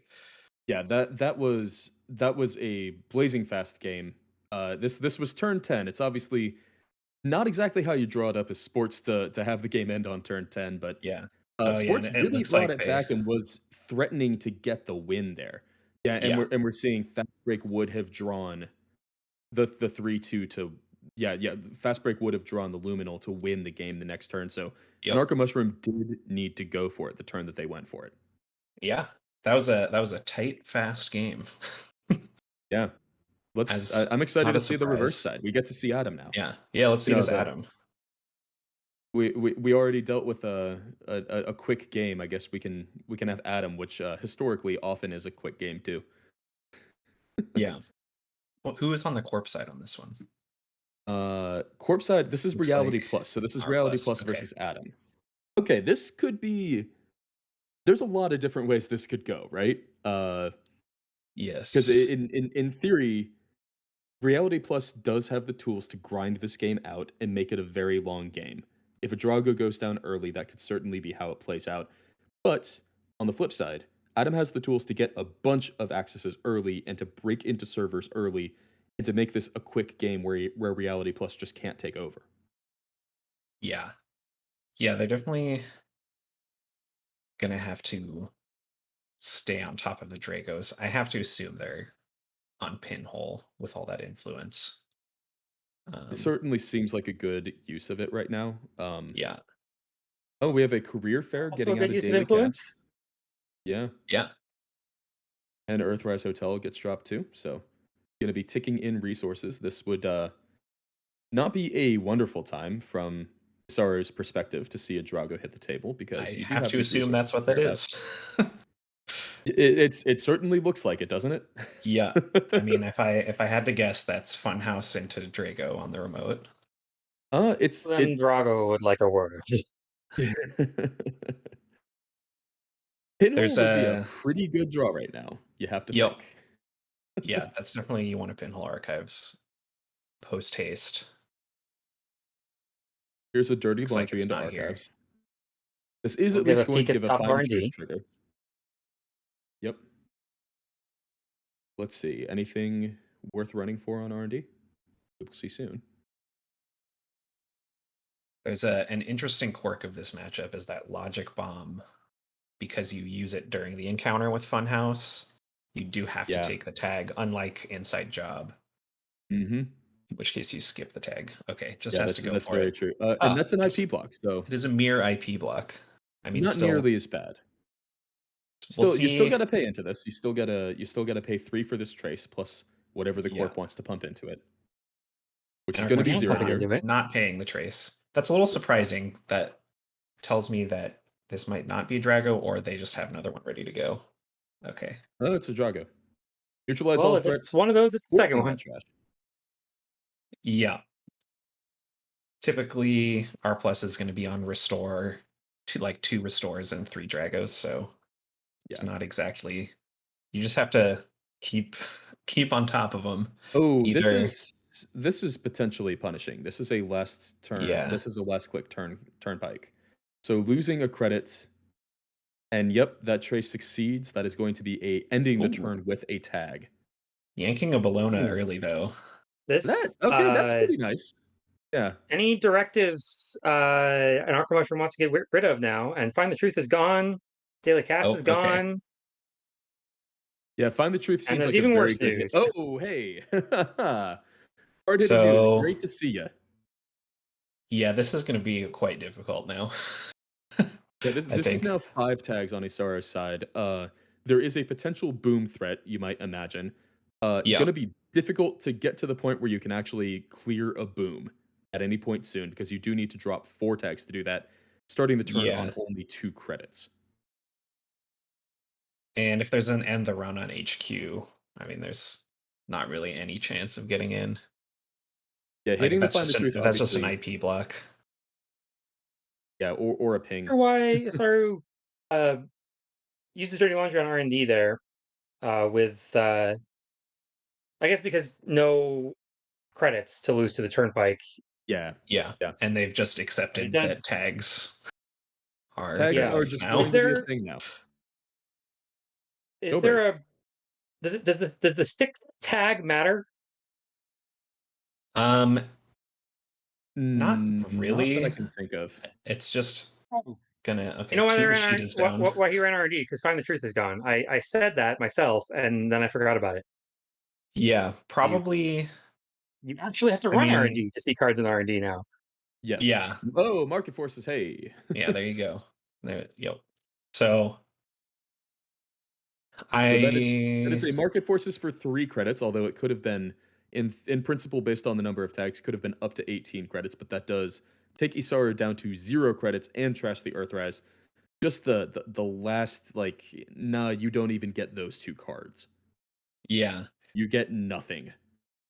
Interestingly, Adam gets to start with cards in play to shuffle away for degree mills. That's basically Yes. the only option Though who knows how at this long point those for are the for the runner. world. I think it's a reasonable play to trash down to less than 2 installables if you're the corp. Yeah. Mayfly hitting the table. That is actually potentially quite helpful Yes. Yes. to Mayfly get into is Mayfly's nice HQ. nice. against Degree Mill. Yep. Agreed. Since it is still around when you hit the degree mill, so you can still shuffle it. That's a nice interaction there. Same reason it's nice with World Free. Yep. It also might be the only way to get into HQ and try to sweep out booms if SR wants to look for that. Yeah, it's gonna become more and more difficult to actually get into these servers and do things like keep booms off the top. That's another reason that trashing the Find the Truth is so crucial. it denies the Yeah. ability to run a cheaper server and know when you have to go R&D to hit the boom. Yeah. Well, the nice thing about Funhouse is you've decided to take all tags anyway. Yep. It does let R plus draw off the tags though, which is what's really going to be threatening. Yeah, and potentially thanks to that padding out of HQ, we have self-growth program and attitude adjustment accessed. So if there are agendas in HQ, you have to imagine they're not long for the world. But self-growth program, just a Oh, nice little hitting the exact go same two ahead, cards again. install anything. Install anything that costs more than one. I Yeah. dare you. So I have to Nice is imagine. that all that the Central's ice is doing uh, is giving a reality plus trigger. Like, Yeah. and the And turnpike and, costs and, a credit. and turnpike, yeah. But yeah, there's nothing actually keeping the runner out of the central servers. That's Yep. correct. And I don't think these reality plus decks are usually on Psycho Beal, so the fact that we're up to 12 tags shouldn't really matter in any way, I don't think. No. If I expect any fast advanced tools from R plus, I'm honestly expecting the shipment. Oh, Oh, that they is were rough that Isaru there. didn't see the degree They were mill. there. Yeah. Oh, that must hurt to see. I don't think Isaru could have, in any reasonable world, stolen both of them last turn. But if you touch that No. degree mill, you're on 6, and all you need is one more agenda to win. Yeah. I I definitely think Adam has to be on Mad Dash, so hitting a degree mill with a Mad Dash is like the the brightest hope that he Yeah. has in this game, I think. Well, and that's I think one of the reasons that R&D Ice got over installed there. Yeah. I mean if you're an Arco Mushroom, you really want this to be a hard end to run because a play that Yep. would be there with Mad Dash is run R&D, decline to steal Mad Dash. So you Yeah. don't have to blind Mad Dash it. But this is an Okay. endless EULA. You're not running R&D That's very often now. that's going to be really hard to get through. Yeah, that's pretty disgusting. Unless we have a chisel splash or something. But Yeah. even in That the would be faction really with 25 spicy. influence, it adds up pretty quick. Yep.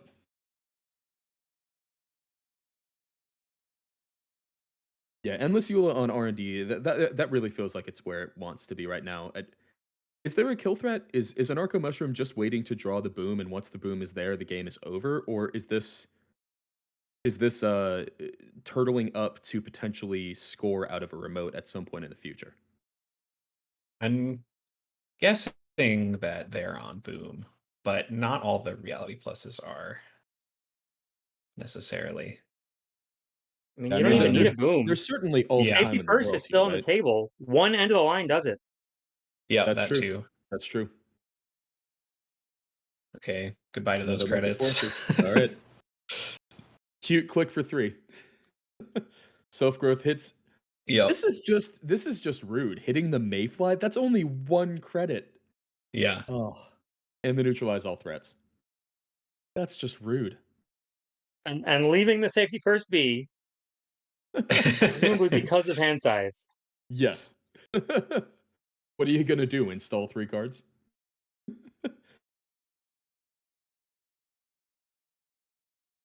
It's like there's an upgrade going into that remote. Yeah, it has to be an upgrade. There's already an asset there. What upgrades are you playing in Reality Plus? Potentially Um, Lacosta? yeah, Lacosta or maybe like Presec or something annoying like that. It would be annoying. I agree. Yeah. We are going to see Reality Plus Huh. drawing 2 cards. I'm surprised to see a draw actually there. That might signal there was already one in HQ. Right.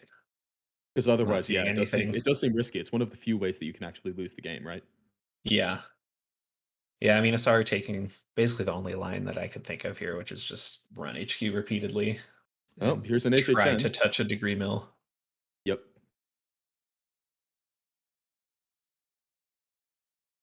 A degree mill would do it.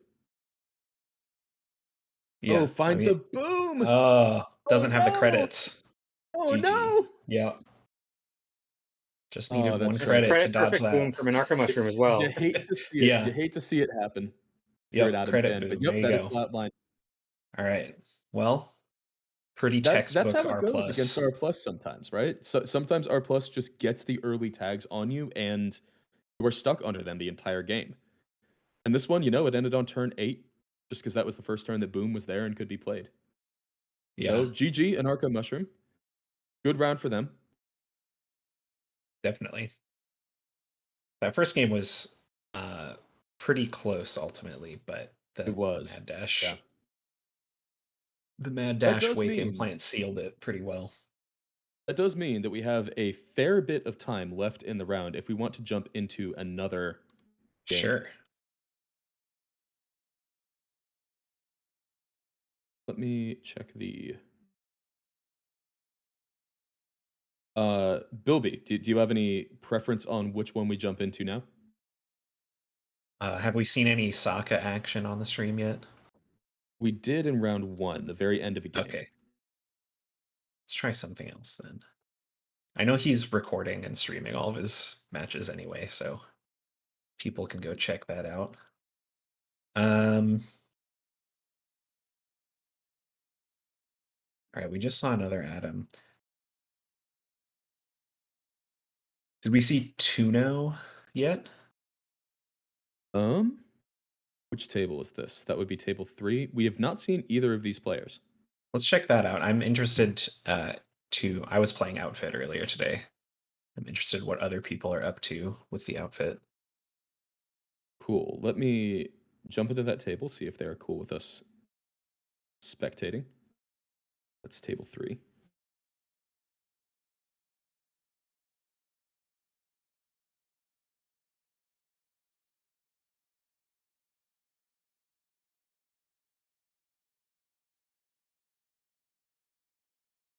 Looks like we are good to go. Sweet. So this is Great. Tuno versus Percomus. And we have another Reality Plus. No, yep. This one already has a Lacosta grid resed, so the scoring plan Yeah. and or the Drago plan are both moving quicker than they would otherwise be. There is already one pinhole in the bin from this Hoshiko, so one pinhole and one no free lunch have been used, defused, Yeah. however you There's want to look at it from. there's one Drago in the trash can also.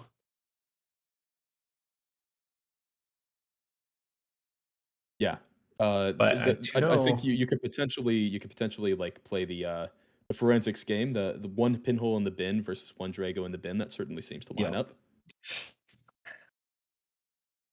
Sitting on There's a 20 restore. credits though, that's where you want to be. So restore does get Drago back behind 2 pieces of ice. Certainly you want to have a second pinhole, ideally, since there are no Yeah. bin breakers. Although on 20 credits, R Plus's ice is pretty porous besides just giving you tags, so you might be able to just contest this remote. Very true. You probably still have the time and the money to actually clear the tags afterwards. That's a good point. Yeah, exactly. Easiest click of Easiest my click of my life. life. Moshing. Oh, I bet I Not know what I what's was about to hit the expecting. bin. Some breakers. That's a full house. Oh, the All three conspiracy of them. That is a full breakers. house right there. Crash to All Moshing. right. Yeah, here we go. So that's quite a good turn. And that's a ping. Okay, ping Oh only no. the only Oh end the no, run but I don't typically you're have a gonna see. barrier breaker installed. Yeah, that was the best moshing ever. That is like maximum value moshing. I'm not convinced that there's a single moshing that could be better. So paperclip gets through ping, 4 to install, Oh, it was 1 even to 2 break. end the runs on there. Yeah. Both of No them. This is problem, the though. power of moshing. Get This is outta the power here. of moshing. Drago was Our gone. decks Lacosta where also moshing gone. all 3 steel skins could be better. That's But you true. have to be That's true. building It for could be. It could playing be. out an ententire hand of cards at once. Yeah, and Alright, here's that was the fun thing, right? After that moshing, after that dirty laundry, Tuno ends the Here's another turn one. after having installed daily casts and having installed 2 breakers, still on 14. Yep. So still quite a bit of money here. Gonna take up to Drago's 8 to right start the back. turn. Yeah, but it doesn't cost that much to go get it, right? It's only No, 1 not- with the paperclip, 3 with the not black at all. orchestra, and then 1 to trash. And that's 2 restores down, so Yeah. usually R plus is not on a 3rd restore because they're 3 influence each. They're quite expensive influence. Yeah, and then there's three on the Lacosta also. Yeah. I have to imagine. Yeah, And there are no spin doctors used. That is important to note. No spin doctors that are currently waiting to like the Yes. 3 spin doctors in theory that are still waiting to shuffle back these Dragos and these restores. There is this mysterious server 2 sitting here that is Yep. probably a spin doctor. Certainly looks like one. Accessing Drago, trashing Drago. Yeah. Acosta just gets to sit there. No need really to trash the Lacosta because this server is so easy to crack into right now. Nope, sure enough, there's a spin doctor. Spin doctor gets popped. We're seeing what do you take here? You maybe take restores? Dragos, restores. Yeah, the restores at least can't get trashed out of centrals. Yeah. Oh, shuffles back 2 unseen, so 2 face downs. Okay. There may have been some agendas then. Could very well be. Yeah. That makes sense with the spin doctor sitting on the table that he could just pitch some agendas. Advancements on the Lacosta grid matter at all? Is there any chance of like Trick of Light or Red Planet Couriers? I would be very They're a bit influence surprised. expensive, right? Yeah. Trick of Light They're a is bit influence expensive. I would be surprised to Level see 3 them. influence cards. yeah. Yeah. But technically there is So 6 influence we haven't seen, I believe. yeah, technically, I mean, they are technically options, and it would be a very spicy, like, oh, I was not expecting that type play. So no, it's this server just isn't holding up right now. The server is so cheap No, to not get at all. into that these bluffs aren't nearly as threatening as you ideally want them to be as R plus. Oh, this That's a time it's a Bologna. Bologna. Yeah. Okay, well that seems like a reasonable tactical exchange here because that's like, okay, Yeah. I get you down to 8 credits, you get up to only 3 points. We do have a botulus here on R&D, which maybe makes that math a little bit worse because that says R&D is cheap to get into.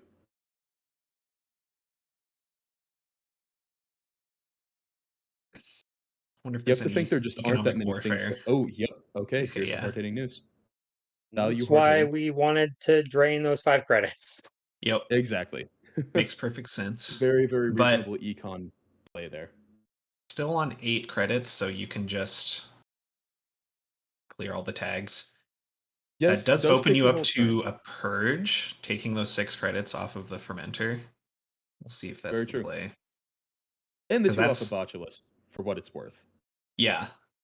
All right, not purging. Choosing not to purge. Choosing not to purge. I wonder if we see a jam in server 1 now. Is there Yeah. any good. I mean, Drago certainly seems like it would be a good card to have here, so threatening for that to be the case. Yeah. This is a turn where you might actually cracking the fermenter probably going to make a run on that remote. And Hippo. Even with a Nice. hippo. Oh, Oh. okay. Hippo makes Oh, even and more Arnie. sense Nice. now.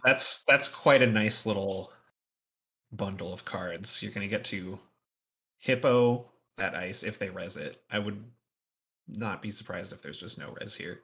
And then you also get to There is a res, it's IP block. That's worth hippoing. for sure. Right. That's Yeah. that's one of the that's like tied for the most expensive ice out there right now. Yep. Choosing not to hippo though. Gonna let it sit. Why look at all those That does botulus make sense. counters? Why There are give up the still 2 hippo botulus counters, already? right? Yeah. Save it for a potential if there does turn out to be a better target somehow. And If a actually funhouse botulus ends up on the outside of the remote, that's something you'd want to hippo for sure. and botulus Is on IP block that if you ever have to go tag me, that's actually quite good because it does still at least break the 1 subroutine that matters if you tag me every single turn. Very true. Very true. whether you're tagging me or not, it breaks the 1 subroutine that matters. True. Yep. That's a good point.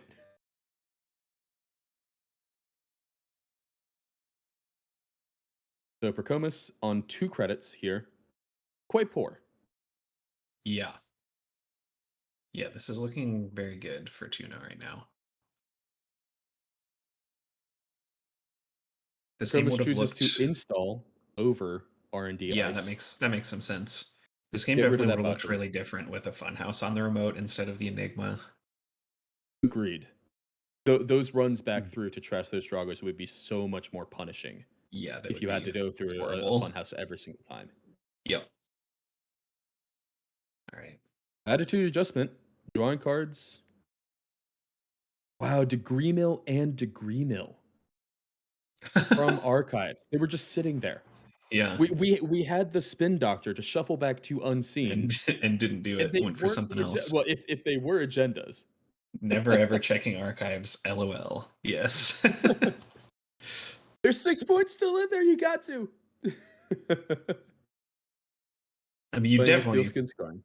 What else are you going to think seeing 2 face downs get shuffled from a spin Yeah. doctor that's been sitting on the table multiple turns? You have to guess that those are the agendas getting shuffled.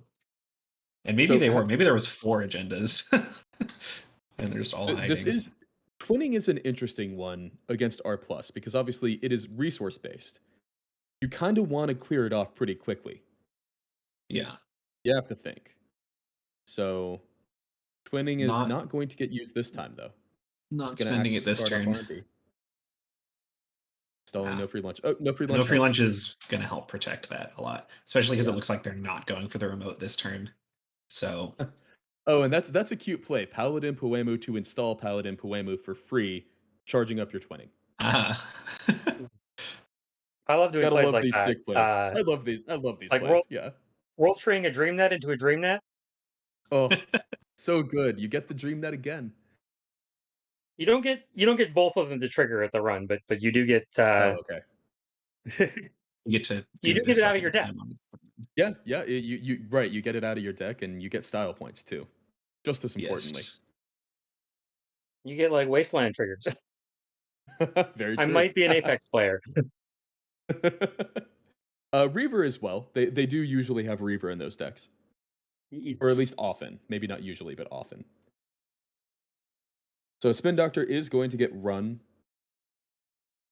and rezzed and used. This outer ice on the remote is demonstrating why saving that hippo was a good idea. There might have been another agenda in archives. Yeah. Another face down just got shuffled back. I don't know if R&D is the safest place for agendas, honestly. There are only It 12 We cards in might there. we might actually yeah, see a Drago fire. There we and go. IP block doesn't do much. Okay, so Drago does finally fire. No free lunch is going to remove that tag immediately. Makes sense. It does. Now it starts to actually get quite punishing to Ooh. go after this Drago. Yep. I'm gonna bet that that's Funhouse and then another ice to protect it from hippo. That makes perfect sense to me. There's at most That one pinhole left. yep. Getting a question here on using Gachapon before or after corpse discards. That's a question, I guess, to get the token for winning. Yeah, that I think that makes sense.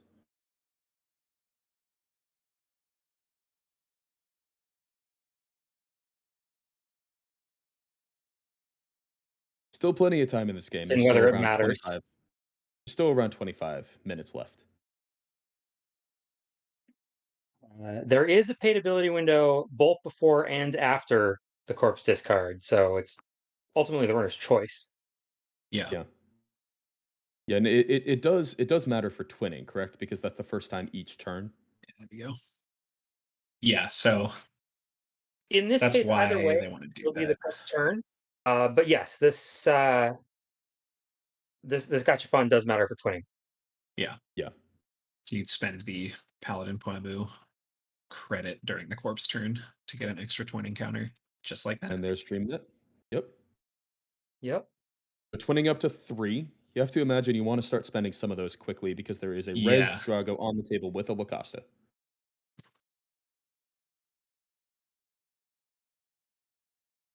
Yeah, this game just got a lot harder for the runner, definitely, in the last Yeah. couple turns. Yeah, just having that Recursion protected situation at this funhouse. point. If Tuna does find a third pinhole to deal with the current Drago, how many more Dragos can they put out? Oh, there it is. Oh, well, Nice, here's very okay. nice. So this is even free. IP block just it does nothing because of Botulus. I think Break the trace, get through, I think pinhole, A take got down. shuffled earlier with the Spin Doctor. Maybe I'm mistaken, and it was all restores. One Drago did get shuffled. Yeah, Yeah. so there's still 2, I think, Yeah, in the two game. in the deck. Attitude adjustment, potentially drawing towards that. There was a degree mill in archives. Oh my god. We were there the whole How many time. Fool me agendas are in once. archives? All right, Like, the let's see degree if a mills could just keep third coming back. botulus. All right, folks. Run archives occasionally. Like I know that we Everyone's talk about smile. never run archives, but sometimes you actually should run archives.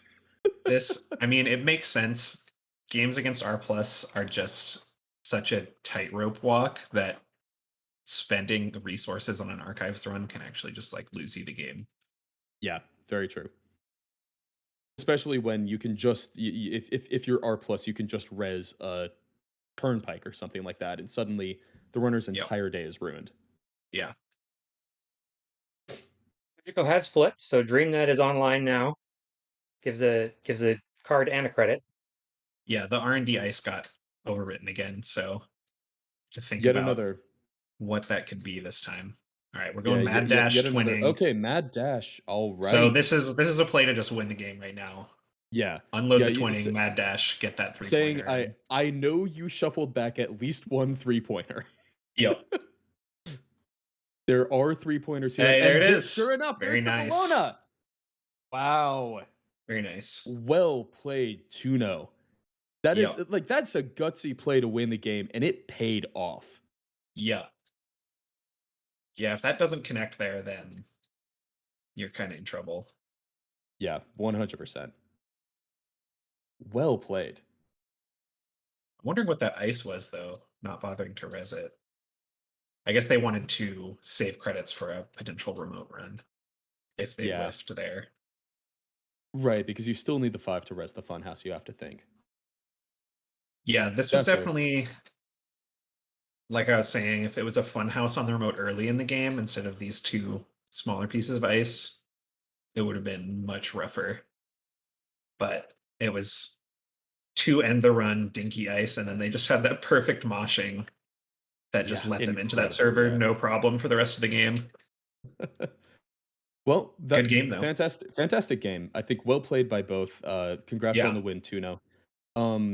Should we do we know if that was the first game or the second game of them? My guess is the second because we caught it right at the beginning. So we might be looking for Yeah. another table now. Yeah.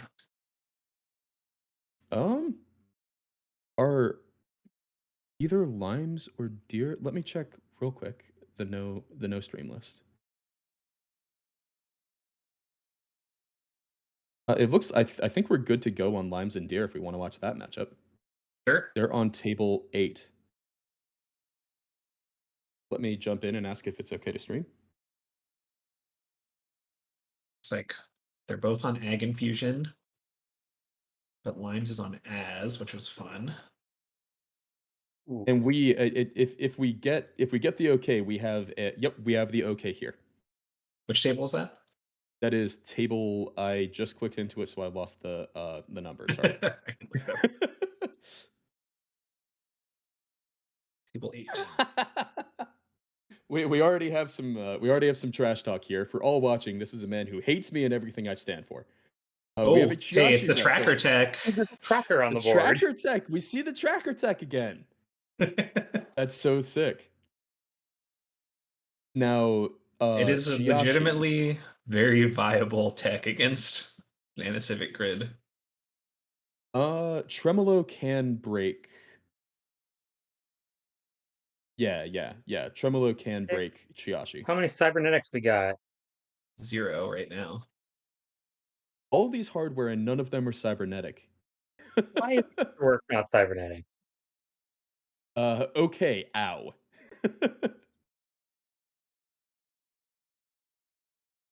Tracker isn't Tracker implemented, isn't really. implemented, it looks like. I wonder Tracker do why. its thing?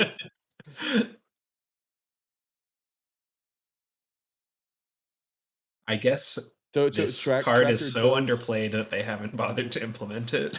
So Earlier this game, effectively... we saw a tracker run where it worked properly. Yeah. Okay. Possibly behind the But- times. Possibly Tracker quietly got implemented and Limes didn't know about that exact. Okay, yeah. So Limes takes 2 net. The other two get prevented by Tracker. Aversion of Funds and Chesva hit the grid, or hit the bin, rather. Aversion of Funds, traditionally quite difficult to land against Ag Infusion. As are all powerful run events. Yes. Yeah. Although in this breed of Ag Infusion, the Ag Infusion might actually just let the diversions land because they need to save their ID trigger to block pinholes. Mm, We do have one pinhole in the heat in this game.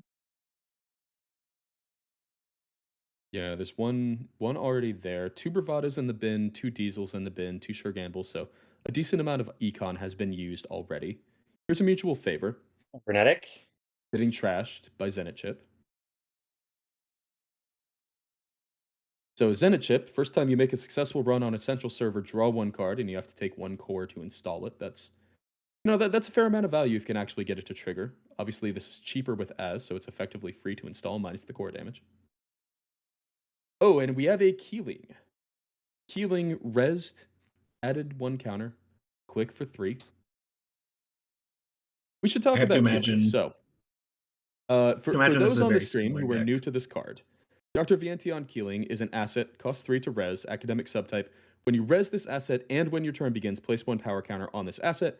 Runner gets -1 maximum hand size for each hosted power counter. 4 to trash. So, Limes is actually helping out Keeling right now because with the 1 core damage and the 2 -1 hand sizes, that is effectively -3 hand size on Limes. There is, that's only 3 hand size at the moment. That's not the best thing in the world. Having to discard Tracker and Masterwork. Keeling has to go down relatively soon, you have to imagine. Yeah. It was a cute little synergy with Boomerang and Tracker to get through the DNA tracker. Oh, that's very nice. I love Tracker getting through DNA Tracker. Yeah. The Tracker wars are upon us. So that is an Okay. install advance. Certainly looks like an NGO to me, but I'm also not sitting here in the Circuit Breaker Invitational. They could be up to something else. Yeah. I don't Combo would be know. really cheeky. Yeah, It Nova would. would It would be be quite very, very something. cheeky. That's click for that's click for 4. Building up So the resources to potentially challenge Dr. Keeling. I yeah, have to you imagine. need enough to get through the Chiashi and then Trash Keeling, which is quite Yeah. expensive. And you're And gonna be here's another taking ice. damage to your stack thanks to Amakua just to get through the Chiashi. Yep, that is Is true. Also, this you has can't to let the tracker help you against the Chiashi. You have to save it for an Anisipik. You're Yeah. right. You do. Oh man, this is a tough spot to be in if you're Limes. Yeah. You really want a pinhole here, right? Pinhole on server 3 or pinhole on server. Well, pinhole isn't even that useful, right? On Because Yeah, they either can just spin or delete the NGO. server. server 3 can collapse, server 4 can collapse if it's Yeah. an NGO. No, you'd have to just pinhole R&D and Oof. tank the Pinhole DNA R&D tracker. is rough. Yeah. So we do I see mean, they have to break Tracker it used anyway on because server they're 2. gonna get sent over. I have to assume. Here We can hit comes Oh, a damage. just Oh Thimble. no, resing. we Oh, they can't. actually Oh, don't have a yep. decoder. Thimble's good. Amakua breaks this for 1. So Oh, that's true. this just forces the DNA tracker onto server 2 Yeah. for any future runs. Or chooses not to, just continuing the run. It Why is someone have to a break it? Tremolo It's short. Tremolo plus tracker can break the Chiashi, but then the tracker doesn't work for the grid. Yeah, I think you're right. And you need 4 That's credits left over to trash Dr. Keeling. Yeah, of right. course. Right. Yeah, I think this is over. This is it costs 4 just to get up to strength, or it costs 6 just to get up to strength. Yeah. Can't just let the net subroutines fire because tracker will prevent the first subroutine, whichever one it is. Yeah. But the issue is you still need to get up to strength to actually break the end Yeah. run. So If yeah, there were I one more think cybernetic on the board, it would at least be enough to get in. Still not enough yeah, to trash Mhm. Dr. Keeling. yeah.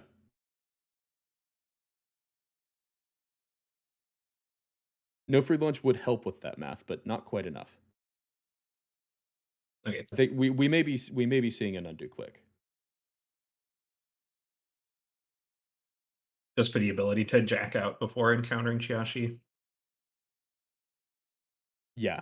Yeah, sorry, not an undo click, just jack out before Chiashi.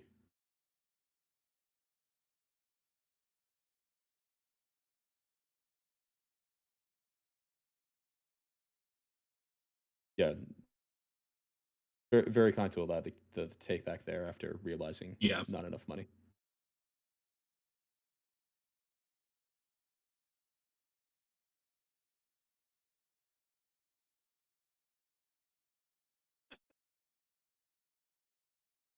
Okay, so this is still an extremely tough place to be if you're Limes. Yep, definitely. You are facing lethal now. 0 hand size. Next turn is a flat line. Yes.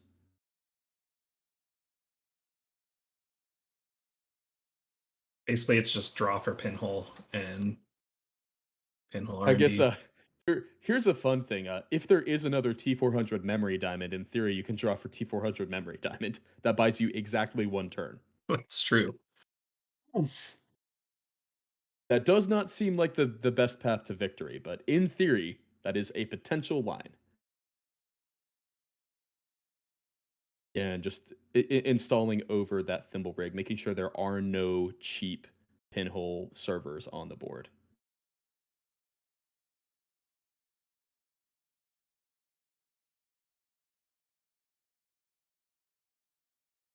All right, drawing 1, getting to look at 2.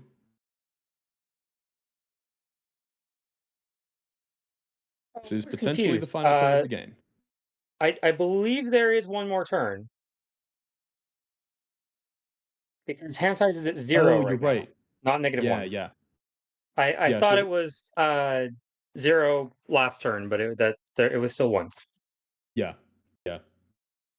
Yeah, T400 Memory Diamond doing a surprising amount of work in this matchup thanks to the Keeling. The Keeling win condition. That said, I just don't think actually it still looks Limes can pretty pinhole. safe, right? It costs Yeah. so much money to get through this Chiashi. Well, Boomerang Ooh. helps with that. Oh, Boomerang Running going on in Oh, and we see a R&D. R&D, pinhole and there's too. the There's a pinhole. pinhole. Nice. Very There's a nice. pinhole. So they have to eat 1 tracker sub, but then they get in. That will Credits deal to 1 trash damage, drain 2 credits. Keeling. Still enough money to kill Keeling here. Keeling will go down, you have to imagine, as soon as we see the resolution of the event.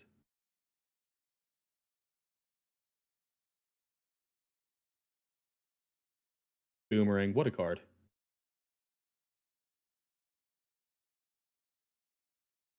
Yeah, just getting the last sub to fire here.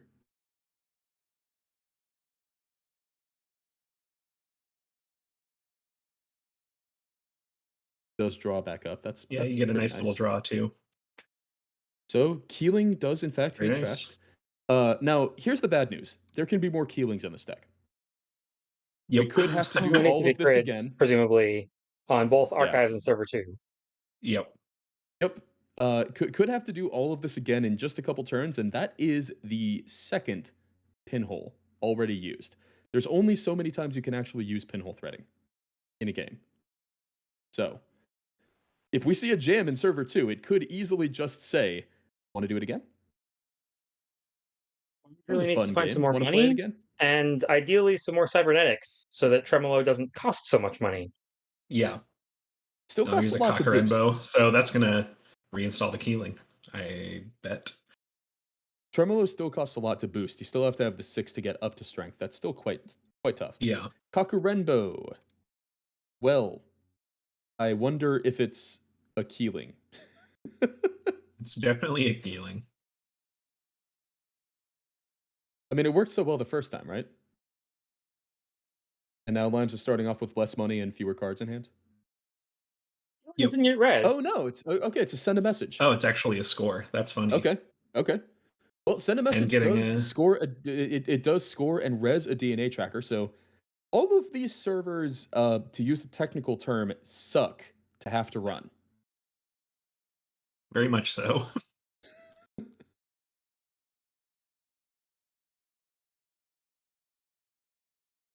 Really have to say, tracker running on R&D. This wouldn't actually hippo, correct? Because it just prevents it from resolving, not breaks it. That's correct. Yeah. Yeah, so hippo won't get to trash the DNA tracker there. Hippo, obviously, that's an interesting and spicy splash. Hippo is 5 influence. You often don't see it out of faction, but it is in this Aztec, and I think it makes a lot of sense there, right? Has all Because the tech for this matchup, yeah, but is not quite keeping up economically. yeah, not quite. It's really tough. I mean, this ice is expensive to have to deal with, turn in and turn out.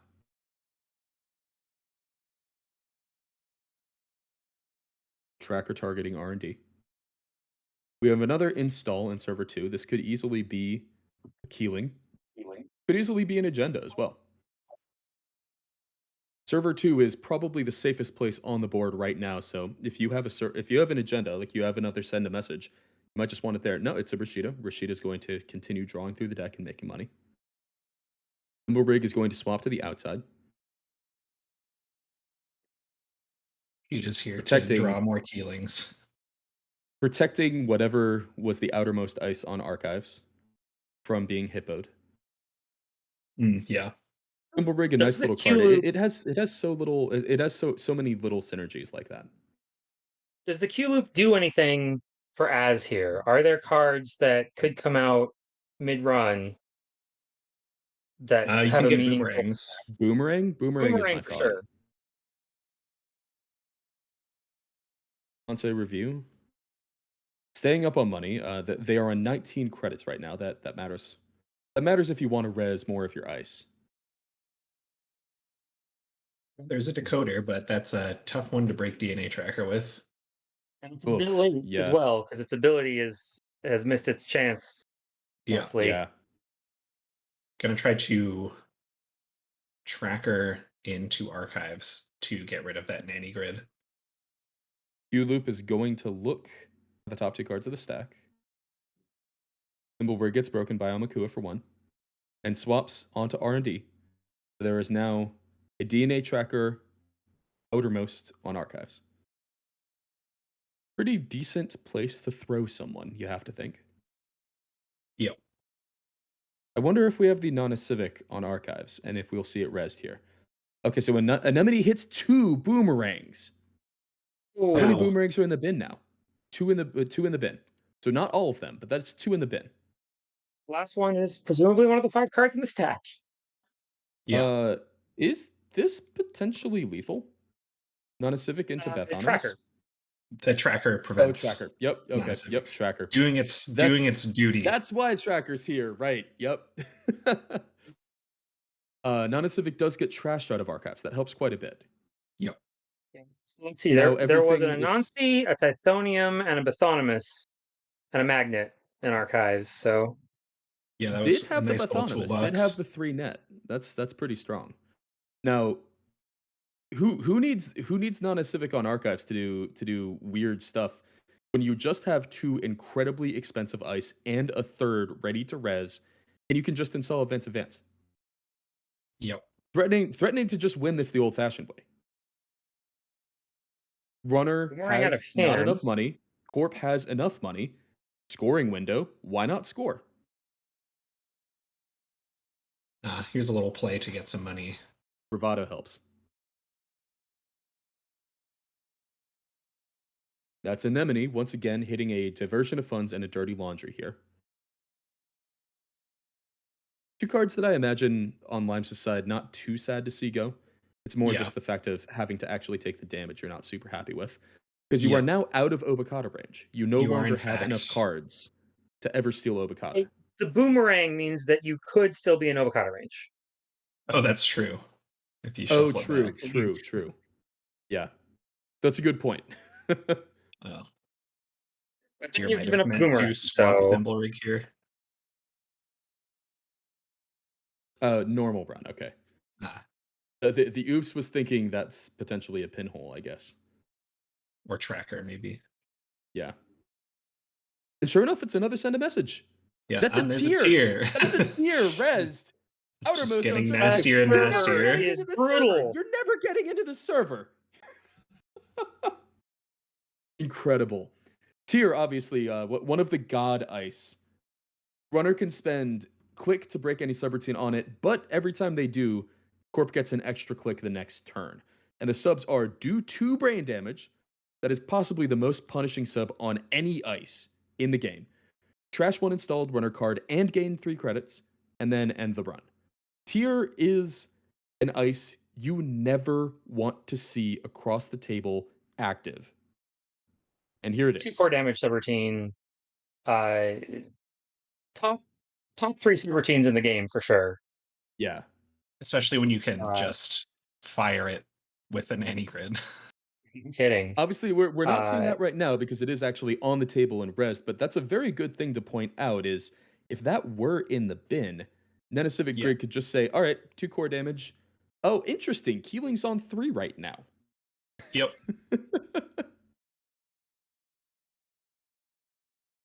Most powerful subroutine in the game is Advanced Whoredom, tutor 2 cards without revealing them, and end the run.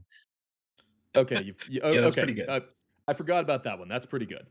That one does not work with an ECV because in archives it won't have any advancements. So tier is potentially the most powerful subroutine you can actually use with the grid. Potentially. Autonomous, I have to think, is like a pretty strong contender too. Also, we see in the bin the Tithonium, Trash 1 resource and end the run. You get to choose between that and Trash 1 program, both incredibly powerful effects to just unconditionally resolve. Yeah. It looks One of the like few ways to tier directly is trash a resource with an ice, actually. that is true. It looks Now we like haven't installed advanced events. This could agenda's just be in. game, right?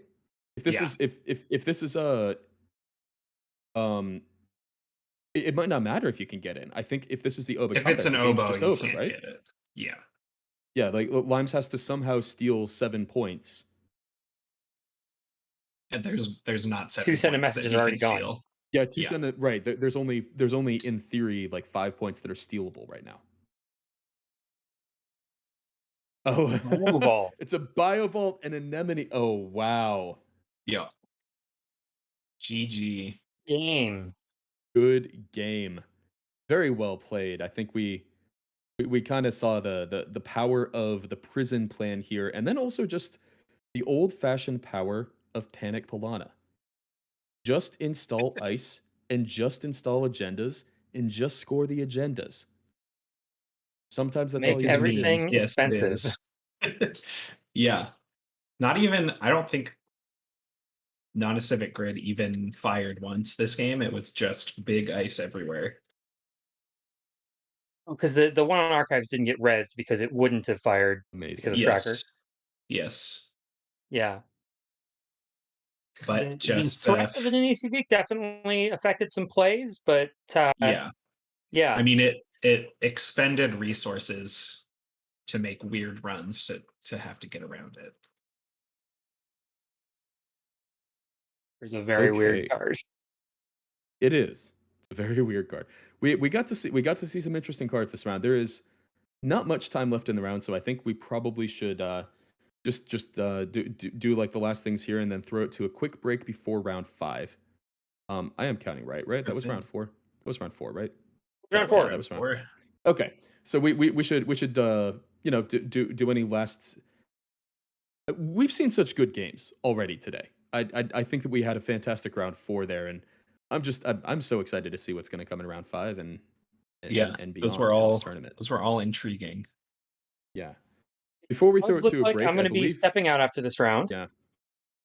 Thank you for being on today, Jamie. It's been a pleasure commentating with you as always. Yeah, thank you. And a lot of fun. Yeah. I All right. might Thank you, be Jamie. back next round for more. We'll see. Okay. Well, you. I want to see someone beat this Ag Infusion today. It must be made mortal. Well, Only we can will be all beaten, find but out. It's definitely it's. beatable. I think once it gets set up, like if it gets the lock together, it's very difficult.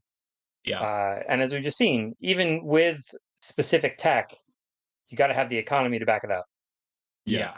That Aztec had all the tools and tech to try to beat the Ag Infusion. And it may have just been a matter of piloting inexperience and maybe the deck's not quite tuned or There's just- something. You need a pile of money Yeah. once those big ice start coming up, and especially once a thimble rig is positioning them exactly where the Yep. corp wants. Um, Yeah, Limes needed another like 20 credits in that game. Yep. Just did not have them.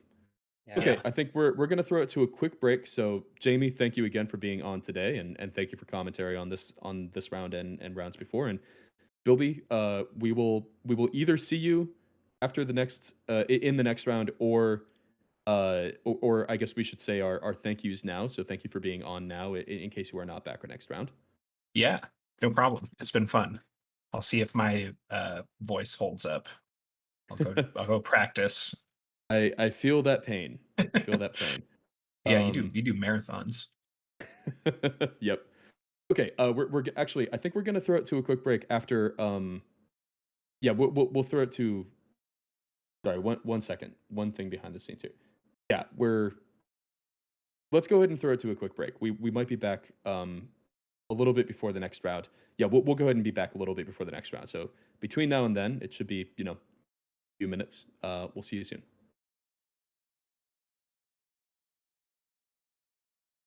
Welcome back to the Circuit Breaker Invitational 2022. Round 5 will be starting soon. Before we start round 5, I'd like to invite the head of OP, Orbital Tangent, on for a quick message. Important message.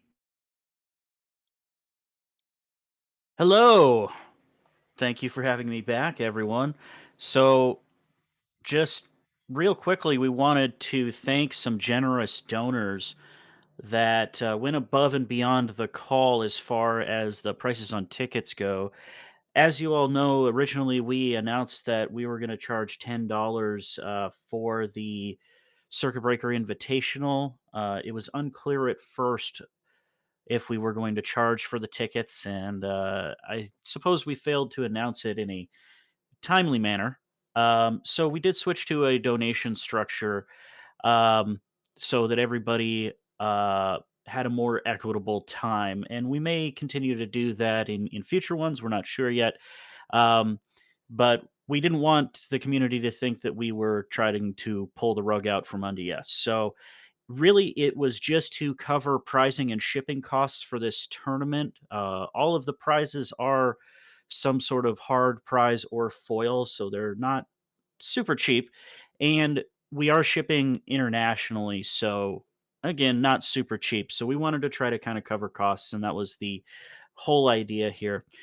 So these generous donors did go above and beyond. They gave us more than the suggested $10, and we just wanted to give them a special shout out and thank you. So I am going to just read off the list that I have here. So first up, we have Mateo, aka Redino 987 on Jinteki and Discord. Thank you, Mateo. Next up, we have Richard, aka Limes, on Jinteki and Discord. Thank you, Limes. Also a former world champion there. We have Paul, aka Polly, aka Polly G. Thank you for your donation, Paul. We have Francesco, Mr. Pell. Thank you for your donation. We have Sam, aka Radiant, on both Jinteki and Discord. Thank you for your donation as well. We have Jeffrey, aka JB Smith or Monad. Thank you for your donation. We have John, aka uh, this one's hard to pronounce. JL.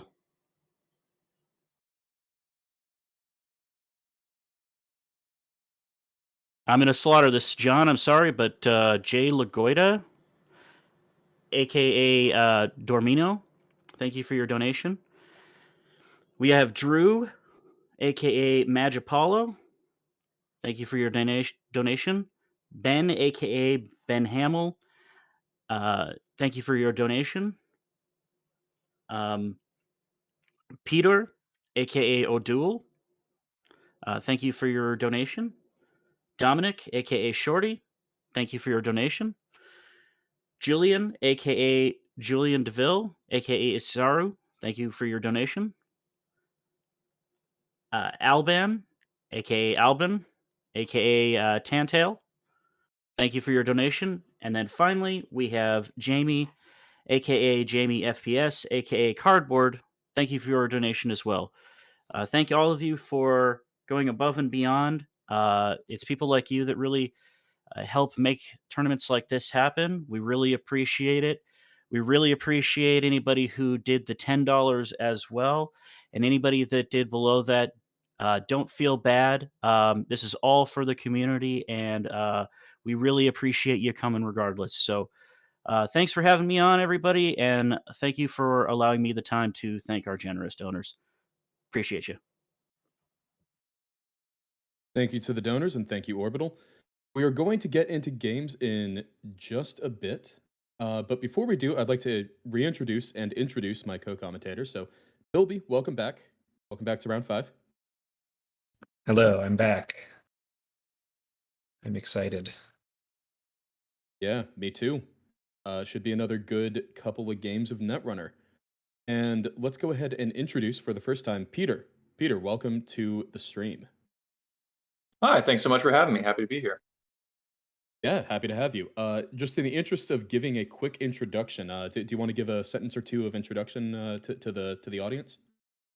Yeah, sure. I am a member of Unbanned and did some commentating for our team tournament, which happened, I think it was last weekend, and have been a longtime member of that team and was helping out early in this tournament. Brandon, the king, I was serving as Oracle for him, and now I'm doing commentary. Very nice. Yeah, thank you for helping out there. I know that was a situation of like needed an Oracle, didn't have one at the last minute, so needed to step in, and thank you for helping out that way. Yeah, of course. I feel like it's the first priority is making sure that the players can play, and so that's what I was doing. Fantastic. I am. So we talked a little bit before this, and we are looking at table 2, which has the 2 highest rated players we have not seen play yet, Janktivist and Václav. And I'm just jumping into that table to ask if it is okay to stream. The table is up. Sounds good.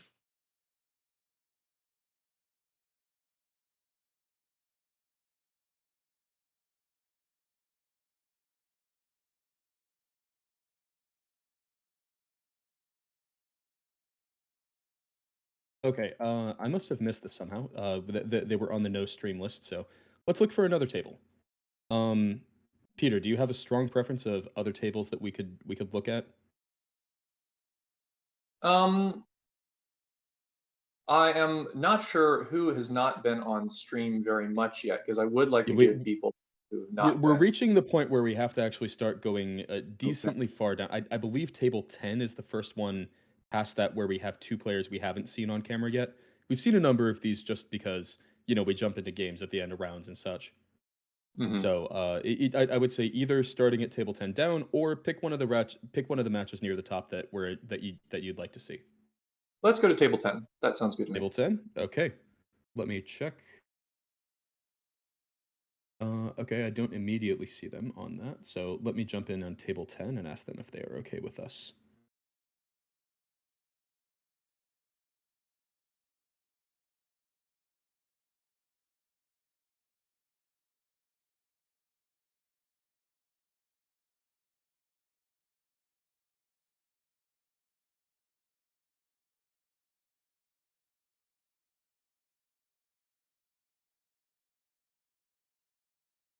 Okay, so let's go ahead and jump in on table 10.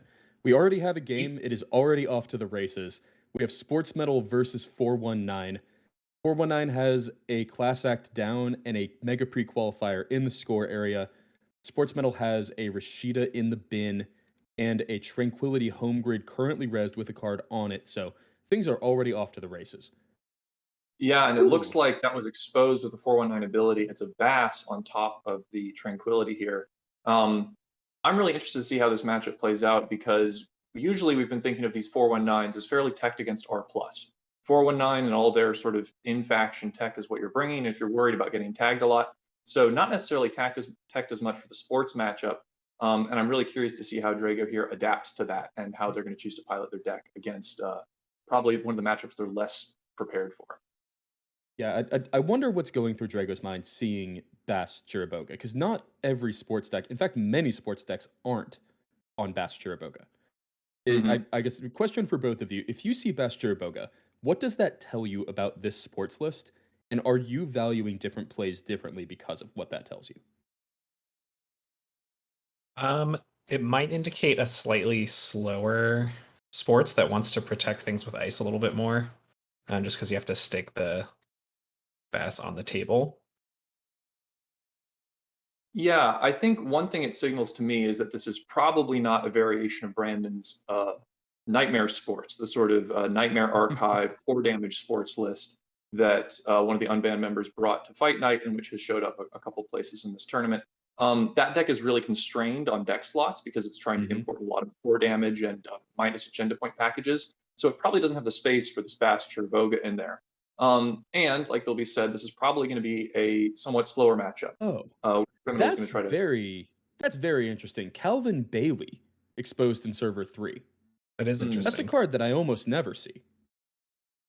Yeah, it's interesting because you have so much draw in your ID. Yeah. And I guess We do see he just it wants even resed. more.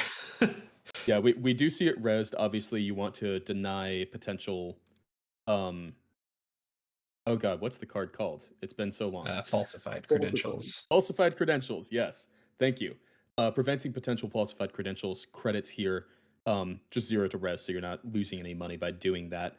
Yeah, Yeah. it is interesting because, as you point out, sports is often like an agenda was scored or stolen. Great, draw 2 cards, ID ability. Calvin Bailey potentially changing that math a little bit. It's also, there are turns, as we saw earlier in this tournament, there are turns when the thing that you really need to do is draw 2 cards and figure out your life, and Calvin Bailey lets you do that every single turn. Yeah, and it's Yeah. certainly not an attractive target for a runner to hit. In a slower matchup, if you were worried about corpse drawing for value, maybe you would go and trash this. But against Yeah. sports, you don't really want to spend a click and 3 credits to give the corp 2 clickless cards. That's just not appealing. So this Yeah. probably says that for the rest of the game, the corp gets to click to draw 2 once per turn. Agreed. Agreed. Yeah. Also, it's actually not necessarily terrible for 419 that it's down there, because if for some reason, I don't know, something like, say, a Bass Chiriboga hits the table, it does give you an easy target for pinhole. Definitely. true. And we're probably going to see a fair number of pinholes in most decks, I think. You don't even need to Yeah. be criminal right now. Most decks are Oh, probably running, 2 to 3 Gaslight. pinholes. Hold on a Oh, boy. second. Interesting. Gaslight, and it's just revealed. Just Yeah. chilling there. I don't care if you know that I have this Gaslight. Come, trash it, spend 2. I welcome it. Yeah, this is an That's a very interesting sports play. deck. Yeah. It's very asset heavy. Well, and Gaslight, it is a nice splash, right? Because a lot of times you're thinking as sports, great, I have the agenda I want to score. I really need my biotic. I really need my my audacity. I guess Yeah. Gaslight just says, here you go. It is really nice in that way. It's definitely an interesting include, though. Yeah, it's For very good easy to reason. It wasn't trash. printed yet. We haven't seen it in other decks yet, but we haven't seen it earlier today either. There's a Yeah. Yeah, hyperloop this from is turn. oh boy. Yeah, that's not great for the corp, but it is a lot of gas for them. That's basically a Rashida that getting stolen there. I think you see the 2 agendas that you're happiest as the corp for the runner to steal currently in the score area. The first Mega Mhm. Pre and a Hyperloop. Yeah. Yeah, I guess playing the Gaslight and letting it get exposed and then installing another card kind of is you're begging the runner to go check both of them. It's very Right. unusual. It's sort of the curiosity gets the better of you. Well, You definitely want to hit the Gaslight for sure. yeah, and again, that's not a terrible agenda for the runner to actually see because you get Yeah. you get a fair amount of tempo for them making that run. Yeah. And okay, here comes Case in Bass. point. Bass is getting used. Install, gain some money. Bass Chiriboga, you still have so many clicks left. Paying one to prevent the expose. That might just Just be to for Turtle. deny a That's got to buyer's be just for counter. Turtle. Yeah. Yeah. Yeah. Yeah, because Amakua obviously at one strength can break some of the ice here. I think probably the important break point here is 3, right? Because that turns off Yeah, that's drafter. Drafter. That's the, yeah. And Drafter with a Gaslight and a Bass Chiriboga and a Rashida in the bin is Yeah. very threatening. Yeah, you cannot let this sports player install something on top of that tranquility for free on an off turn. That's just too much gas. Ooh, here's another Another Hyperloop. Hyperloop waiting. Yeah, this is a pretty Thank you for aggressive the line for credits. the sports player. Yeah. It's Giving up a very third tempting to point. sports. It's tempting to sports to feed some agendas to the runner because you're not having to score them and you're still getting the 2 credits or the 2 cards. But it does set them up to potentially win on an errant access somewhere later on. So this is a Yeah. pretty aggressive line, I think, from Infusion. It's very sort Yeah. of confrontational sports play. Yeah. Do you think this potentially signals something like a Giordano in hand where you're happy to feed them this agenda because it just makes it harder to steal out of your remote later? Potentially. Based Yeah, on what I'd be I'm seeing, curious. this might be a Giordano style deck. I just fumbled that word so bad. I It's wonder a if Gaslight. DiGiorno City Grid. I wonder if Gaslight also sort of suggests that this is the small agendas Giordano stock buyback because Gaslight for stock Yeah. buyback would be a lot of money. Oh, that's Um, actually really bad. You're right. But okay, just Biotic, just Vitruvius. All right. Okay. Sports is doing sports things. 7 credits, threatening another Biotic score next turn, and sitting on 4 points. This is suddenly Yeah. a very threatening position to be 419. Yeah. And I think it's interesting how Infusion has played this out because you see sort of this wide expansion to get all of these assets down, apply some pressure, force a lot of runs and credit expenditure that then deflects pressure from your centrals. And if you're not being attacked on centrals of sports, you're gonna have a pretty easy time fast advancing. You don't really camp out a Yeah. remote server against this deck a lot of the time. Yeah. And Yeah, all I think the crucially has been clicks. able to stay up on money while doing that because one of the problems with installing a bunch of things horizontally is they don't necessarily actually make you money, but thanks to these hyperloops, staying up on credits.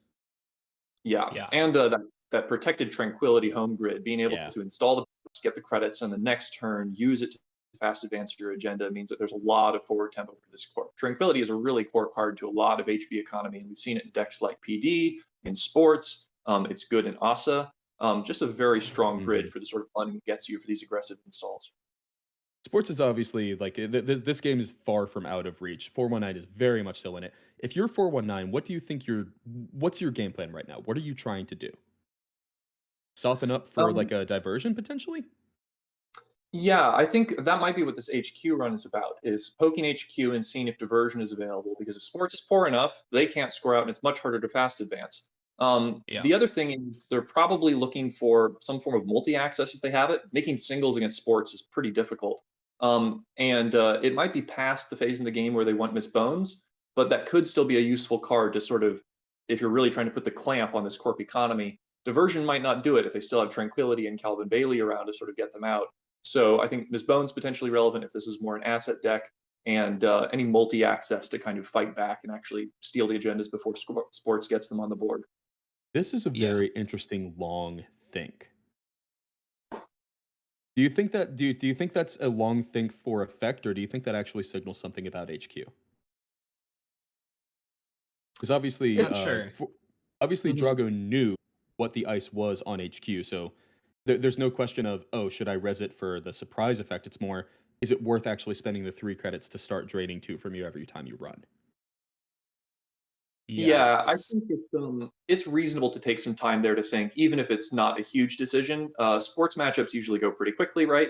Yeah, that's fair. Not sort of known for going to time. So if this is the first ice res of the game, it's a notable credit hit. You can take some time to just Yeah. kind of mull it over. I think. And speaking of credit hits, that is an inside job to get in for cheaper than you would if you actually had to encounter that ice to trash the Tranquility Home Grid. Tranquility Home Grid, often a card you don't end up having enough time and money to trash against sports, but you really, really want to. So I think Drago has to be happy that he found himself in a position where he could actually trash one of these Tranquilities. Yeah, and I think the proactive installs of the daily casts probably makes the runner feel more comfortable about their credit totals going forward here. And yep, there's the Oh, there's a bifurcation. Oh bifurcation. yeah. There's That's huge to get out on that grid. It's huge to get that grid off because bifurcation otherwise would say, okay, cool, you stay at 7. Well, never mind, I'm wrong. Sports keeps you at 7 anyway. it's true. Yeah, Uh, Fusion 7 flipping up and obviously down their being a common daily. super important threshold because of biotic is the reason I'm making a big deal about this. Yeah, 7 credits is very important. Oh, and Yeah, both Infusion going up. pointing out in chat the power play of D-Res Calvin Bailey with the bifurcation just to re-res it for 0.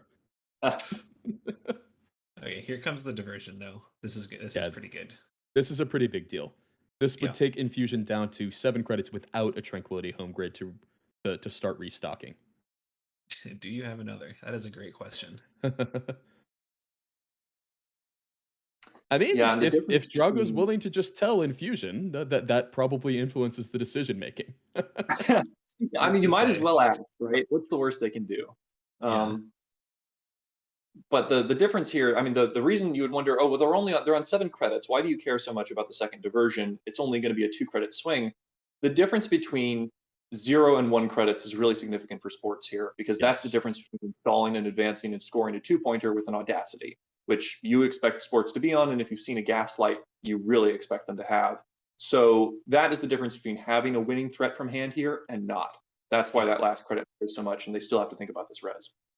Yeah, that's very true. It's to the point where sports metal decks used to run 1 copy of subliminal messaging just so that they could get the 1 credit clicklessly to Audacity out against a 419. That is how Yeah. key that 1 credit is. We're not in that meta anymore. You usually don't see the subliminal messaging, but just to show how important it is. Oh, and the biotic labor is in hand. Yeah. So, So- that 7 credit mark does matter quite a lot. Yeah, super significant that Infusion's on 0 credits right now. Another 7 that matters quite a bit. Amakua is on 7. There is, even if Infusion gets up to a reasonable number of credits, there is no ice you would ever expect out of the sports metal deck that can do anything against the Samakua. Yeah. And I don't expect to see a purge being on 5 points. They're probably just going to try to get 7 credits and score, hopefully. Only way I could ever see a purge happening is hitting a Maverus. Yeah. Actually, a purge here, now that I'm thinking about it, might actually be pretty good. It's going to slow down Drago a lot to have to find some other breakers or run archives a few times.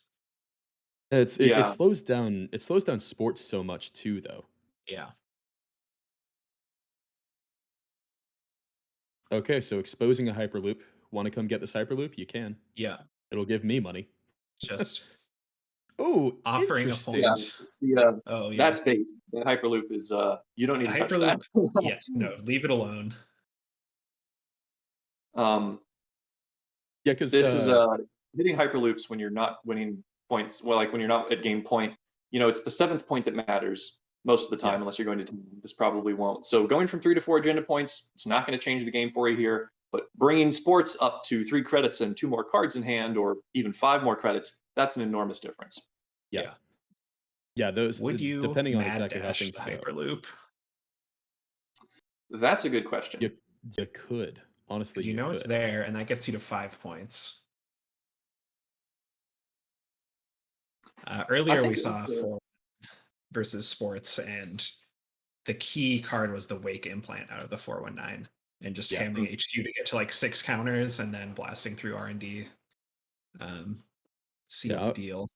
Obviously, we don't have the Wake Implant down now, but Mad Dash is still a pretty good card. When all you're dealing with all these ticky-tacky 1-point agendas, all you want to do is just get enough points to score. It helps you with that.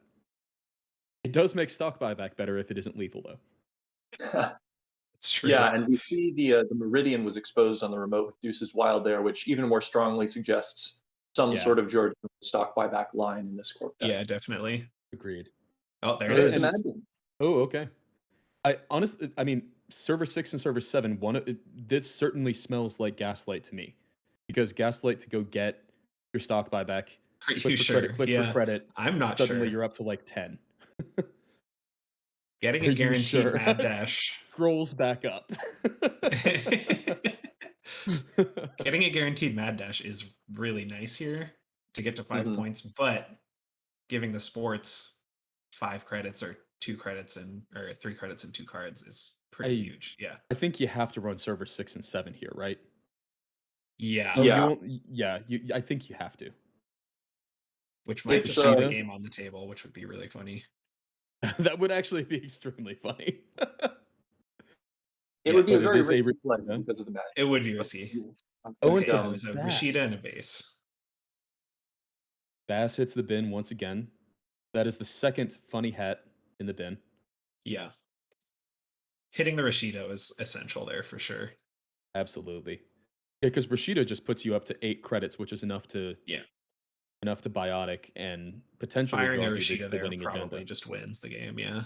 Yeah, because how many agendas win the game right now? There's the last Vitruvius, there's the Subliminal, and then there's 2 more Mega Prees. Yeah. So there are a lot of agendas that just win the game if you're able to actually score out from hand. Yeah, that's a 4 and 30. That's about 1 in 8 of the cards in the deck can be fast advanced for victory here. So that's pretty scary. That's a pretty high fraction. Yeah. Yeah. And of those, only 2 actually win the game. Drago. Yes. Yeah, true. Mhm. Yeah, they're both on 5 Having- points. It's a really tight game here. Yeah. Yeah, no, this Having is those an previous exciting one. This ones. is look at these 2 different paths to 5 points. We have 3 agendas over here on the corp side, and we have 5 from the Yep. runner. That's I how hate you to want it see to be for the sports, probably. Yeah. If they're going to be No, on 5 that points, you want it to that be is a on turn 5 spent cards. purging. That is a turn spent purging. So this Amakua is not going to be getting Feels into bad. HQ without some archives runs. Yeah. Is Probably. there a, I'm going is to there say a virus in infusions. archives? That would help a lot. And You still can probably run the infusion Calvin, right? is true. Yeah. Infusion's probably looking out for a diversion here. that Because is a now letting a Meridian on drafter R&D. fire really hurts. So R&D, Yeah, if you and, actually want to break the ice on R&D, it takes a fair amount of turtle triggers to get up to that point.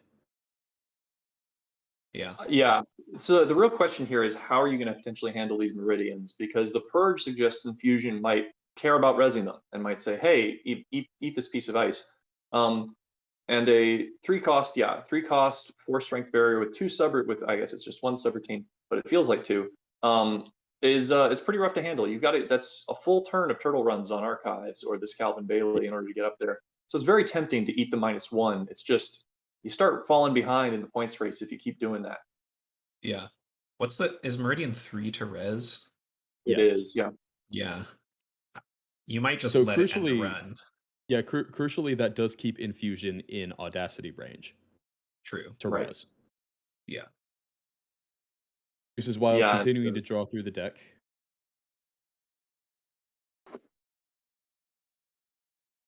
Drago is probably looking for, well, that's good. It's sort of run-based economy, things that keep charging the turtle up, and Yeah. probably Yeah. that multi-access. I don't know if they're on twinning or wake implant, but I think in this kind of board state, you're definitely hoping for wake implant instead of twinning. It would just be very expensive to get twinning Yeah, going this- right now. Thanks to Yeah. Deuce's Wild with the expose, this turtle charged up very quickly. That was expose plus run plus run. And now running into HQ, now you have the 4 counters on your 4th Yep. click to run R&D.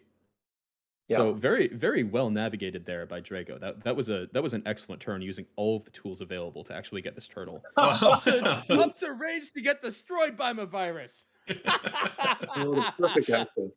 That's The very best ironic. part is Infusion called that. Infusion called my virus on top in chat.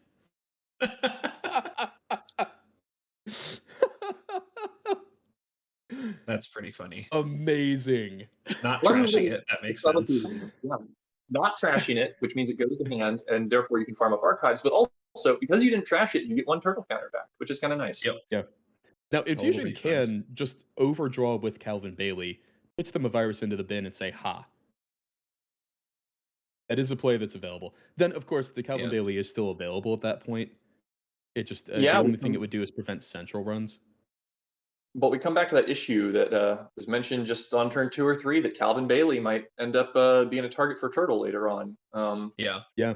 Yeah, we talked Don't about always Pinhole expect as well. sports Pinhole to. not doing anything here, but the Turtle just getting successful runs for free is stuff. Oh, here's a virus though. So Infusion's saying I want the instant speed ability to purge your turtle. Yeah. It will cost me 3 to do that, but I want that ability. You have to imagine. Okay, so clicking, or rather, going to end the turn on 5 credits. So that is not enough to both res virus and res any other piece of ice in the same turn. Right. Paragon gonna gain 1, gonna scry. What's in server 8? Let's find out. Could be a spin doctor.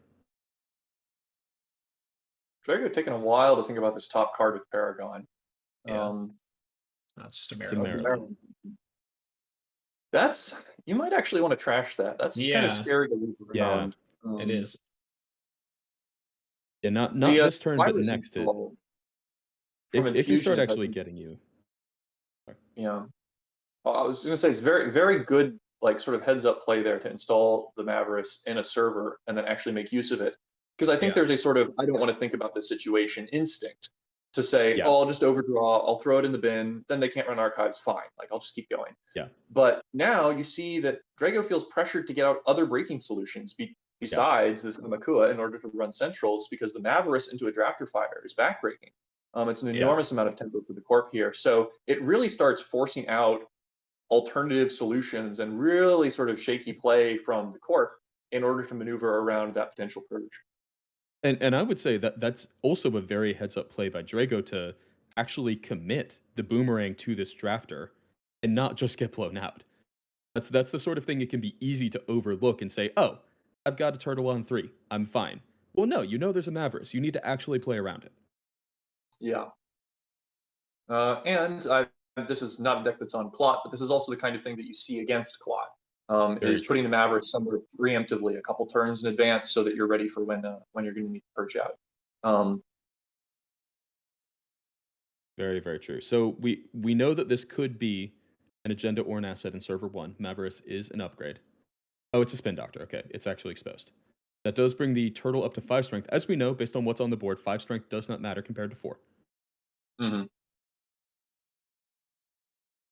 Something I was going to say earlier, there's an interesting dynamic happening with this sort of wide sports where you have to check these remotes. The Maryland didn't get rest. That's very interesting. It did not. That's very interesting. Sorry, Yeah, you were saying there's a tension you have to actually check the remotes. Oh, yeah. So you have to check these remotes because of the gaslights and etc. But also every click that Drago's spending checking a remote is another click not being spent to get multi-access in play. Here seems like a pretty strong. Yeah, it's a pretty good diversion. Yeah, diversion take you down to 1 credit is exactly what you want if you're 419 here. This probably just buys you. Well, okay. Take you down. There's why you might not res the Maryland. Protects you against diversion. Yeah, that's a good point. Yeah, it helps you actually duck diversion. So Infusion can Infusion might still need to go down to 0, right? Drago might still need to actually drain this last credit, which feels like a terrible use of diversion of funds, but you have to do it because Audacity costs 1. Yep. And now is checking that other remote. Choosing not to trash the Maryland last click though. Yeah. It's another spin doctor. Another spin doctor. This could totally. Yeah, I was wondering a couple turns ago if it was going to be too late from his bones to really do work in this matchup. But we're seeing the assets sort of come out and come back in, get dealt with, and then expand again. And I think that the lack of his bones is really allowing the sports player here to keep throwing out these assets as a way to force runner interaction. Because if you don't deal with the Maryland, that's going to be a lot of money back. There's a red level. Okay, red level clearance. This will take. Oh, going for the win here, probably. Okay, here's this 1 says I have credit, 3 Audacity. clicks. Yep. Okay, here's Just an has to be install. an Audacity, right? It's a mega free. That's in Yep. advance. We have Audacity for game. That's Audacity. That's sports metal for you. 1 credit, all you need. Infusion gets there. Those Maryland Wow. dollars. That was what you needed to get the clickless draw from the red level. Yeah, Yeah. yeah, that was essential. Yeah. Yeah, as we saw, that every single dollar mattered there. Every single click mattered there. So well Yeah. played Infusion. Very well piloted. That seemed like a very tricky spot to be in, but managed to get there. This was game 1, correct? So we Yeah, get to see Mhm. game 2 between them. we That should do. be Yeah, exciting. that was a good one. Yeah. Yeah, I feel like sports metal is kind of a fallback solution for a lot of people in this format. It's it's just going to try to score agendas and it's going to do it fast.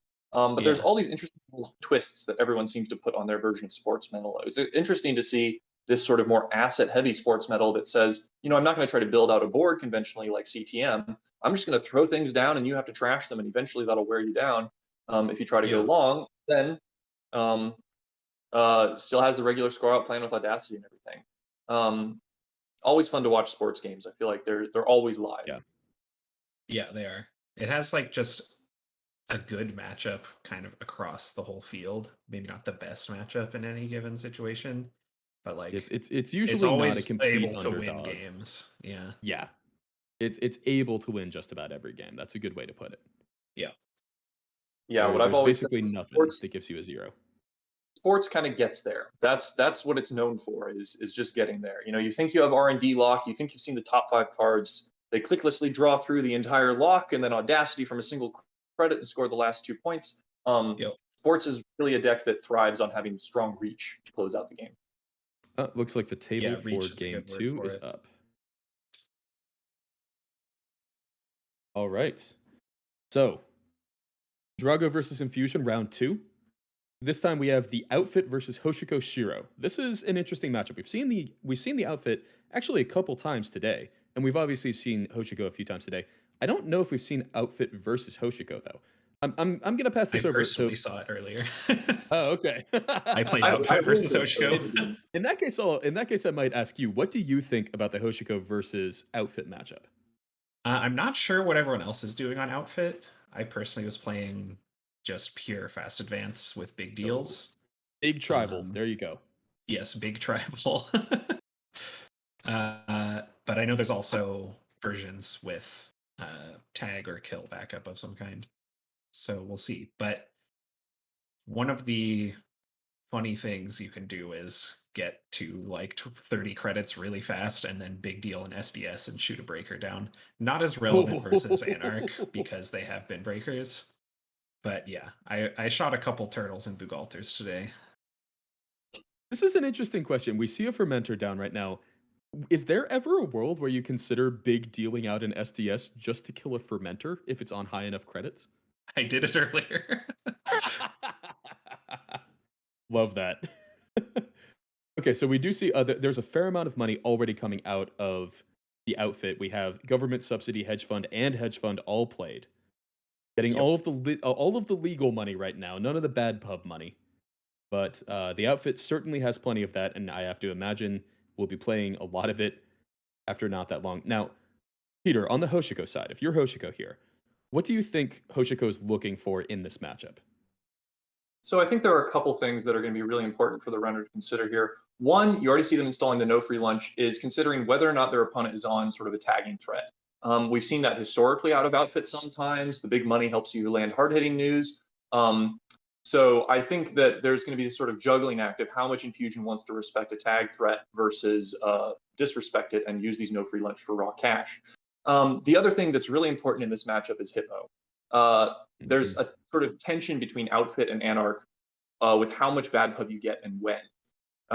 Hippo really makes efficient use of that bad publicity, and with the way that sort of these run refunds and in-run credits work, Hippo's really strong here. And the outfit wants to be careful about how quickly they take on bad publicity and in what ways and how much they're getting for it. Otherwise, they risk feeding the runner all of these tools that will then be that in the form of bad publicity that will then be used to cut through all of their ice, open up their servers, and just make them food for Stargate. So I think that that's probably what Drago is considering here, is how quickly and what kind of bad publicity am I taking? Presumably, if they're on fast advance, they're going to want four of that bad pub so that they can fast advance regulatory. But if they try to do it too quickly, and the runner sees the right breakers and the right money, they could get completely split open. So there's a measure of care on both sides right now, sort of wondering what cards the other side is going to have available to them at a particular time. Yeah, we're already seeing a fair amount of respect here. Obviously, that Rashida was completely naked, nothing protecting it whatsoever. But we saw Infusion not run, and that was just the respect for you could econ warfare, hard hitting news me, and then I'm just dead, which easily could have happened there. Hmm. See a DreamNet coming down. That's going to be pretty useful here, especially as you Yeah. go further into the middle section of the game. A lot of outfit fast advanced decks end up becoming about sort of making 3 to 4 runs a turn to get your accesses on R&D and HQ, sort of reminiscent of some sports matchups, and we just saw one of those. So getting the clickless draw and especially the clickless credit on those runs really helps you keep going as Hoshiko here. Yeah, and obviously not getting the clickless credit on that run, but that was because Hoshigo had not flipped yet. Hoshigo has now flipped, and so you will start actually getting with a digital ID, you will start actually getting those credits off of the DreamNet as well. Now, Drago's sitting here on 33 credits, all the money in the world. You can do just about anything with this. Yes. Still, only taking one bad publicity, only the one hostile takeover. So, what do you think Drago's setting up for? Is this looking for Ice to start setting up a remote? The big stacks on HQ tells me that there might be a big deal in hand. Oh, But here's an never mind. audacity. If there was, there Never isn't mind. now. Oh, That's nice. above Trash the the DreamNet. law. That's quite good. Trash the DreamNet. That's sick. yeah, you see Who the needs discard of cards the in other one. HQ? Oh yeah, they did discard another one. Mm-hmm. Nice. What's kind of hilarious here is we have these 2 ice on HQ and absolutely nothing in it now. Yeah. So I guess they were just trying to protect that above the law. Yeah. Probably had it since turn 1. Yeah, certainly Um, seems like it. That's like ice for Hippo and then the actual ice you want to res. Yeah. Certainly what's being represented. Oh, Oh, that's yanking an Atlas off the top though. Yeah. Atlas one that Outfit certainly wants to have. It is Yeah. oftentimes Atlas with a counter is the key step 1 of most Wayland plans. Oh, finality. Just coming. going for finality. it. I'm just Just gonna win go right for it. now. Yes. I love this. This is you usually expect to see things like finality out of ESO where you can take advantage of the core damage, but Oh, Big Maker Ooh. is also just pretty good. And there you hit a regulatory capture. That's 2 points. And Yep. and also comfortably. trashes a spin doctor, pretty crucially. Mhm. So that is 2 spin doctors now taken care of. If the third one was in hand when that audacity was used, there are no spin doctors left in the game, True. Yeah. which can matter when you try when you potentially want to rebuy things like audacity or Oh, all right. these So silly- that oh, confirms this is woohoo. a kill type. There is Oh, yeah. certainly a kill threat. Yes. Yeah. And that tells you there's probably economic warfare, hard hitting news. You would certainly Mhm. think so. Yeah. So that finality has put the runner in a, not just because of the points, but also because of the information gained, a somewhat more comfortable position here. They know the top card of R&D, they know the corp isn't going to be drawing, and they know exactly what the corp's going to be drawing this coming turn. So they can take some time to set up here, make sure they're prepared for any sort of tagging stuff that's going to come out, and look to see if they're actually going to need to encounter some ice. Now, with this open R&D and maybe no ice installed, Hippo would be, or not Hippo, excuse me. Well, Hippo's great, but a Stargate would be a great find here. Yeah. We Mhm. haven't seen them pitch one yet, but Stargate would really turn this game on its head, and I think put the runner in a dominant position. Yeah. Agreed, especially with the Hippo already out, because putting that much pressure on an open R&D says you have to ice this and you have to defend this now. You also have to have 2 ice because I'm just going to blow one of them up. Yep. So Drago with all the money in the world, but sometimes all the money in the world isn't enough. Just Drawing drawing up, up makes yeah, sense. cards in hand. HQ's the safest place Yep. for anything to be right now. Steelskin Scarring gets played. So Continuing it to chooses draw to up. play it rather than try to hit it with 0. Yeah. That's a more cautious play. I think that sort of indicates that the runner is feeling a little bit more comfortable here. Yeah. You know, if you're a runner and you're feeling pressured, you might go for the 1 and 3 to hit a steel skin with your 0, but they might have some other very important cards that they want to keep around in their hand. Yeah, So that tells more me there's cautious something play. really good in hand, right? Like potentially that Mhm. that might Oh, tell me there's especially the if they're second playing Hippo in 2 hand. of them. Potentially tells me there's the second Hippo in hand, or Oh, interesting. Raindrops cut Just stone. raindropping for 2 credits in a run, I Yeah. guess. Hmm. Yeah, that is a completely valid use of it. That is a way to use that card. You certainly don't want many subroutines resolving with this nasty outfit ice. No, you do not want to be hitting Bulwark or Trebuchet and letting those go off. It's No. not worth the card. Nope, it is not. Oh, Oh, and there's the hold up. That's an SDS. All right. SDS. Okay, I the game's was I over was now. wondering if they were on real Wow. 3-pointers or GFI. Yeah, sometimes an open R&D is enough, right? It was quick, Yeah. like quick to run, find an agenda, quick to finality, last card, find an agenda, and then quick to Yeah. run, find an SDS. And that will just do it this game. Yeah. Sometimes you just pull stuff off of R&D like that. And obviously, Audacity is it's an extraordinarily strong card. We've seen it close out games that Corpse had absolutely no business winning. However, you do have to throw away a lot of tempo to use it, and I think we saw the price of that this game. Yeah, for sure. I mean, you saw, admittedly, the cards that got tossed out looked like it was a pair of too big to fails and a boom that couldn't get much use. But Yeah, you that's know, fair.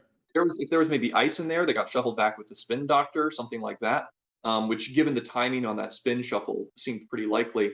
Then that could have made the difference on protecting R&D against these free runs by the runner. So it's always a tough judgment call, though. I think that's you see some sort of aggressive play from Drago there, saying, "Hey, I see you got rid of one DreamNet. I'm just going to go for the other one right now." And there's definitely a world where that pays off big. Yeah, agreed. Yeah, it seems like they just drew the agendas in the wrong way. It happens. When we could, so that is the end of that game. Let me see. There's still a fair amount of time left in the round. Yeah, there's still 20-ish minutes left in the round. So let's see if we can jump into another game. Do we want to check out Matushak versus Odal, table 6? Oh, That would we be certainly could. Both Sure. teammates of mine. Oh, okay. I Let's can hop in. yeah. Let me jump in and ask if they are fine with us being streamed.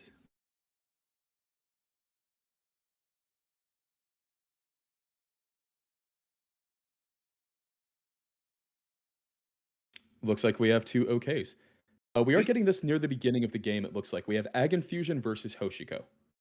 So Okay. two decks that we've seen a decent amount of today, but also the decks that offer a fair amount of flexibility. And I certainly don't know exactly what these decks are going to be doing. Yeah, and I will say both of them have been doing some really interesting stuff with Ag Infusion. I know that they're both Polish players and have sort of developed their own little back and forth about what they're doing with this particular ID. So I'm excited to see how it Mm. plays out. You see this just upgrade with no ice protecting it on HQ, and you got to wonder if that's an I Civic wonder. grid with the base ice and archives. It I certainly wonder. looks like a Mwanza City Grid to me, right? It also looks like a Mwanza. Yeah, that's the thing. Odol has certainly played some Mwanza Ag before, and would not be surprised to see that here. Fun. Yeah, and if it is in fact Mwanza, that represents some potentially very, very nasty stuff sitting in HQ. But if it is a Nano Civic Grid, then that also, there are 3 face downs in archives. That can Yeah. be any number of awful It subroutines. could be 2 core damage to the face. Exactly. Oh, Tier, nice to see you.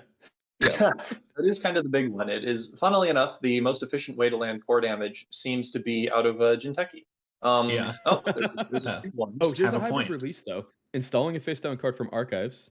That is ice Cool. onto Mhm. HQ. You Then gotta love hybrid this is, release, right? It's a 2-1 that just gives you a nice little shot in the arm. yeah, and it makes this seem a lot more like a Nano Civic Grid on HQ there, I would agree. because that ice is face down in archives. Yeah. Runner looks pretty comfortable to just set up right now. They certainly have a lot of money on the board. Yeah. Yeah. I think as Hoshiko, you want to just make a pile of money so that when those big ice start getting rezzed, you have something to say about it. Oh, you absolutely Yeah. need to start making that money. Yeah, because I mean, how much does it cost you to break a Nancy the first time you have to cost it? It's 2 to install plus 9. 9. Yes, Yeah, so 12. that's an entire liberated that you spent your hard-earned time clicking off that you just got rid of. Now here is something that Oh, will it's gonna help with help. breaking this annoying ice. the boat. Yeah, we saw a whole lot of this around Worlds, Boat, and Anarch, and there's a good reason for it. Because if we're talking about breaking ice for 9 credits on the regular, then you'd much rather use a boat in order to break through that. It saves And you a ideally, lot on only sort of these break it big once tournaments. with Hippo. Yep, exactly. So you're saving an enormous amount of money relative to other factions when you pull a boat out and break through ice with it. Yeah. We see some aggressive setup here from Odol. That looks like upgrade on archives, probably the Civic grid, second ice the remote, Yeah. and card in. Bit low on Yeah, credits probably, but this is a scarier board. Is Yeah. this this is representing Civic potentially in 2 servers now. Potentially 3, right? It's not unique. You could in theory res all 3. Mm-hmm. You don't even though Odol's only on 10 credits, he doesn't even really have to res anything if it's Civic on archives. You can just send him over there and sort of scare them off because it could be something really nasty. Very true. I think you have to pre-res to be able to do that, correct? Pre-res the Civic. Yeah, the Civic. You Well, the runner have would jack a out window. because you get a jack out window. Okay. The runner can jack out, and then if they don't, then you can res the Civic. Ah, Yeah. Makes sense. You do just No, there is a scoot past the botulus ice, on though. R&D. There's a botulus on R&D, which at 2 counters doesn't threaten to break through everything, but in 1 turn will threaten to basically break through everything that you would expect out of this Ag Infusion. Now, that is an install advance. We get That's to play the interesting. fun game of NGO or not NGO now. Yeah. I think the thing that Matushik needs to be most worried about is that this is a send a message. If this is that just would an be quite Obokata potent. score, Obokata score here is not so bad. The corp goes down to 5 credits, and Civic grid is cheap, but it still costs something to res. On the other hand, send a message gets Odol the one big ice that he will need.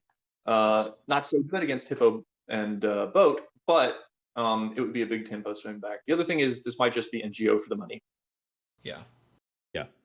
I apologize for my earlier statement. It should obviously be NGO or NG no.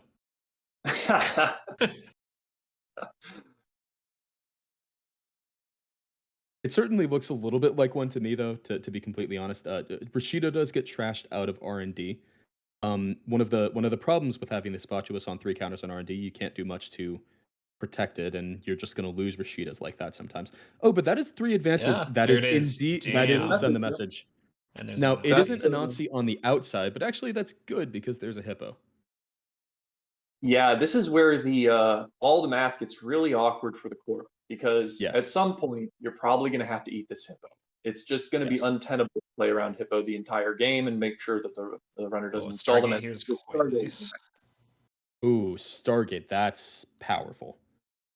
Stargate, one of those things that often, because it is a click ability that cares about the server that it ends on, often very difficult to actually land against Ag Infusion, but we see it land here.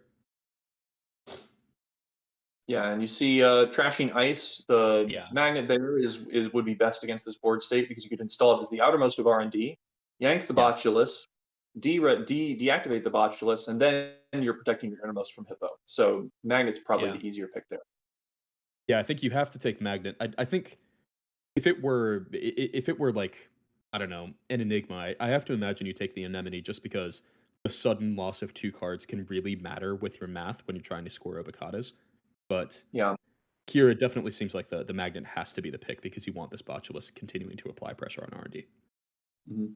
And here we see the general cost of scoring agendas. So Odol pushed out the hybrid release, gotten some benefit out of it, and pushed out to send a message to get a good ice res, but is now sitting on 5 credits, facing down a 5 counter boat, a Hippo, a Stargate, and a Botulus up central server, and that's pretty bad. So it's really a matter of whether Odol can convert on those four points to generate some sort of pressure through the remote before the runner sets up some kind of devastating block, I think, because this is looking like a very scary board state.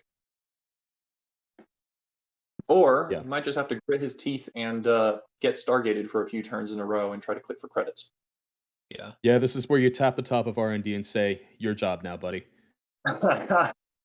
Yeah, sometimes you just have to wait and grin and bear it. This is 5 counters on the Spotulus. Is that something that you consider over installing at some The point later? tracker. Oh, tracker tech. So many people on this tracker tech. That's amazing. I will say from some internal testing, it can be a little awkward to play sometimes, but the effect it has on a non-civic grid matchup is enormous if you use it Yeah. properly. I The I believe ability that. Yeah. now, in particular, to fetch an agenda out of archives if it's seen on Stargate, opens up a lot of doors. There's no longer Yeah. a need to sort of try to pinhole around to get one of those grids off. You can just go get it. Yeah, that does seem huge. So Stargate did trash a spin doctor there. Still not seeing any agendas. Choosing not to trash the ice. There is a data loop that could have chosen to trash there, but data loop costs Data 7. loop's 7's a interesting. lot. Yeah, data loop certainly signaling. I mean, it's the reason that you always used to have it in these Obokata Polana lists and Obokata Ag Infusion lists. It's really annoying to get Ag Infusioned past a data loop and have to encounter it twice. Mhm. Yeah. Makes it very, very difficult to actually steal an Obokata in any reasonable time frame. And there you see the tracker going on archives to be able to fetch up Yeah. any agendas if they pop up on R&D.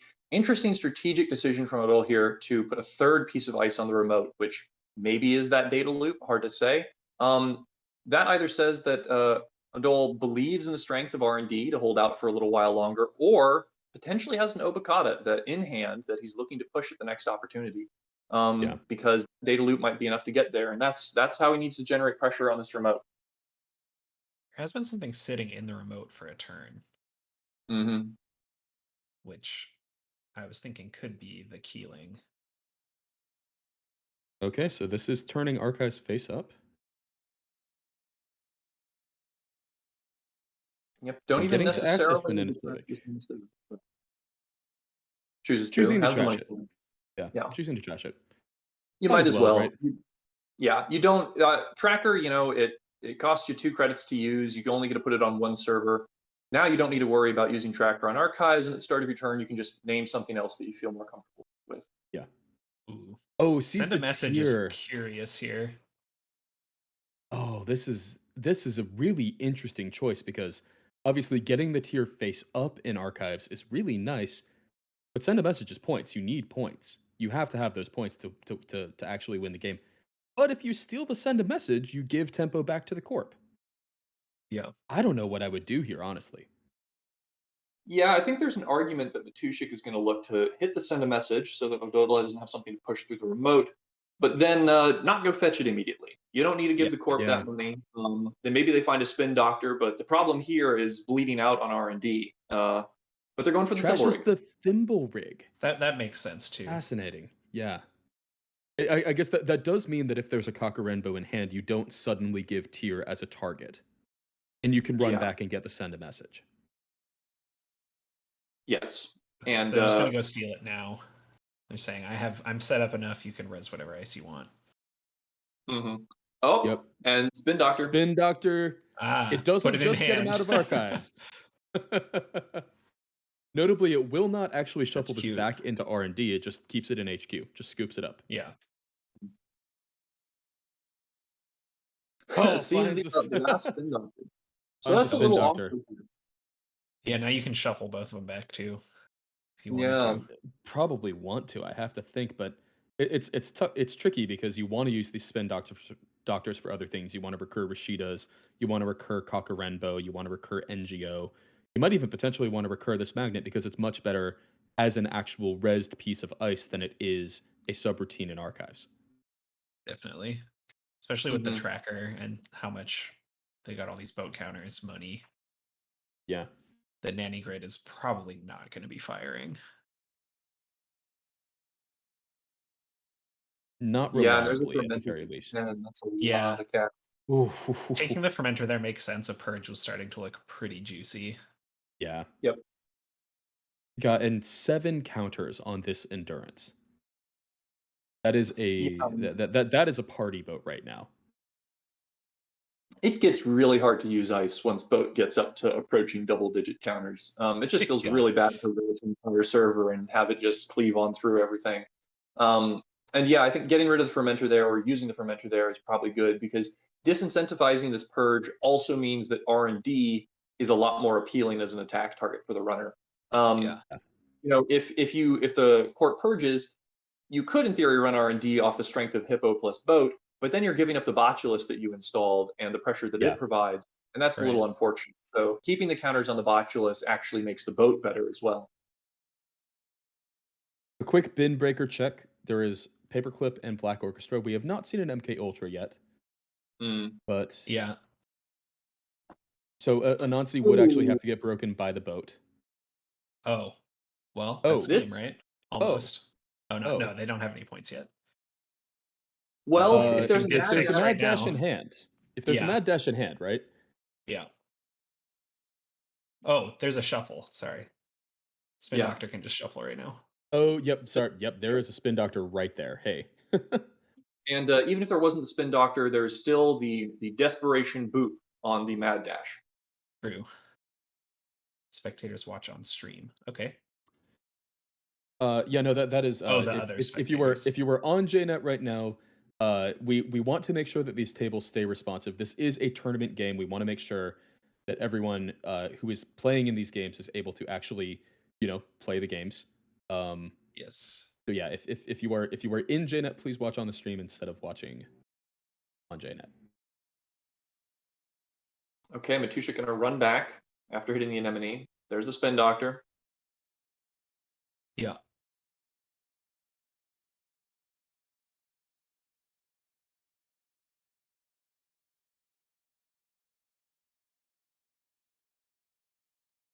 Long pause on this access. Yeah, Pausing. Yeah. Obicata potentially, Yeah. That's Yep, an That Obicata. typically indicates an oboe. Yeah, there it is. and does hit a steel skin scarring to stay up at 5 cards after that oboe steal. Yeah, it's very nice. Now Paladin is in the danger zone. Now Paladin's on 4 credits. I think he can probably happily let the Paladin trash itself if necessary. If Mhm. necessary. I think you'd rather Ooh, spend like 4 okay. of these on a paperclip if you That's can. rough. But, oh, things get very interesting now.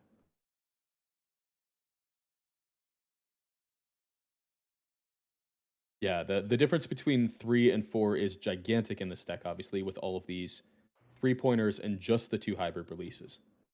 Yeah. Hybrid release as the choice of non 3-pointer agenda is interesting because it does show a real dedication to scoring out, since it's one of Yeah. the best ways that you have to score out once you have 6 points. Yeah, it indicates the intent of this deck is to score. Yeah, and I think we can see that especially with the data loops. Odal's been a Yeah. Ag Infusion for Yeah. quite a while, even before the recent Nano Civic Grid boost to the identity, and has really done a lot of work to make this sort of data loop Ag Infusion work. And so I think it feels more comfortable piloting a kind of scoring plan Ag Infusion here, as opposed to one that's just all in on keeling, like some of the more recent decks are. Yeah. Yeah. Well, and there are times when it is 100% correct to be on a scoring plan because people just don't always get their tools fast enough to contest you, especially if you know how to play a deck that wants to score out. Yeah. And It's we can also obviously see not how one of that those manifests. games, but Right. It's very much Just a gonna game go on for the R&D. win here. right, every axis is potentially lethal. Just a Nanocivic grid, so that is 2 of them in the bin and 1 we presume on HQ. So all of them should be accounted for at the moment. Unless it's a Chrysium on HQ. Could easily be a Chrysium on HQ. Yeah. Paladin trashes DreamNet. Okay. Huh. Huh. Choosing to keep the Paladin around. It It does is, make 6 installing credits any next bin turn. breaker super, super cheap, right? Yeah. Odal with the 4th piece of ice on the remote. Yeah. Wow. What That that might be represents to me replaced in the is you remote, have an outermost that means that your data loop doesn't get hippoed, and you have an Ag Infusion boop. Mhm. Yes. Exactly. So this is This certainly presents a little puzzle here for sure. yeah.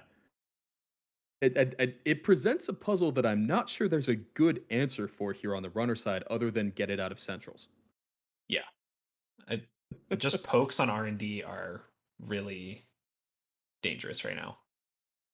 Oh, and here's a Stargate, pretty obviously. big poke on R&D. Yeah.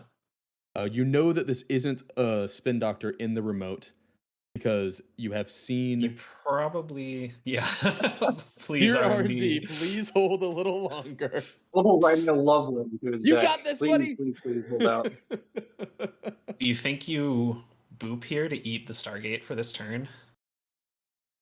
I If you have that's seamless tough. in hand, I think you do. Yeah. think the Well, you question is, also do you need have the seamless? boop on the remote too. True, you do. Yeah. Yeah. I guess that's why he's praying for R&D to hold out. Just Still well, thinking thinking it about over it a though. long Hasn't while.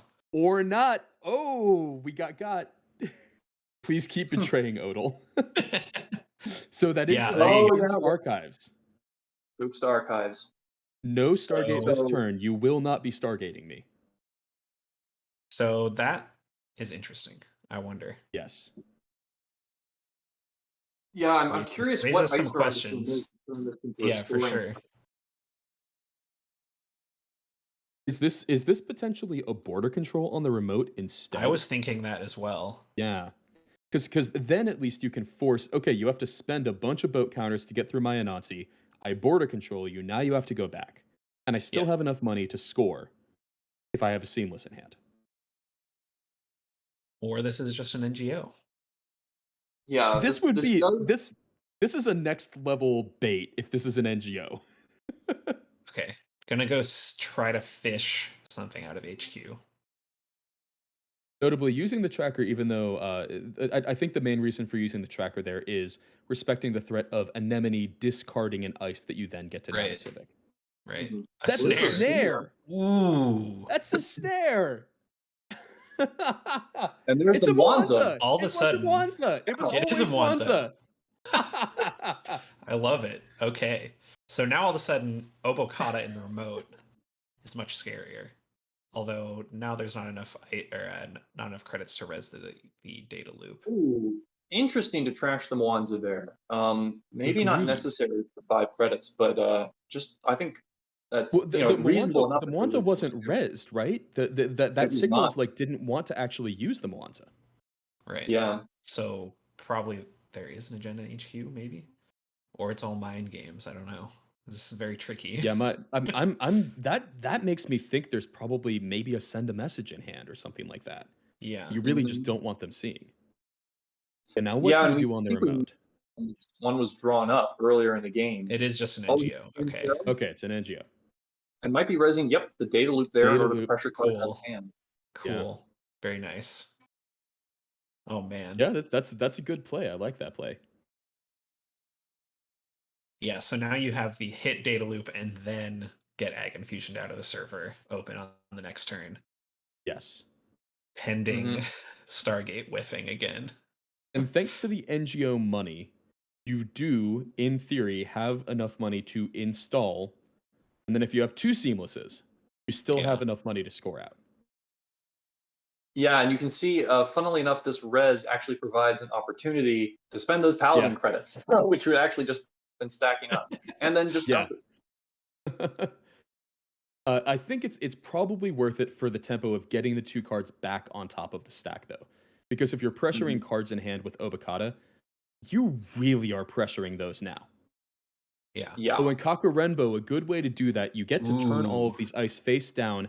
Now you're actually still threatening. Well, this is only 2 advancements, right? So this would have to be credit seamless advance to actually score out. And Yeah. you're not going to Yeah. res anything like a Nana Civic. Also, were there any face downs in archives? Was there one? There were none, I believe, because the face down was during Okay. when the runner got thrown into archives, so they still actually saw Right. that at the end of the run. So this might just be an NGO back into server 1. That's a good point. This easily could Yeah. just be an NGO. Yeah, I think it's pretty. Matushik might play very respectfully here and try to challenge the remote, but that's a expensive proposition, especially if you want to tracker it twice. Yeah. And that's just saying scoring send a message. With an open R&D and a Stargate, there are some good odds. You gotta here shoot the for win. it, right? Yeah, You just go for it, right? hmm Is this Does the make it AD chess tracker. play? And this is actually a spin doctor out of archives. Also an option. Not even a bad option. Although some credits would be nice. Credits would be pretty nice right now. You need credits to actually score out and win this game.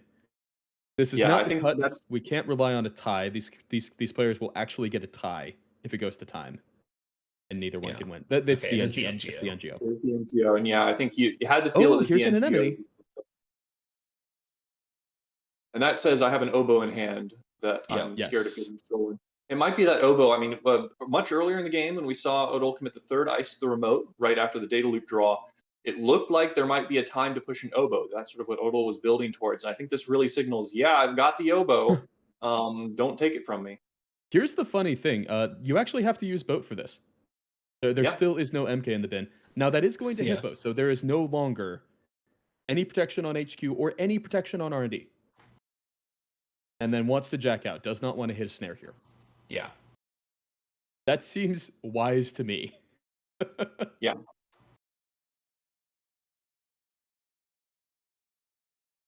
Yeah, that would be a way to end it. Yeah. You do all of that and then you hit a snare and die. Okay, going back in. Oh, here's an Oh, it is the Armagana! oboe. They You couldn't don't draw have it. enough cards Oh, to now you get to steal it. jam Oh, it. no. Now you just install I know. advance. Good luck. Install ADV. Let's go. And then Several it's all turns ago, frigate. we saw Matushik choose to trash the DreamNet over the Paladin Puemo with the Paladin overstocked on credits. And I think that sort of the lack of clickless draw is really coming back to bite him. It really Yeah. did. Dear R&D, please hold one more turn. Okay, and there's the oboe. Yo, No there's way. the ADV. So All right. There's And this what is an exciting game. presumably send a unstealable. message in R&D. This game is sick. Cards. Yep. Now, Although Hoshiko just obviously getting clickless draw at the beginning of the turn. That helps quite a bit. Tracker Yeah. targeting server 1. I believe the Hoshiko has a 3 and 5 to see. That sounds right. There's a lot of agendas in R&D. Yeah, You have to think. There's 9 points in R&D. Stargate? You can always whiff. Yeah. Stargate can Sometimes whiff. you just need to get lucky. Moment of truth. Indeed. Oh, Yeah. Send a there's the message. Oh, there is There a it send a is. message on the top of R&D. That's time in the round, but I Well, don't you get to think do it. that You get to take matters. it. The magnet's gone. The send a message is there. No. Very good Oh, game. Oh, Man. wow. so What good a to play by both game. players. What a game. Well played, Matushak, getting the win Yeah. there, but that came down to the wire. Super If well that played Stargate for, hadn't flipped up an Ag agenda, that Infusions. might have just been over. Yeah, Yeah. easily. Super Wow. good Yeah, game. you gotta respect thought there Odell was for committing no to that way. line. Yeah. No, like Saw this the is the for it. plan. It's a deck that's built to score Obokata, and got very, very close to doing so here. Wow. Not the best Amazing. advertisement for Wanza. I thought it was pretty good.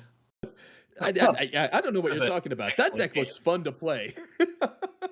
And like it looked dire for a long time and then ended up coming down to the wire there. That was Yeah. excellent. Yeah, what a game. What a game. Thank you to both. We're so I think that gets us to the end of round 5. So things are coming up to the wire here. There's only one round left in Swiss today, and there's only a couple games still playing on that. We're going to give them time to finish up, and I think we're going to go to a quick break before we come back for round 6. Welcome back to the Circuit Breaker Invitational 2022. Round 6, the final round of Swiss, will be starting very shortly. I am once again joined by Peter on the commentary. Peter, welcome back. Hello, happy to be here. Realize I forgot to say who I am. I am Neuropanzer. I've been here all day. You know who I am. We are going to be joined by another commentator shortly, but I do want to give a thank you to Bilby. Bilby dropped out between rounds, and it was an absolute pleasure having Bilby on, and thank you for all of the help with the commentary there. So, yeah. 1 second, just letting. We are going to this round be watching Table 4. This is Adam versus Reality Plus. We've actually seen this matchup earlier today, but one of the interesting things about this particular matchup is this is a 2-for-1. This has cut contention. If whoever wins this game is extremely likely to not only make the cut, but actually have a decent spot in the cut. So this is a game with extremely big stakes, consequences, both, I guess. Yeah, Chat, definitely. please And be. Sorry, go go ahead. ahead. Mine was a joke, so you go ahead with the real point first. Well, I mean, everybody should be kind of around you here. Even though they're playing R plus, I'm a little bias showing through, but this is going to be probably a vicious matchup. Adam can go really fast and aggressive, and there are various lines where the runner can just decide, I'm going to run, just throw my face into all of these tagging ice, take a bunch of tags, and just see a bunch of cards in the process and try to win that way. And on the flip side, you have a corp that has cards that let them basically disassemble the runner's identity. You're going to be throwing a lot of single tags and can trash all of these directives, which are where Adam usually gets a lot of their power. So it can turn into a really nasty fight with both sides just throwing themselves at the other. Or we could Ranji see just absolutely tearing through the deck these first couple turns. Rashida, Spin Doctor drawing through so quickly. Yeah, that's an enormous amount of draw, and this Rashida include is pretty interesting. It's been something of a contentious include in and out of various R plus lists. I know that some of the early unbanned lists were on Rashida for a while and then dropped it, feeling that it wasn't so necessary or so good. And then we've seen some other people playing it. I know that there have certainly been other R plus lists in the tournament that have been on the Rashida, and it gives you these really explosive starts. There's Tree from Hand. Ooh, Okay. World Tree. That's a big card here. We actually saw this in earlier matchups. So World Tree, obviously, the quote unquote drawback of World Tree is you have to actually have installed cards that you trash to get other cards. Well, here's the fun thing about Adam. You start with 3 installed cards. They obviously give you some benefit, but oftentimes you're not sad about throwing them away. Yeah, it's pretty appealing in this matchup to get rid of these directives, which often involve looking for agendas and then trying to steal them, which is not always something you want to be doing in R plus. To instead Mhm. turn them into say 3 daily casts, which is a lot of money, and upfront money is really what you want against R plus. You want to have cash. You don't want to get stuck in the pits of single digit credits trying to clear individual tags. Oh, And hold on. Here's a wow, mad dash. That find the truth, finding the truth. The truth is on the top of R&D. And the truth and is I will shuffle back these 2 cards, and now I have 4 points. liberated and safety first. So keeping find the truth, saying I'm gonna find the last agenda, and here like this is what I'm saying. It's gonna be a vicious back and forth. We see the early aggression from Adam, finding the early agenda, getting the mad Oh, dash out, and but here's the immediately punish uploading. for the early aggression. 4 tags straight back. Hard-hitting news. Gotta Oh, spend your that's entire turn to clear those. yeah, that's rough. There goes And your bank all your account. There money. goes your turn. Oof. And here's an install advance. Drago just give you a tag right back. This is this is Yep. this is haymakers going back and forth. I love Netrunner like this. I love Netrunner where both players are just, I'm gonna punch you in the face right now. What are you gonna do about it? I'll punch you right back in the face. That's what this game is so far. Yeah, it's pretty brutal, and this is the runners starting their 4th turn. We've seen some pretty nasty stuff just in these first couple. Yeah. And that upgrade that you see on Drago, probably assuming that's the Lacosta grid. That's been sort of the popular upgrade to attach to Drago. It gives you a lot of tempo, saving you a click and credit every turn to advance that asset. Doesn't need a res it just yet. Probably wants to save the money for the ice, but Mhm. that's going to quickly spool out of control if this Lacosta can sit with the Drago for turn over turn. Yeah, and obviously one of the things that Reality Plus likes to do is say, okay, I've got this relatively porous ice, but stuff that does actually say end the run, like ping. And I'm just going to Mhm. throw it over my early Dragos, force you to find an install breaker. World Tree makes that math a little more awkward because World Tree is very, very good at finding the right breaker for a specific situation. Yeah, it's a little restricted in Adam, admittedly, because you are going to Yes. need those programs in order to find more breakers. But you're completely right that its ability to tune out just the card you need when you need it is really strong if it gets going. The big Hmm. risk here is whether or not it's going to get hit with self-growth program. And with a tag and no clicks left, there's a chance of that happening. Yeah, there are some juicy targets here on the board. Obviously, you've got the daily cast. Now, the daily cast did come down for free and has provided Mhm. 4 free credits of value, but Logic Bomb, you have to imagine it's fairly juicy to just trash that too. Oh, but World Tree is going to trash Logic Bomb, get no free lunch, get rid of this tag, and you get to trash Drago. Yep. And Yep, you and see the the sort tag of is gone. interesting plays that World Tree can enable here. You installing the Logic Bomb from hand, using it to threaten a bypass on the card that is going to get res to protect the Drago, and then once you get through for that run, well, you don't need the Logic Bomb anymore. Turn it into a no Yep. free lunch and attack. Here's one of the fun things about Attitude Adjustment. I think a quietly powerful card because it actually does quite a bit. Here we have Ranji draw, play 2 to draw 2 more cards, give you an out to potentially find that hard-hitting news to truly punish that play. Didn't find it, but just the fact that you get those extra 2 cards drawn to potentially find that hard-hitting news. Another like, obviously, it helps you fix your hand, it helps you shuffle back agendas, that's great, but it also helps you draw proactively towards your game plan.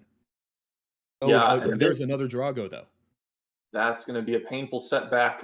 Landing is getting those credits back, and then that full stack daily cast is going to get trashed. Yeah. Oh, I would wait. say Oh, they install advanced. Didn't have the click left for the trash there.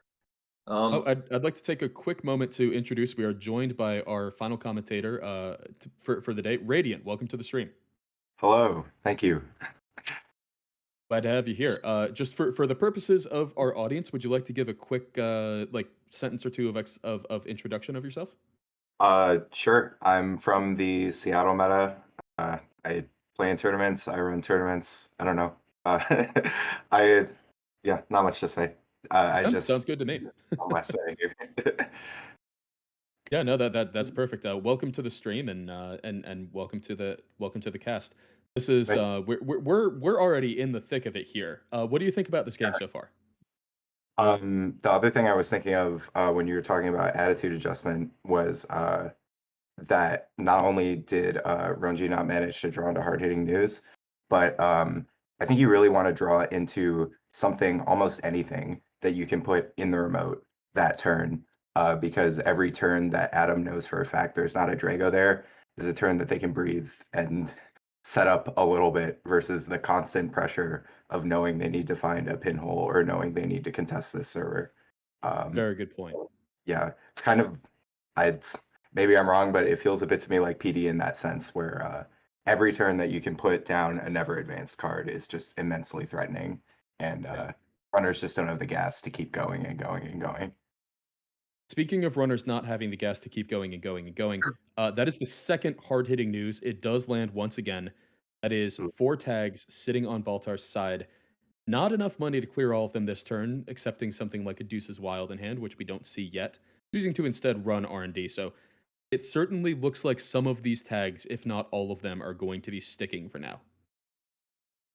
Do we know if Yeah, this and then Adam's on misdirection? I assume they are. They often are. We haven't seen it yet, at the very least. We Okay. haven't seen any. There's been a dearth of programs so far. The multi-threader just was discarded from hand. We haven't seen any programs that could fetch out a misdirection yet. So RNG key in theory could do that for free.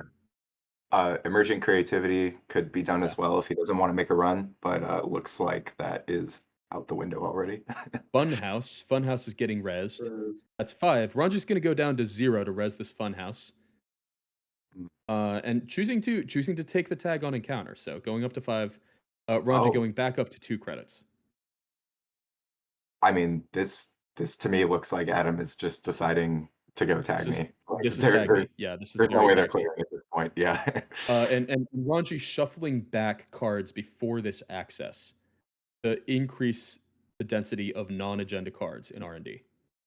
Yeah, Which which probably sorry. need to do because probably need to do because with 3 cards installed and 6 credits, Baltar is able to steal any agenda they touch. Ooh.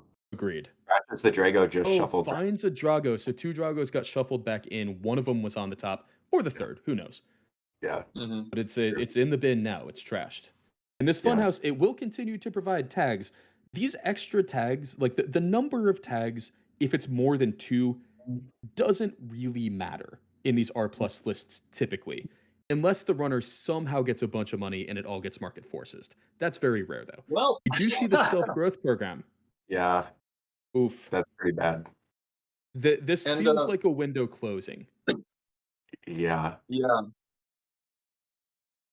Adam that's needs a to get another card down to make a degree mill stealable, and I think just go for it before they get boomed.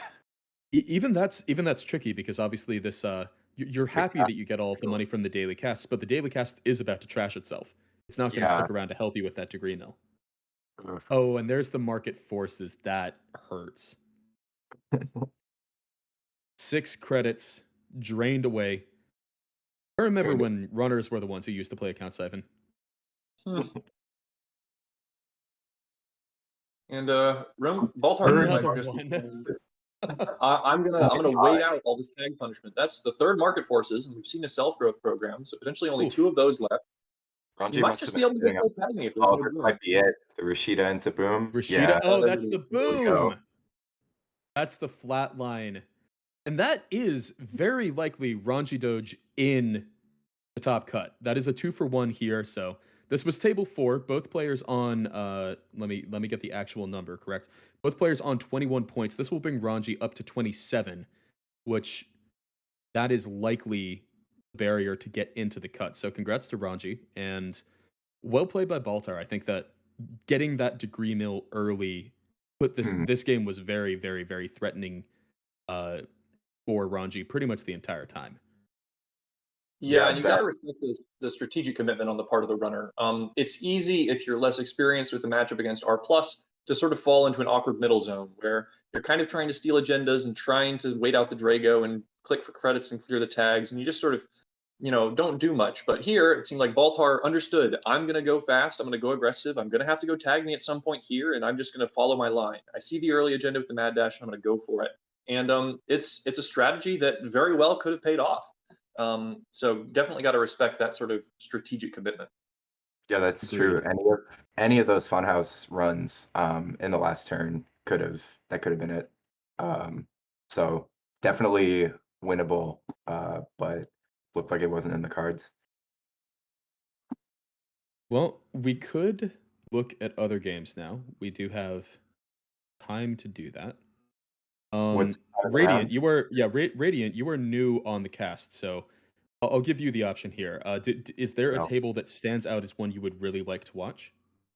I'm looking through. Uh, I I wouldn't mind watching. Oh, I guess we did just see NBN. There's a lot of it though. I wouldn't mind watching Table 8 with Big Unit. Cool. Let me. So table 8 is the big unit 3000 And the and. Not too check. Oh yeah, yeah. Let me just double Or check the do not stream list. sure. Back up if you Neither of wanted them is to. on it. Oh, So great. let me jump in and ask if they are fine with us streaming. As soon as I can Sure. find table 8. There we are. Oh, just jumped in and it looks like the game is over. Oh. Well, But I do think that they were not 2-for-1ing, so I think they might be playing a second game if we give them a second. hmm. Yeah, it would be interesting to see if we follow up with that game, Matushik's Oh, take on because. Oh yeah. I can see. I think I see why they weren't necessarily 2-for-1ing. They are like 2 of the top 3 in terms of strength of schedule among the 21s. So if any 24s are going to make it, they are the first ones who would. Yeah. There's a lot of sort of judgments about when you're going to 2-for-1, when you're going to try to ID that can get really mathematical and really noodly. So not surprised that these experienced players are getting into the weeds on that.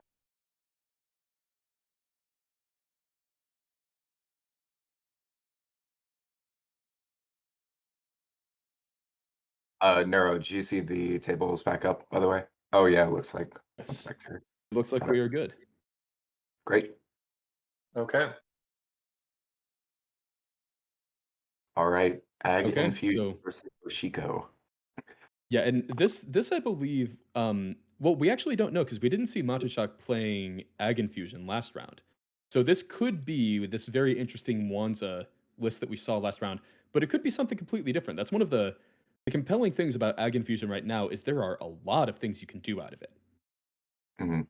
Can you, for the benefit of for the benefit of viewers who might have missed that prior round, such as myself, what is the Monza Ag Infusion? It was basically an Ag Infusion that was fairly dedicated to scoring out. It was on the 2-1 hybrid release, and it was Oh, on Wanza as HQ protection and obviously snares, since you're on yeah, Wanza.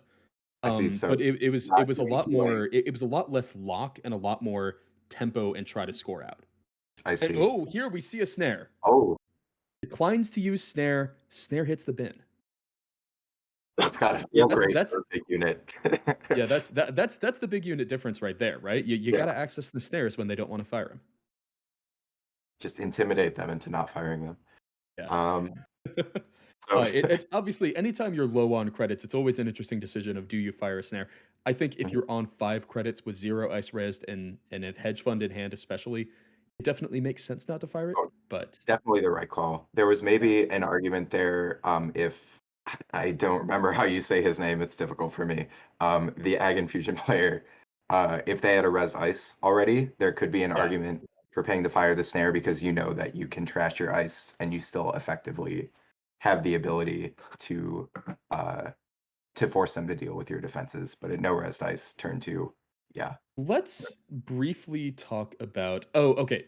This is set aside. This is not removed from the game. I was about to say that's 2 pinhole threadings in the remove from the game bin. They're not in the remove from the game bin. They're just set aside. I imagine we'll see Sure. them get shuffled back in. I'd imagine we see both pinholes and probably poem. Oh, not Poemu.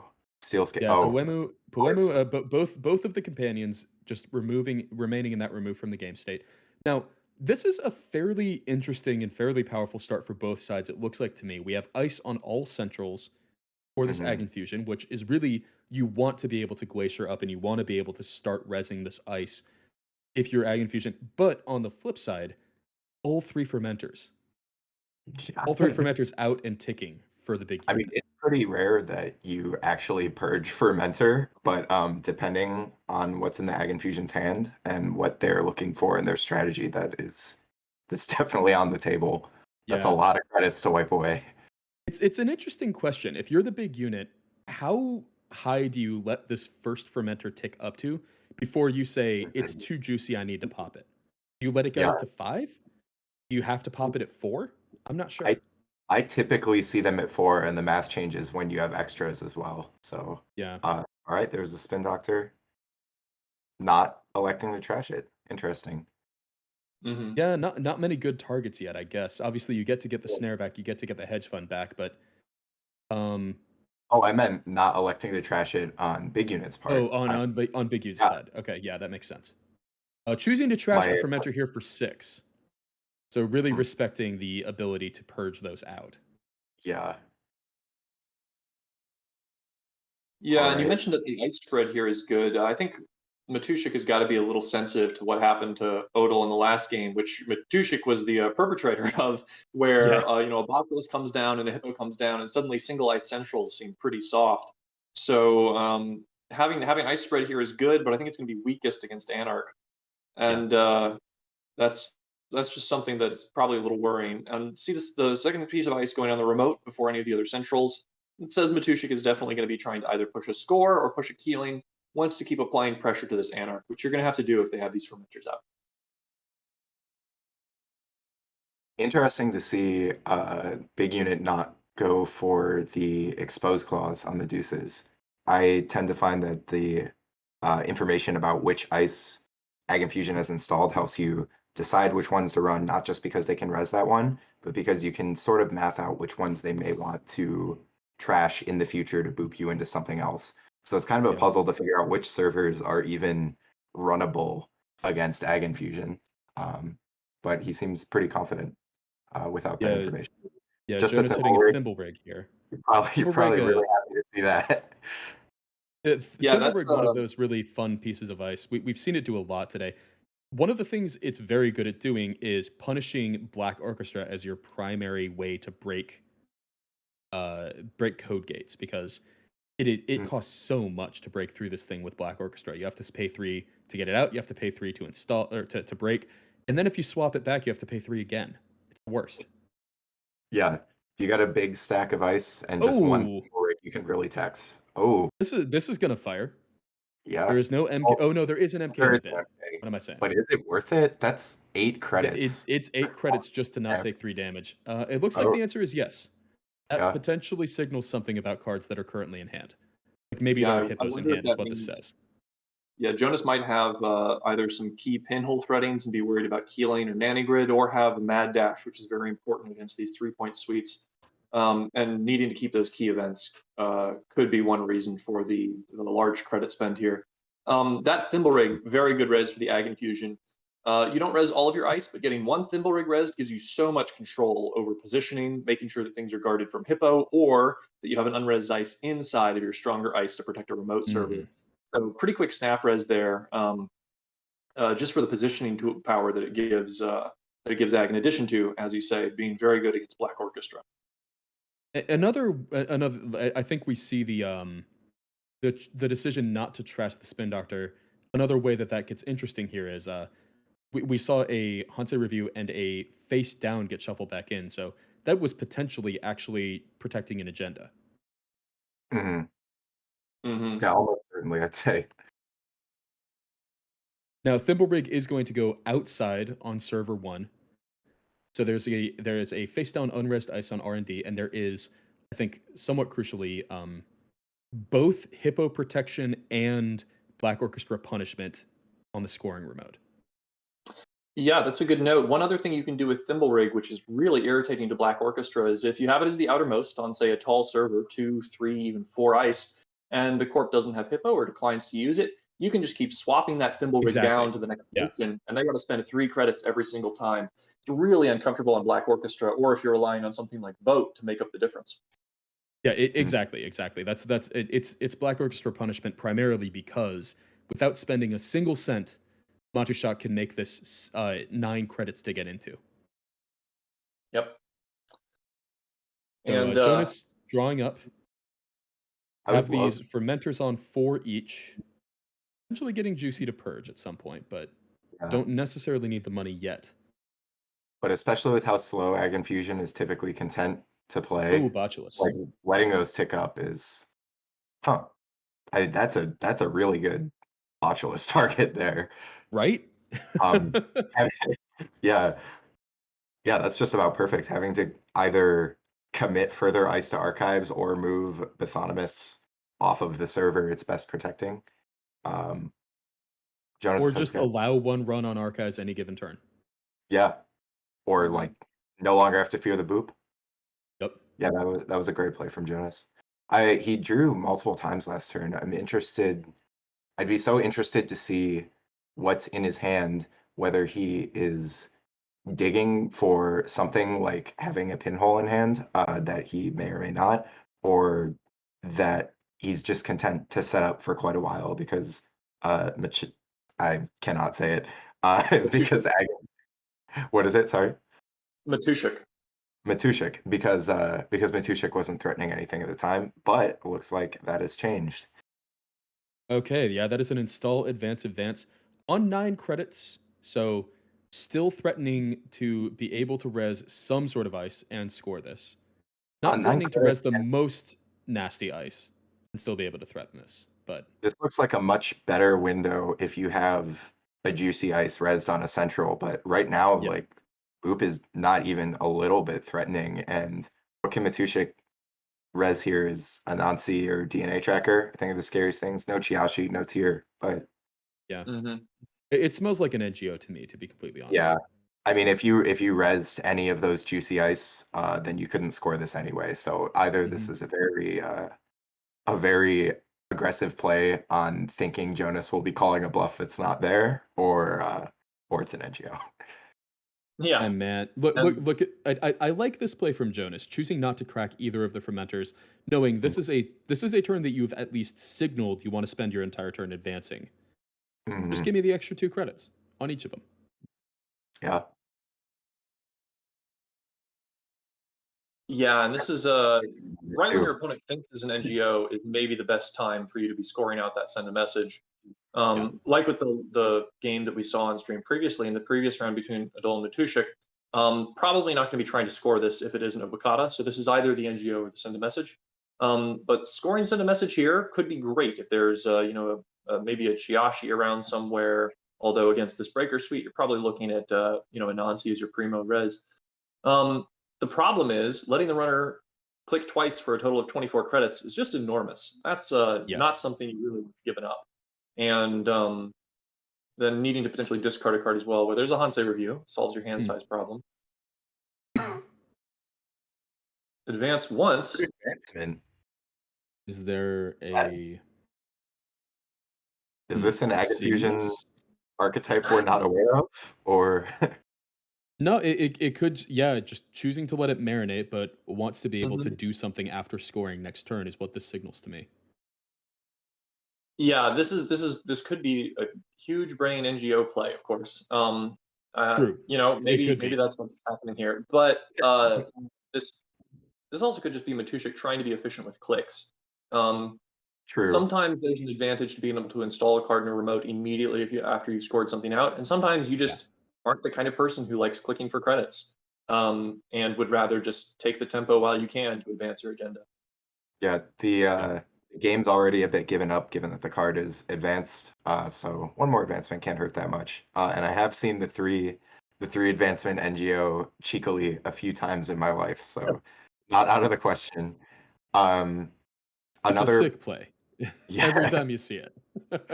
another possibility, although I'm a bit hesitant to mention it because these lists have typically not been competitive, is Neurospike.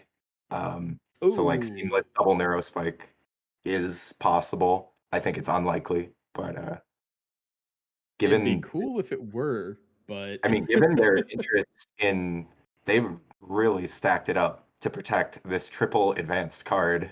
So Mhm. you have to figure this must be a particularly important agenda, not just an Obokata and nothing else that, they could potentially drain the runner resources to let them go check. They seem to really want to keep this safe. it's Yeah, you very see the it's dirty very tricky laundry. to actually land a kill with Neurospike against these Anarchs though, because Yeah. everyone's running 3 steel skin scarring. Yeah, you pretty Mm. much have to be NBN with re-education to do it, which is why I Yeah. hesitated to mention it, but it is. Yep, sure enough, advance. Do we see a score? Is Oh, an it's an Obokata Obokata. protocol. Okay.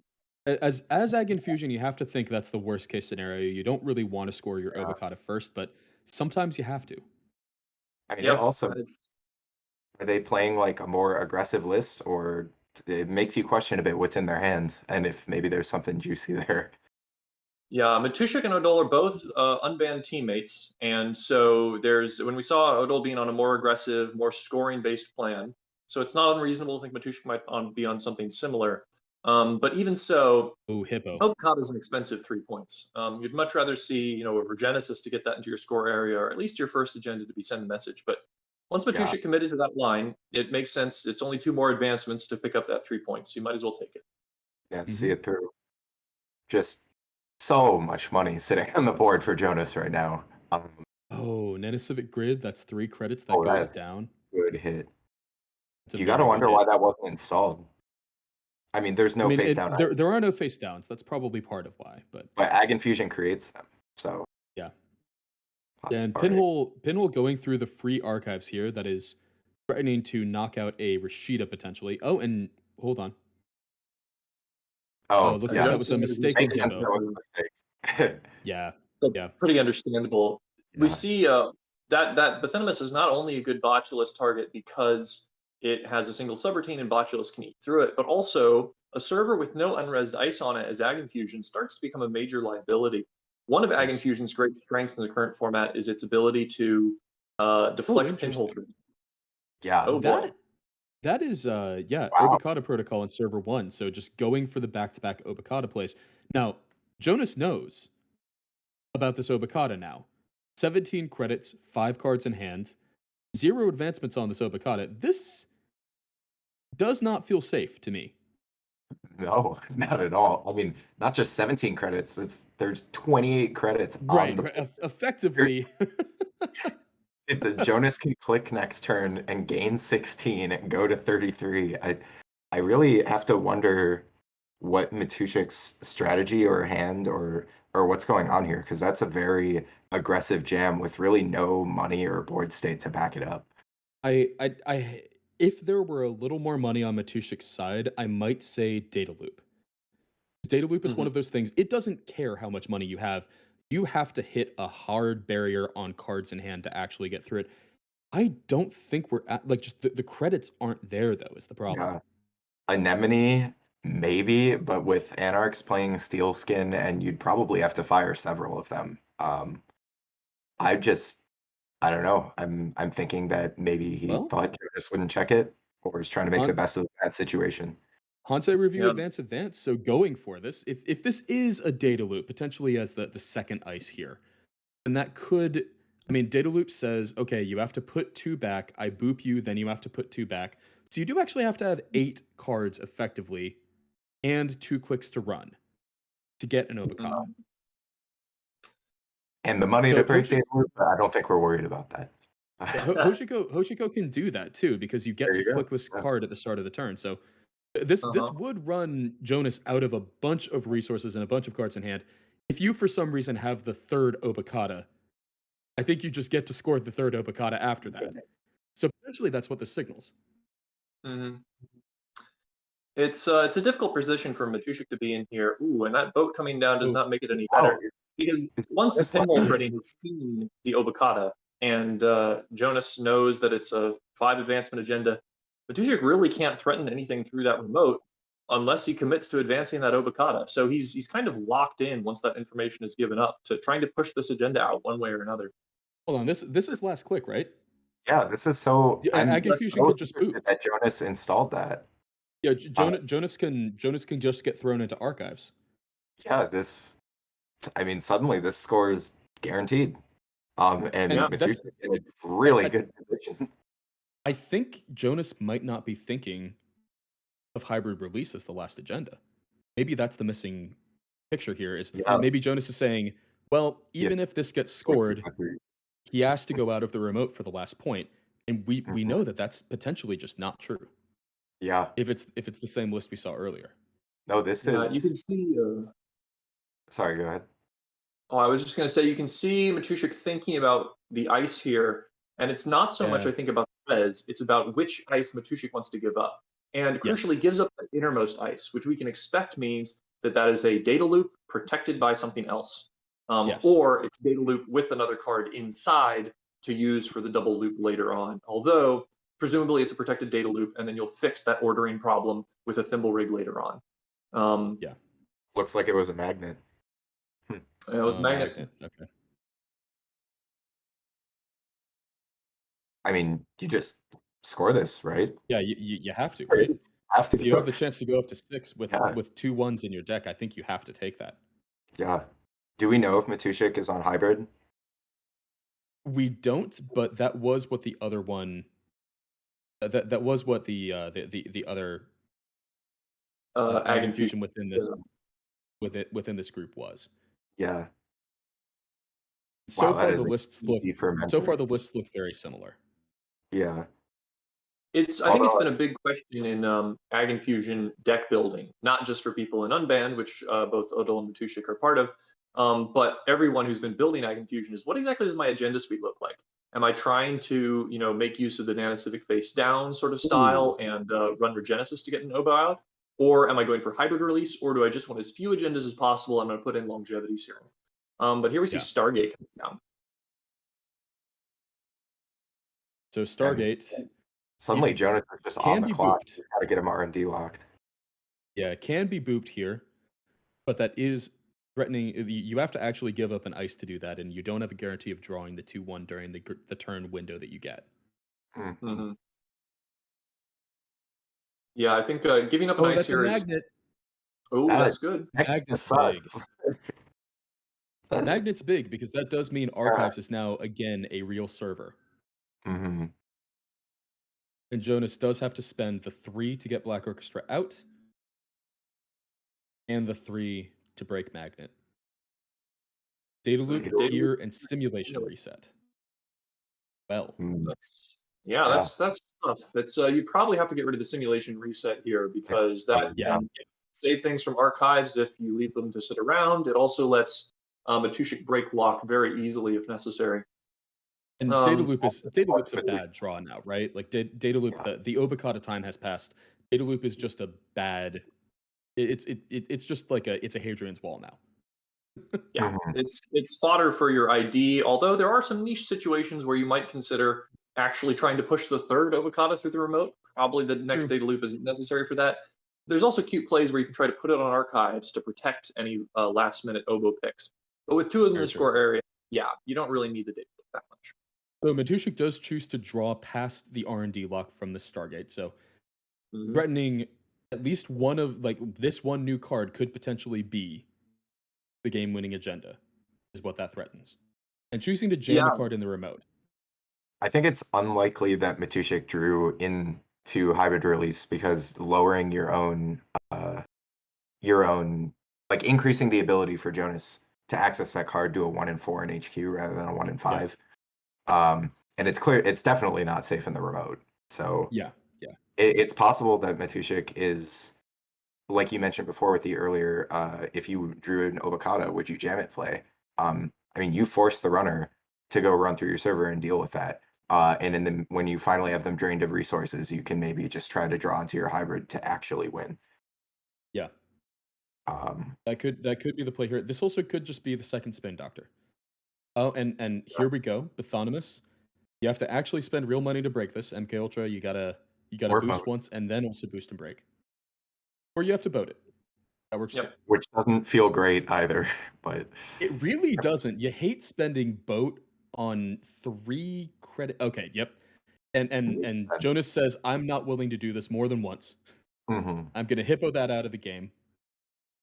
You do see the data loop in the bin now. So looks like that was drawn and discarded. All right, let's see. Rashida Rashida.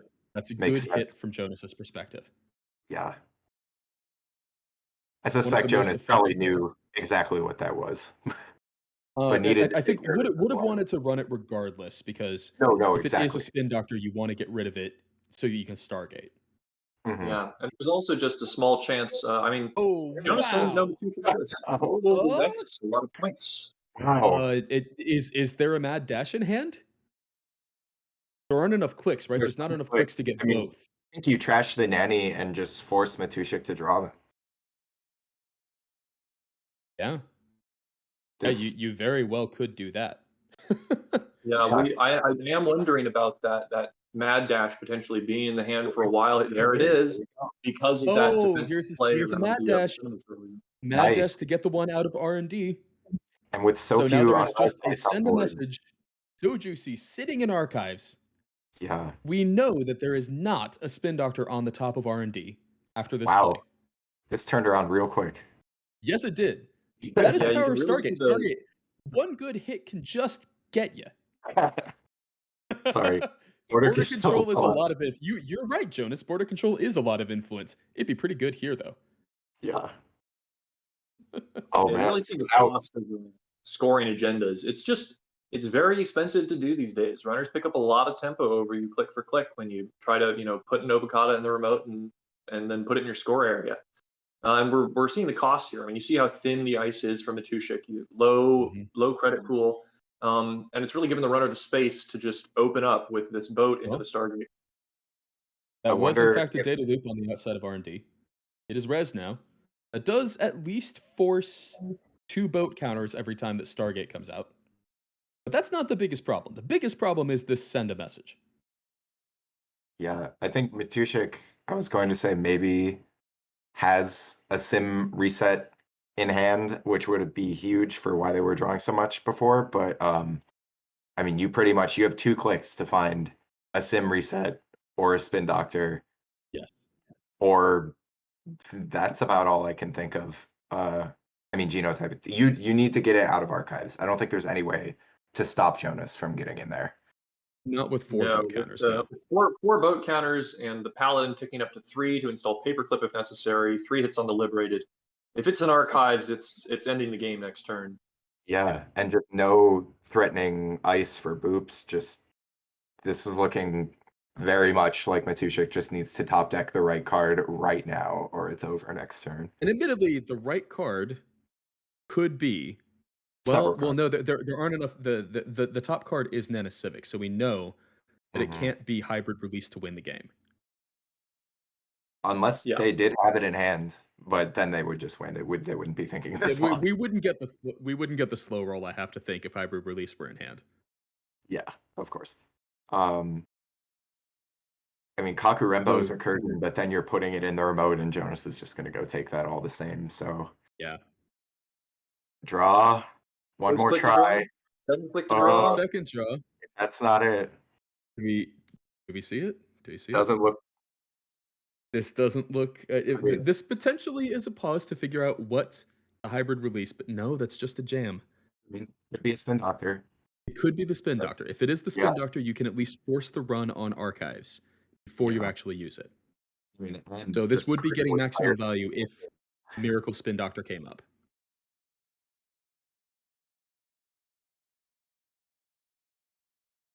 Yep, Yeah. Jonas taking Archives? the clear line of running archives, click 1. It's an NGO! Oh Fusion no! versus the NGO. GG. So Well played, congrats Paul. to Jonas, TBU3K winning this game over Matushik. Agreed. Well played. Well played, games. So well Yeah. played to both. Yeah, So that I swung believe wildly a couple I believe times. that's a runner split for the two of them. So don't know exactly what that means in terms of cut. I don't think anyone knows exactly what that means in terms of the cut, but that is a runner split for TBU3K and Matushik. So Congrats to both of them for congrats. Yeah. Agreed. fighting so well in the final round. Agreed. How much There's time is still left in the some round? time left in the round. Yep. Let me I check definitely just exactly. want to give props to all the players who are here this late and still playing sharp. This many rounds of competitive Netrunner can really take it out of you, and these folks are doing a great job to stay, thinking about all the lines, stay on their toes. Very impressive stuff from all of them. Yeah. Definitely. And I know some of them, like for example, Saka lives in Vancouver. That is a 4:30 a.m. registration time. Which is also That's the rough. reason that I'm not playing right now. So huge props to their commitment and ability to continue to function at top level while going through that. Well, we do have 20 minutes left in the round, so we could jump into another game if we wanted to. There are not I that think many the last still one, left so- up. Could potentially look at. Let's look near the top since those are likely to be newer games. We have a Sports versus 419 on table 20. Let me check the do not stream list.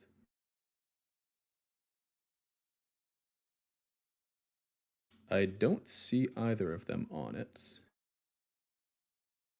Oh no, I'm wrong. I can't read. One of them is on it. Nope. Kikai versus Tradon. That could potentially be. I don't see either of them on the do not stream, so that might be our best bet. That is a Hoshiko versus Sports. Let me jump in and see if they are fine with us streaming it. Mhm. Kikai, aka Ben, also a team member on Unbanned, and has been doing some good work developing a rather reg Hoshiko list that has, according to him, been performing well. Very nice. We are good to go on this table, so this will get us into. We're in the mid game, I would say. We have a Luminal scored and two Elivalgar bifurcations on Tradon's side. And we have a Project Vitruvius stolen by Hoshiko, but there is a twinning down with a Paladin and a Mystic ticking. And there is also a boat. So. Interesting. I feel like you don't actually see the twinning in Anarch very much, given how good Stargate is. We've seen it a couple times today. Oh, really? Okay. Yeah. Well, my mistake. Well, it's No, but we've seen it's- it a couple times today. I think it's been various levels of success with the times we've seen it. I would say. Okay, there's Also- no Hold on, biotic. this Mega game Free, might okay. not be going much longer. I mean, I looking mean, at it's Hoshiko, sports. You never know. It could be over in 2 turns. It could take another 10. Yeah. Hoshiko there are threw 3 still- labor rates away, so I think they don't think it's going very long either. Yeah, there are still only there's the 2 more Vitruvius that would end the game outright. Obviously, you hate as sports to have to spend your biotic labor and all of your money to score a mega pre-qualifier and it doesn't even have the decency to be worth 2 points. But sometimes you have to do it. One wins the game though. So Yeah, next one does win the yeah, either player score area. So the next one does win the game. so they might have been scoring that as a 2-part 3-pointer. Yeah. Mhm. And Audacity in hand would make that quite feasible. Twinning is going to access an additional card from HQ, does not see an agenda, just a Meridian and a Magnet. 2 good pieces of ice, but you don't want to find the pieces of ice if you're the runner. You want to find the agendas. Yeah, I and with the boat out at wanna- 3 counters, this is probably not an ice game anymore. Yeah. Yeah, and Botulus, insult to injury on the drafter. Yeah. I mean, there's a chance if it becomes a struggle for that last 2 points for the Corp, then maybe those boat counters start mattering, but it's just gonna feel terrible to spend 3 credits to res something that does nothing to slow down a runner with this much money, and boat Well, counters there's a already. draw. So if there is in fact an Audacity, nope, this is not an Audacity turn. We see click for 2. Still have 1 click left, but interesting that Kikai chose not to run last click. I really think they'd have to slam the gas. This is every turn trade on is threatening to win. Yes. Yeah, I agree. Just the threat of Audacity is so strong, you almost need to take risks that you don't want to. For those who haven't thought through the math, Sports only needs 1 credit to score out a 3-2. 0 if they have Tranquility on board. So it's without Clot, it's pretty much impossible to stop them scoring. You just have to win first at this point. Yeah, and I said this game wasn't going to be about ice, but that might be that magnet there on R&D saying I don't have it in hand. So this is where the fight's going to be. Twinning very versatile as multi-access here. We saw Kikai use it on the last turn as a way to basically be an HQ interface, get an extra access on HQ, and can now pivot that to being on R&D if he decides that's where the game is going to be.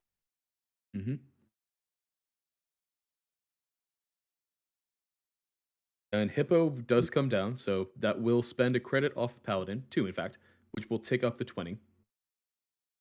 So this is yet another point of multi-access that is being threatened, this time onto R&D. You have to think with Hippo and Endurance with 3 counters, just about any ice, and actually I think any ice that is currently resable by Sports is just being threatened to go straight off the table, straight into the bin. Yep. Choosing not to use the twinning here, though, just going to see the top. Yeah, that's an interesting decision because there's basically 2 situations that I think Kikai would expect for this board state with that aggressive biotic score on the Mega Pre-Qualifier. One is that Trade-On has the fast advance in hand, but doesn't have the agenda, in which case you really need to be hitting R&D and trying to lock there. The other one is that Trade-On has the agenda, but just actually hasn't found the fast advance. That could be one reason for clicking up in credits, is to be prepared to take advantage of a biotic if it shows up. In which case, all Kikai really needs to do is check the top of R&D with a single access to see whether or not there's an agenda in there.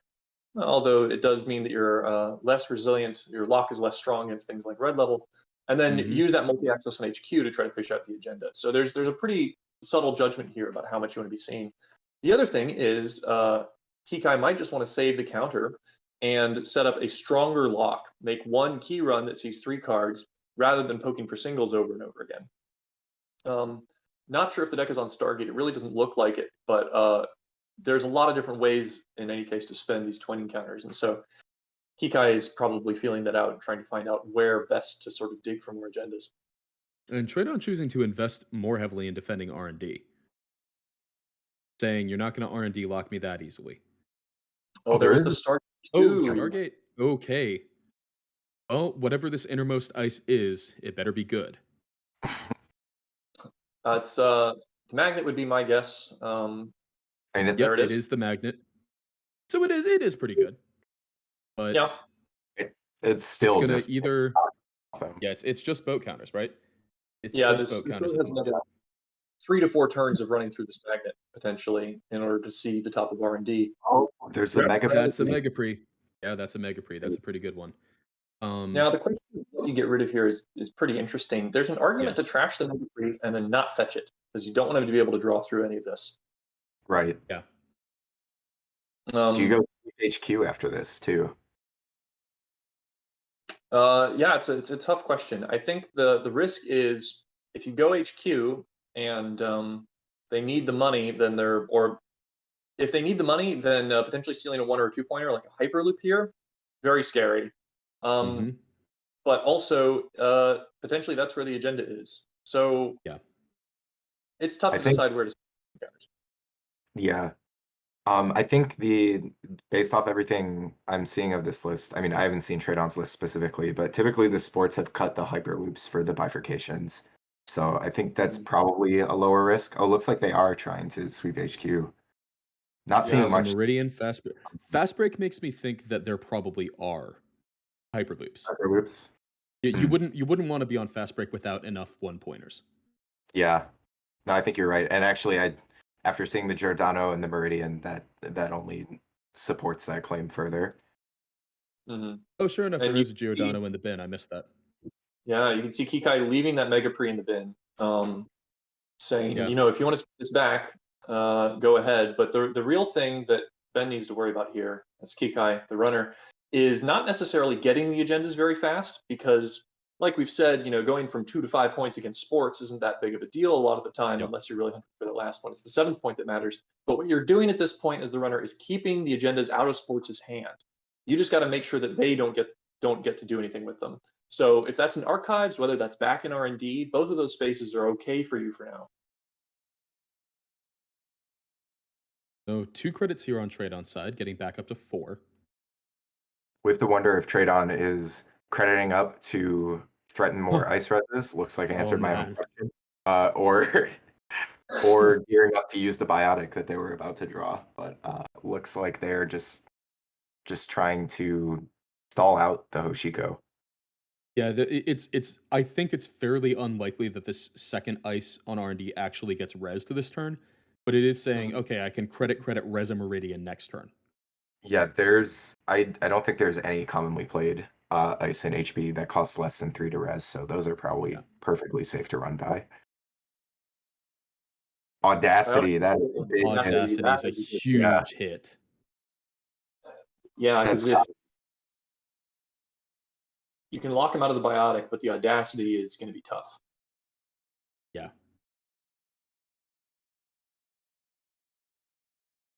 And you have to think if you don't take the audacity, it's a snap draw card on the first click, so you have the audacity. Okay, biotic labor goes down. Interesting.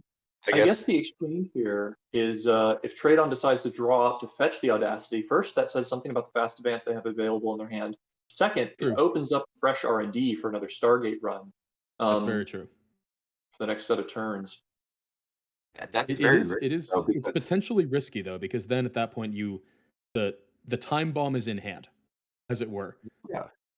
Well, not even just that, but there is Oh, an there's audacity already in an hand. audacity in HQ. Right. Okay. Good call. I was gonna say that red level audacity agenda wins the game, which would have made it risky to not trash the audacity, but looks like it didn't matter. Yeah. Good point.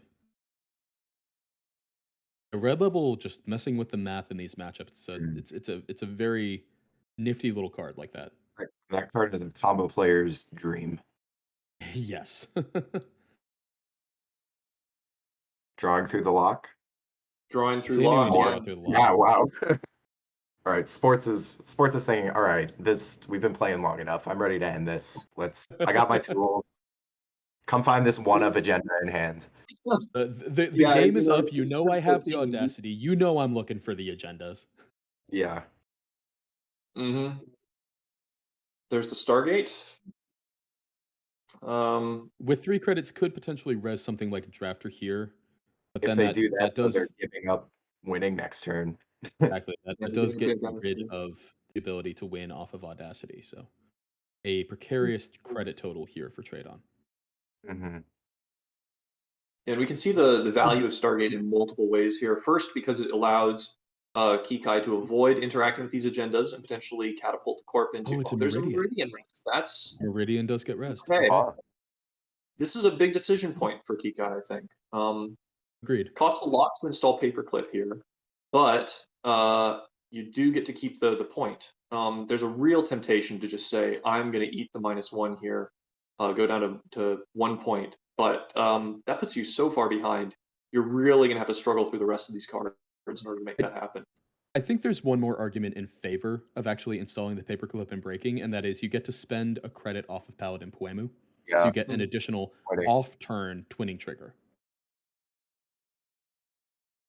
Uh, Oh no, sorry, this yeah. is on turn. What am I saying? Yeah, but you do at least get the twinning trigger. Makes sense. Yeah. And the boat does break magnet. It's a Mega Pre, a Spin Doctor, and a Rashida. So I mean, yeah, you can't getting that Mega Pre into the bin seems pretty dang good. Yeah.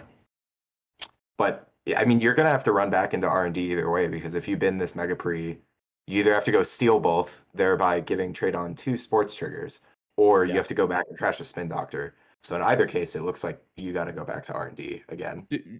I guess you actually have to install your Black Orchestra now. In that case, if you're Kikai, Yeah. Yeah. which that isn't, there is a fair amount of money on Kikai's side, but it also isn't cheap. Yeah, it's True. 9 credits to run back here. And Unless you there's want to Meridian actually quite high strength. It's actually pretty punishing to have to continue breaking this repeatedly. and they're Yeah, completely definitely. depleted at this point. There's no, I mean, there's maybe like a sure gamble or something in hand. I haven't checked the bin, but outside of that, like this is the money that Kikai has left to work with for the game. Yeah. Yeah, you see him clicking for 2 credits there at the end of it. Yeah. We are in clicking for credits o'clock. Mhm. Now Oshiko making that worse, right? You continue making these successful runs, and Oshiko doesn't care that you don't have cards to draw, just going to continue draining that credit at the start of turn. Yeah, the DreamNet helps defray that, but it's not like Yeah. DreamNet's getting you other value. So Right. It's got to be a tranquility. This way they can threaten It scoring must from be. 0. Yeah. Yeah. Yeah, and looks like Kikai knows it. Oh, pinhole. Yep. Oh, Rashida. Oh, it's a All right. Rashida. yep, Rashida. we Oh, saw right. that Yeah, there Rashida was on a the Rashida top. on top. Yep. Just forgot about that already. This is why we're not playing. All right, Stargate's back in. You can really feel the tax on deciding to not take that Meridian as a -1. Yeah. It's Mhm. it's a really tough decision. I think we saw both last weekend at Fight Night and then several times in different sports games this weekend, just how crucial it is to pick what you're doing with Meridian. If you take the -1, you obviously you're not just feeding Giordano and Stock Buyback one new agenda. You're really feeding Ooh, them that's a 2. food. Ooh. Oh, it's a global food.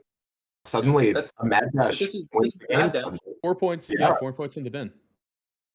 Do they have it? At Surely least they're 4 on points in the that. bin. Yeah, there it is. Mad Dash. There you go. Oh, wow.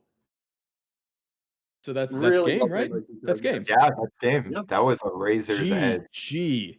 Wow. And then the decision not to steal these agendas along the way really paying off here, not giving any sports triggers to trade on over these last turns. And it certainly seems like it was 1 or maybe 2 sports triggers away from going the opposite direction. And not Yeah, even just definitely. sports triggers. There's also the Giordano and the fast break threats. Like you really Yeah. just turned off what the deck is trying to do. Yeah. That was GG. well played. Well Yeah. played by Kikai. Fantastic game here at the end of round 6. hmm Yeah, no time left to go into a final, I assume. Let me check the exact time left in the round. The exact time left. There are 6 minutes left in the round, so I think we should leave the games that are currently still playing to their own devices. And I think do we want to quickly take a look at the standings? Yeah, Just, or let's. the pairings to see kind of where things have ended up thus far. Obviously, we'll be back once we actually know we'll announce the top 8 once we actually know what the top 8 is. But in the meantime, we can look at the pairings and see kind of how things have shaken out so far in this round. Mhm. Okay, so taking a look at the pairings, we see that the top 2 tables ID'd. I think they were safe to ID. Janktivist and Limes had a corpse split. So that puts Janktivist and Limes. Were they both on? Oh, Janktivist was on 24 and Limes was on 21. So Limes really needed the 2 wins, but Janktivist is okay with just the 1. Yeah. So it's quite likely that Tuno, Jinsei, Percomus, MJP, and Janktivist are all in, so could potentially bubble out. Ranji and Arco Mushroom and Cobra Bubbles all winning their 2-for-1s near the top of the standings here. Cardboard winning a 2-for-1 near the top of the standings here. I believe that they're all in in prime position to make the top cut at the very least. The top cut is to top 8, correct? Mm-hmm. That is, I believe so. Yes.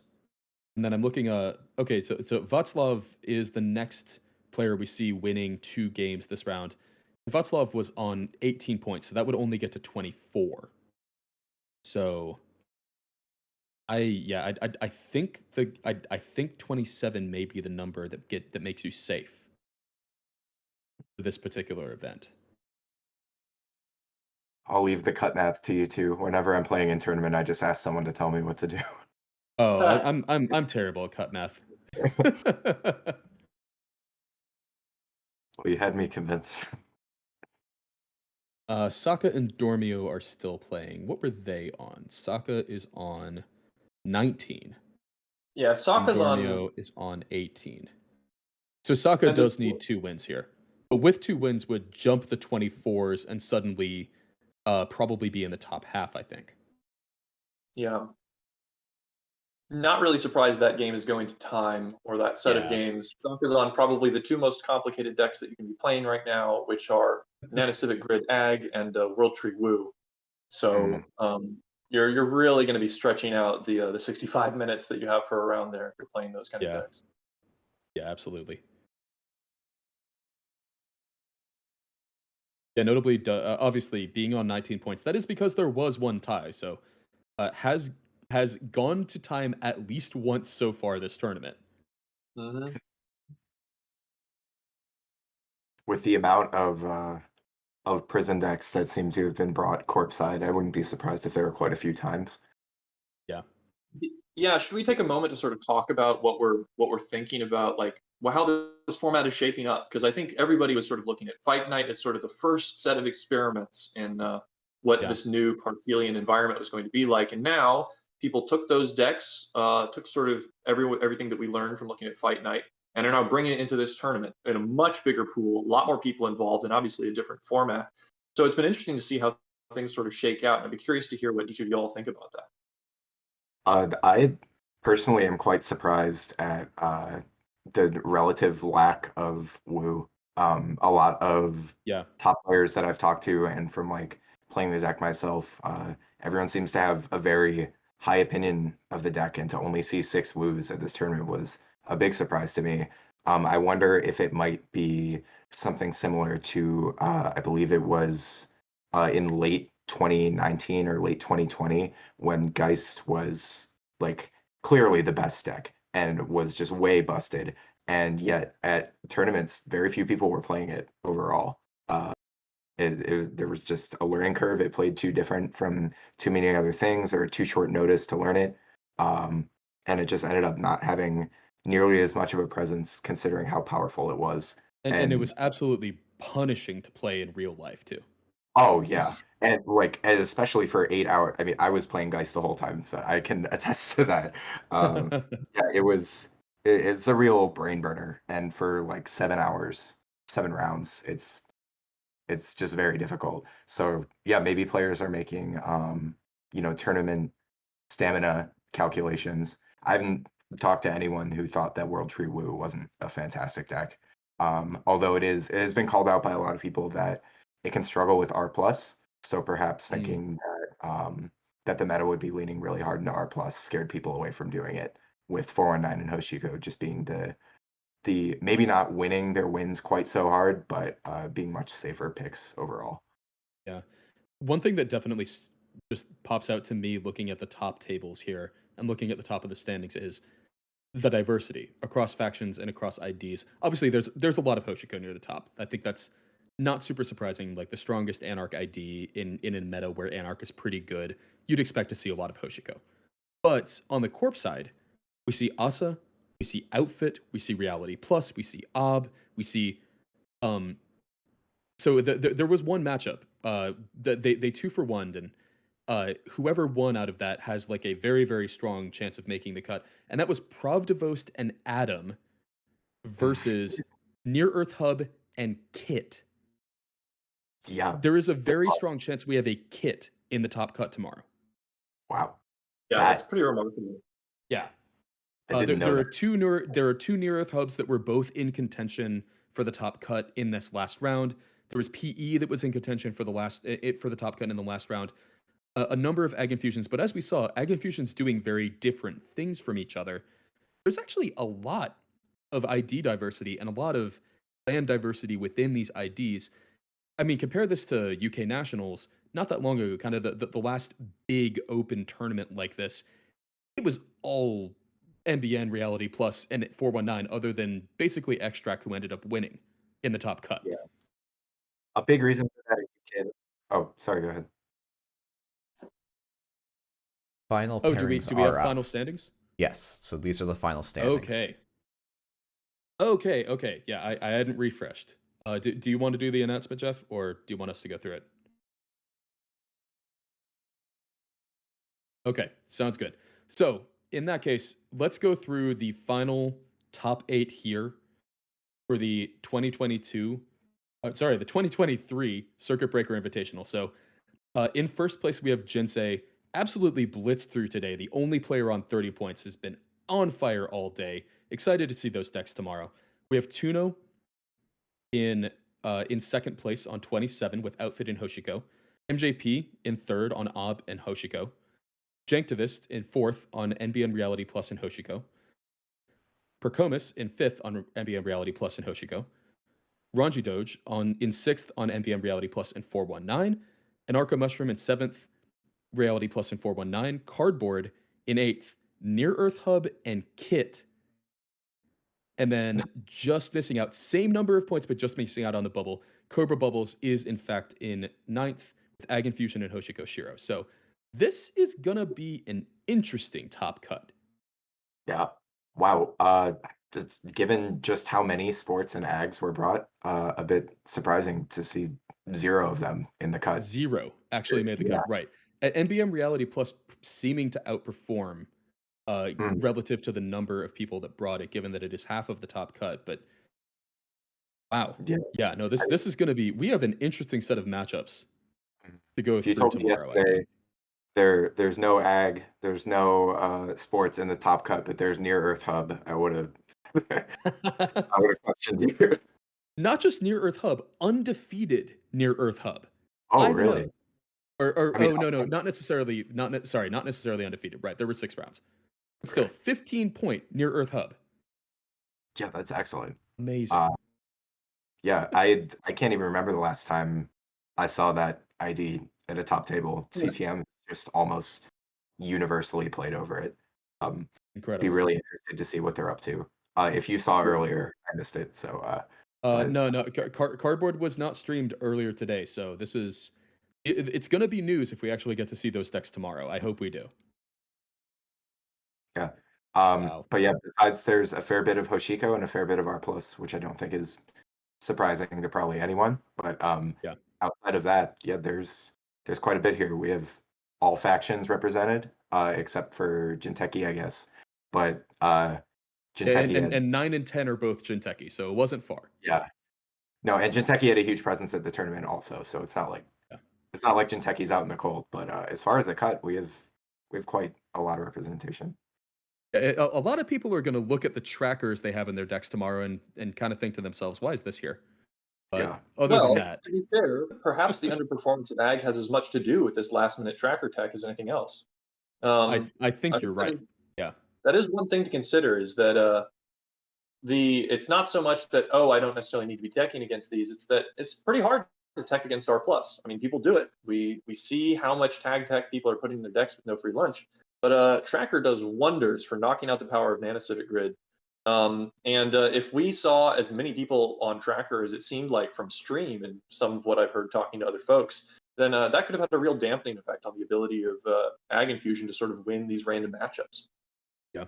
Yeah. And I have to imagine that the large amount of Reality Plus we see in this top 8 is probably very directly contributing to the small amount of woo we see in the top 8. It seems Reality Plus did a good enough job bullying these Cabanessa woo decks out of the top cut all day that's kind of how it shook out. Yeah, I want to come back to what Radiant was saying about sort of these tournament considerations for including Woo, and how a lot of top players seem to consider it a very strong deck. but not many people are playing it. I think we had 6 total in this tournament compared to over a dozen Hoshiko, I believe. Yeah. And I think part of it has to do with just tournament constraints. And another thing is it's still a relatively new deck, and it's a very hard deck to play. Hmm. If anyone in watching the stream has not tried to pilot Wu against some even regular Corp decks and then run a full game playing that deck, give it a shot. It's certainly strong when it gets going, but there's a lot of branches on that tree, and it can be very tiring and very difficult. So I'm not surprised that certainly in like its first major tournament, there's not necessarily going to be a lot of uptake. It's much easier to just go back to Hoshiko, to something that's been strong for about the last year, and say, this has a pretty good matchup. I'll put in some more pinhole threadings, and Hippo will get me there. Yeah. So I think there are a lot of factors contributing to sort of the suppression of Wu here, but definitely among them is the presence of R plus, which is I think the Wu's one sort of bad matchup. Hmm. Mhm. Well, we're gonna get to see these matchups tomorrow, I think. And any last thoughts before we cut the stream and come back tomorrow? None from No, me. I'm yeah, just happy to In see that case, it. I would like to thank both of you for joining me on comms. It's always much more fun getting to commentate with people, and it was a blast commentating with y'all. So, Peter, Radiant, thank you so much for coming on the stream, and let's go ahead and give you a chance to give some shout outs while you're here. Peter, let's start with you. Sure. I want to give a shout out to my teammates on Unbanned. We saw some of them on stream. Odol, Matushik, Sokka, Jinsei up there at the top. Everyone on Unbanned did a great job. And everyone else who played, Shoeflower, I know is in there. Kikai, we just saw a game with him. I really hope I'm not forgetting anyone else. I almost certainly am. But anyway, I really want to respect to all of them. And also especially to Brandon, the King, who played in this tournament and had a very good attitude about it. Good friend of mine. Awesome, thank you. Radiant, you're up next. Yeah, nobody from my local scene made it. Man in the Moon and I were in, but it was at 4:30 a.m. We ended up not playing, so no one to cheer for specifically. But shout outs to this. Understandable, I would say. Yeah, I mean, I set an alarm and slept through it, so oops. Uh, shout outs to the Seattle Netrunner scene. We've been growing consistently over the past year. If you're anywhere in the area, please come hang out. We regularly get 15 to 20 people every week. We're Wow. Yeah, so just huge appreciation for everyone there, players of all skill levels, and extremely welcoming. And I would say just thanks to Null Signal for putting this on and for trying new things with the tournament structure. This is the first ever circuit breaker for anyone tuning in very, very late. I think it's a cool initiative. Yeah. Amen to And that. Agreed. thanks, Jeff, for continuing to stream and content create and help bring Netrunner to the masses. Yeah, I have to, just in the last couple minutes here before we cut the stream for tomorrow. Thank you, Jeff. You've done a ton of work behind the scenes. You haven't been on the mic much today, but I just want everyone out there watching the stream to know if Jeff weren't doing all of this work behind the scenes, the stream would not have happened. So please give a shout out to Sengrin in the chat and give some major thanks there, some major props. And with that, this is an exciting time to be playing Netrunner. I know I say that every time on stream, but it is always true. The first time we've ever had a tournament like this, we're getting to see at the beginning of a meta like this some of the most ridiculous, crazy ideas get thrown around. We're seeing decks smash into each other. We're seeing what gets victorious, and we get to see even more of that tomorrow. I'm excited for it. Everyone come back, watch the stream. We'll see you then.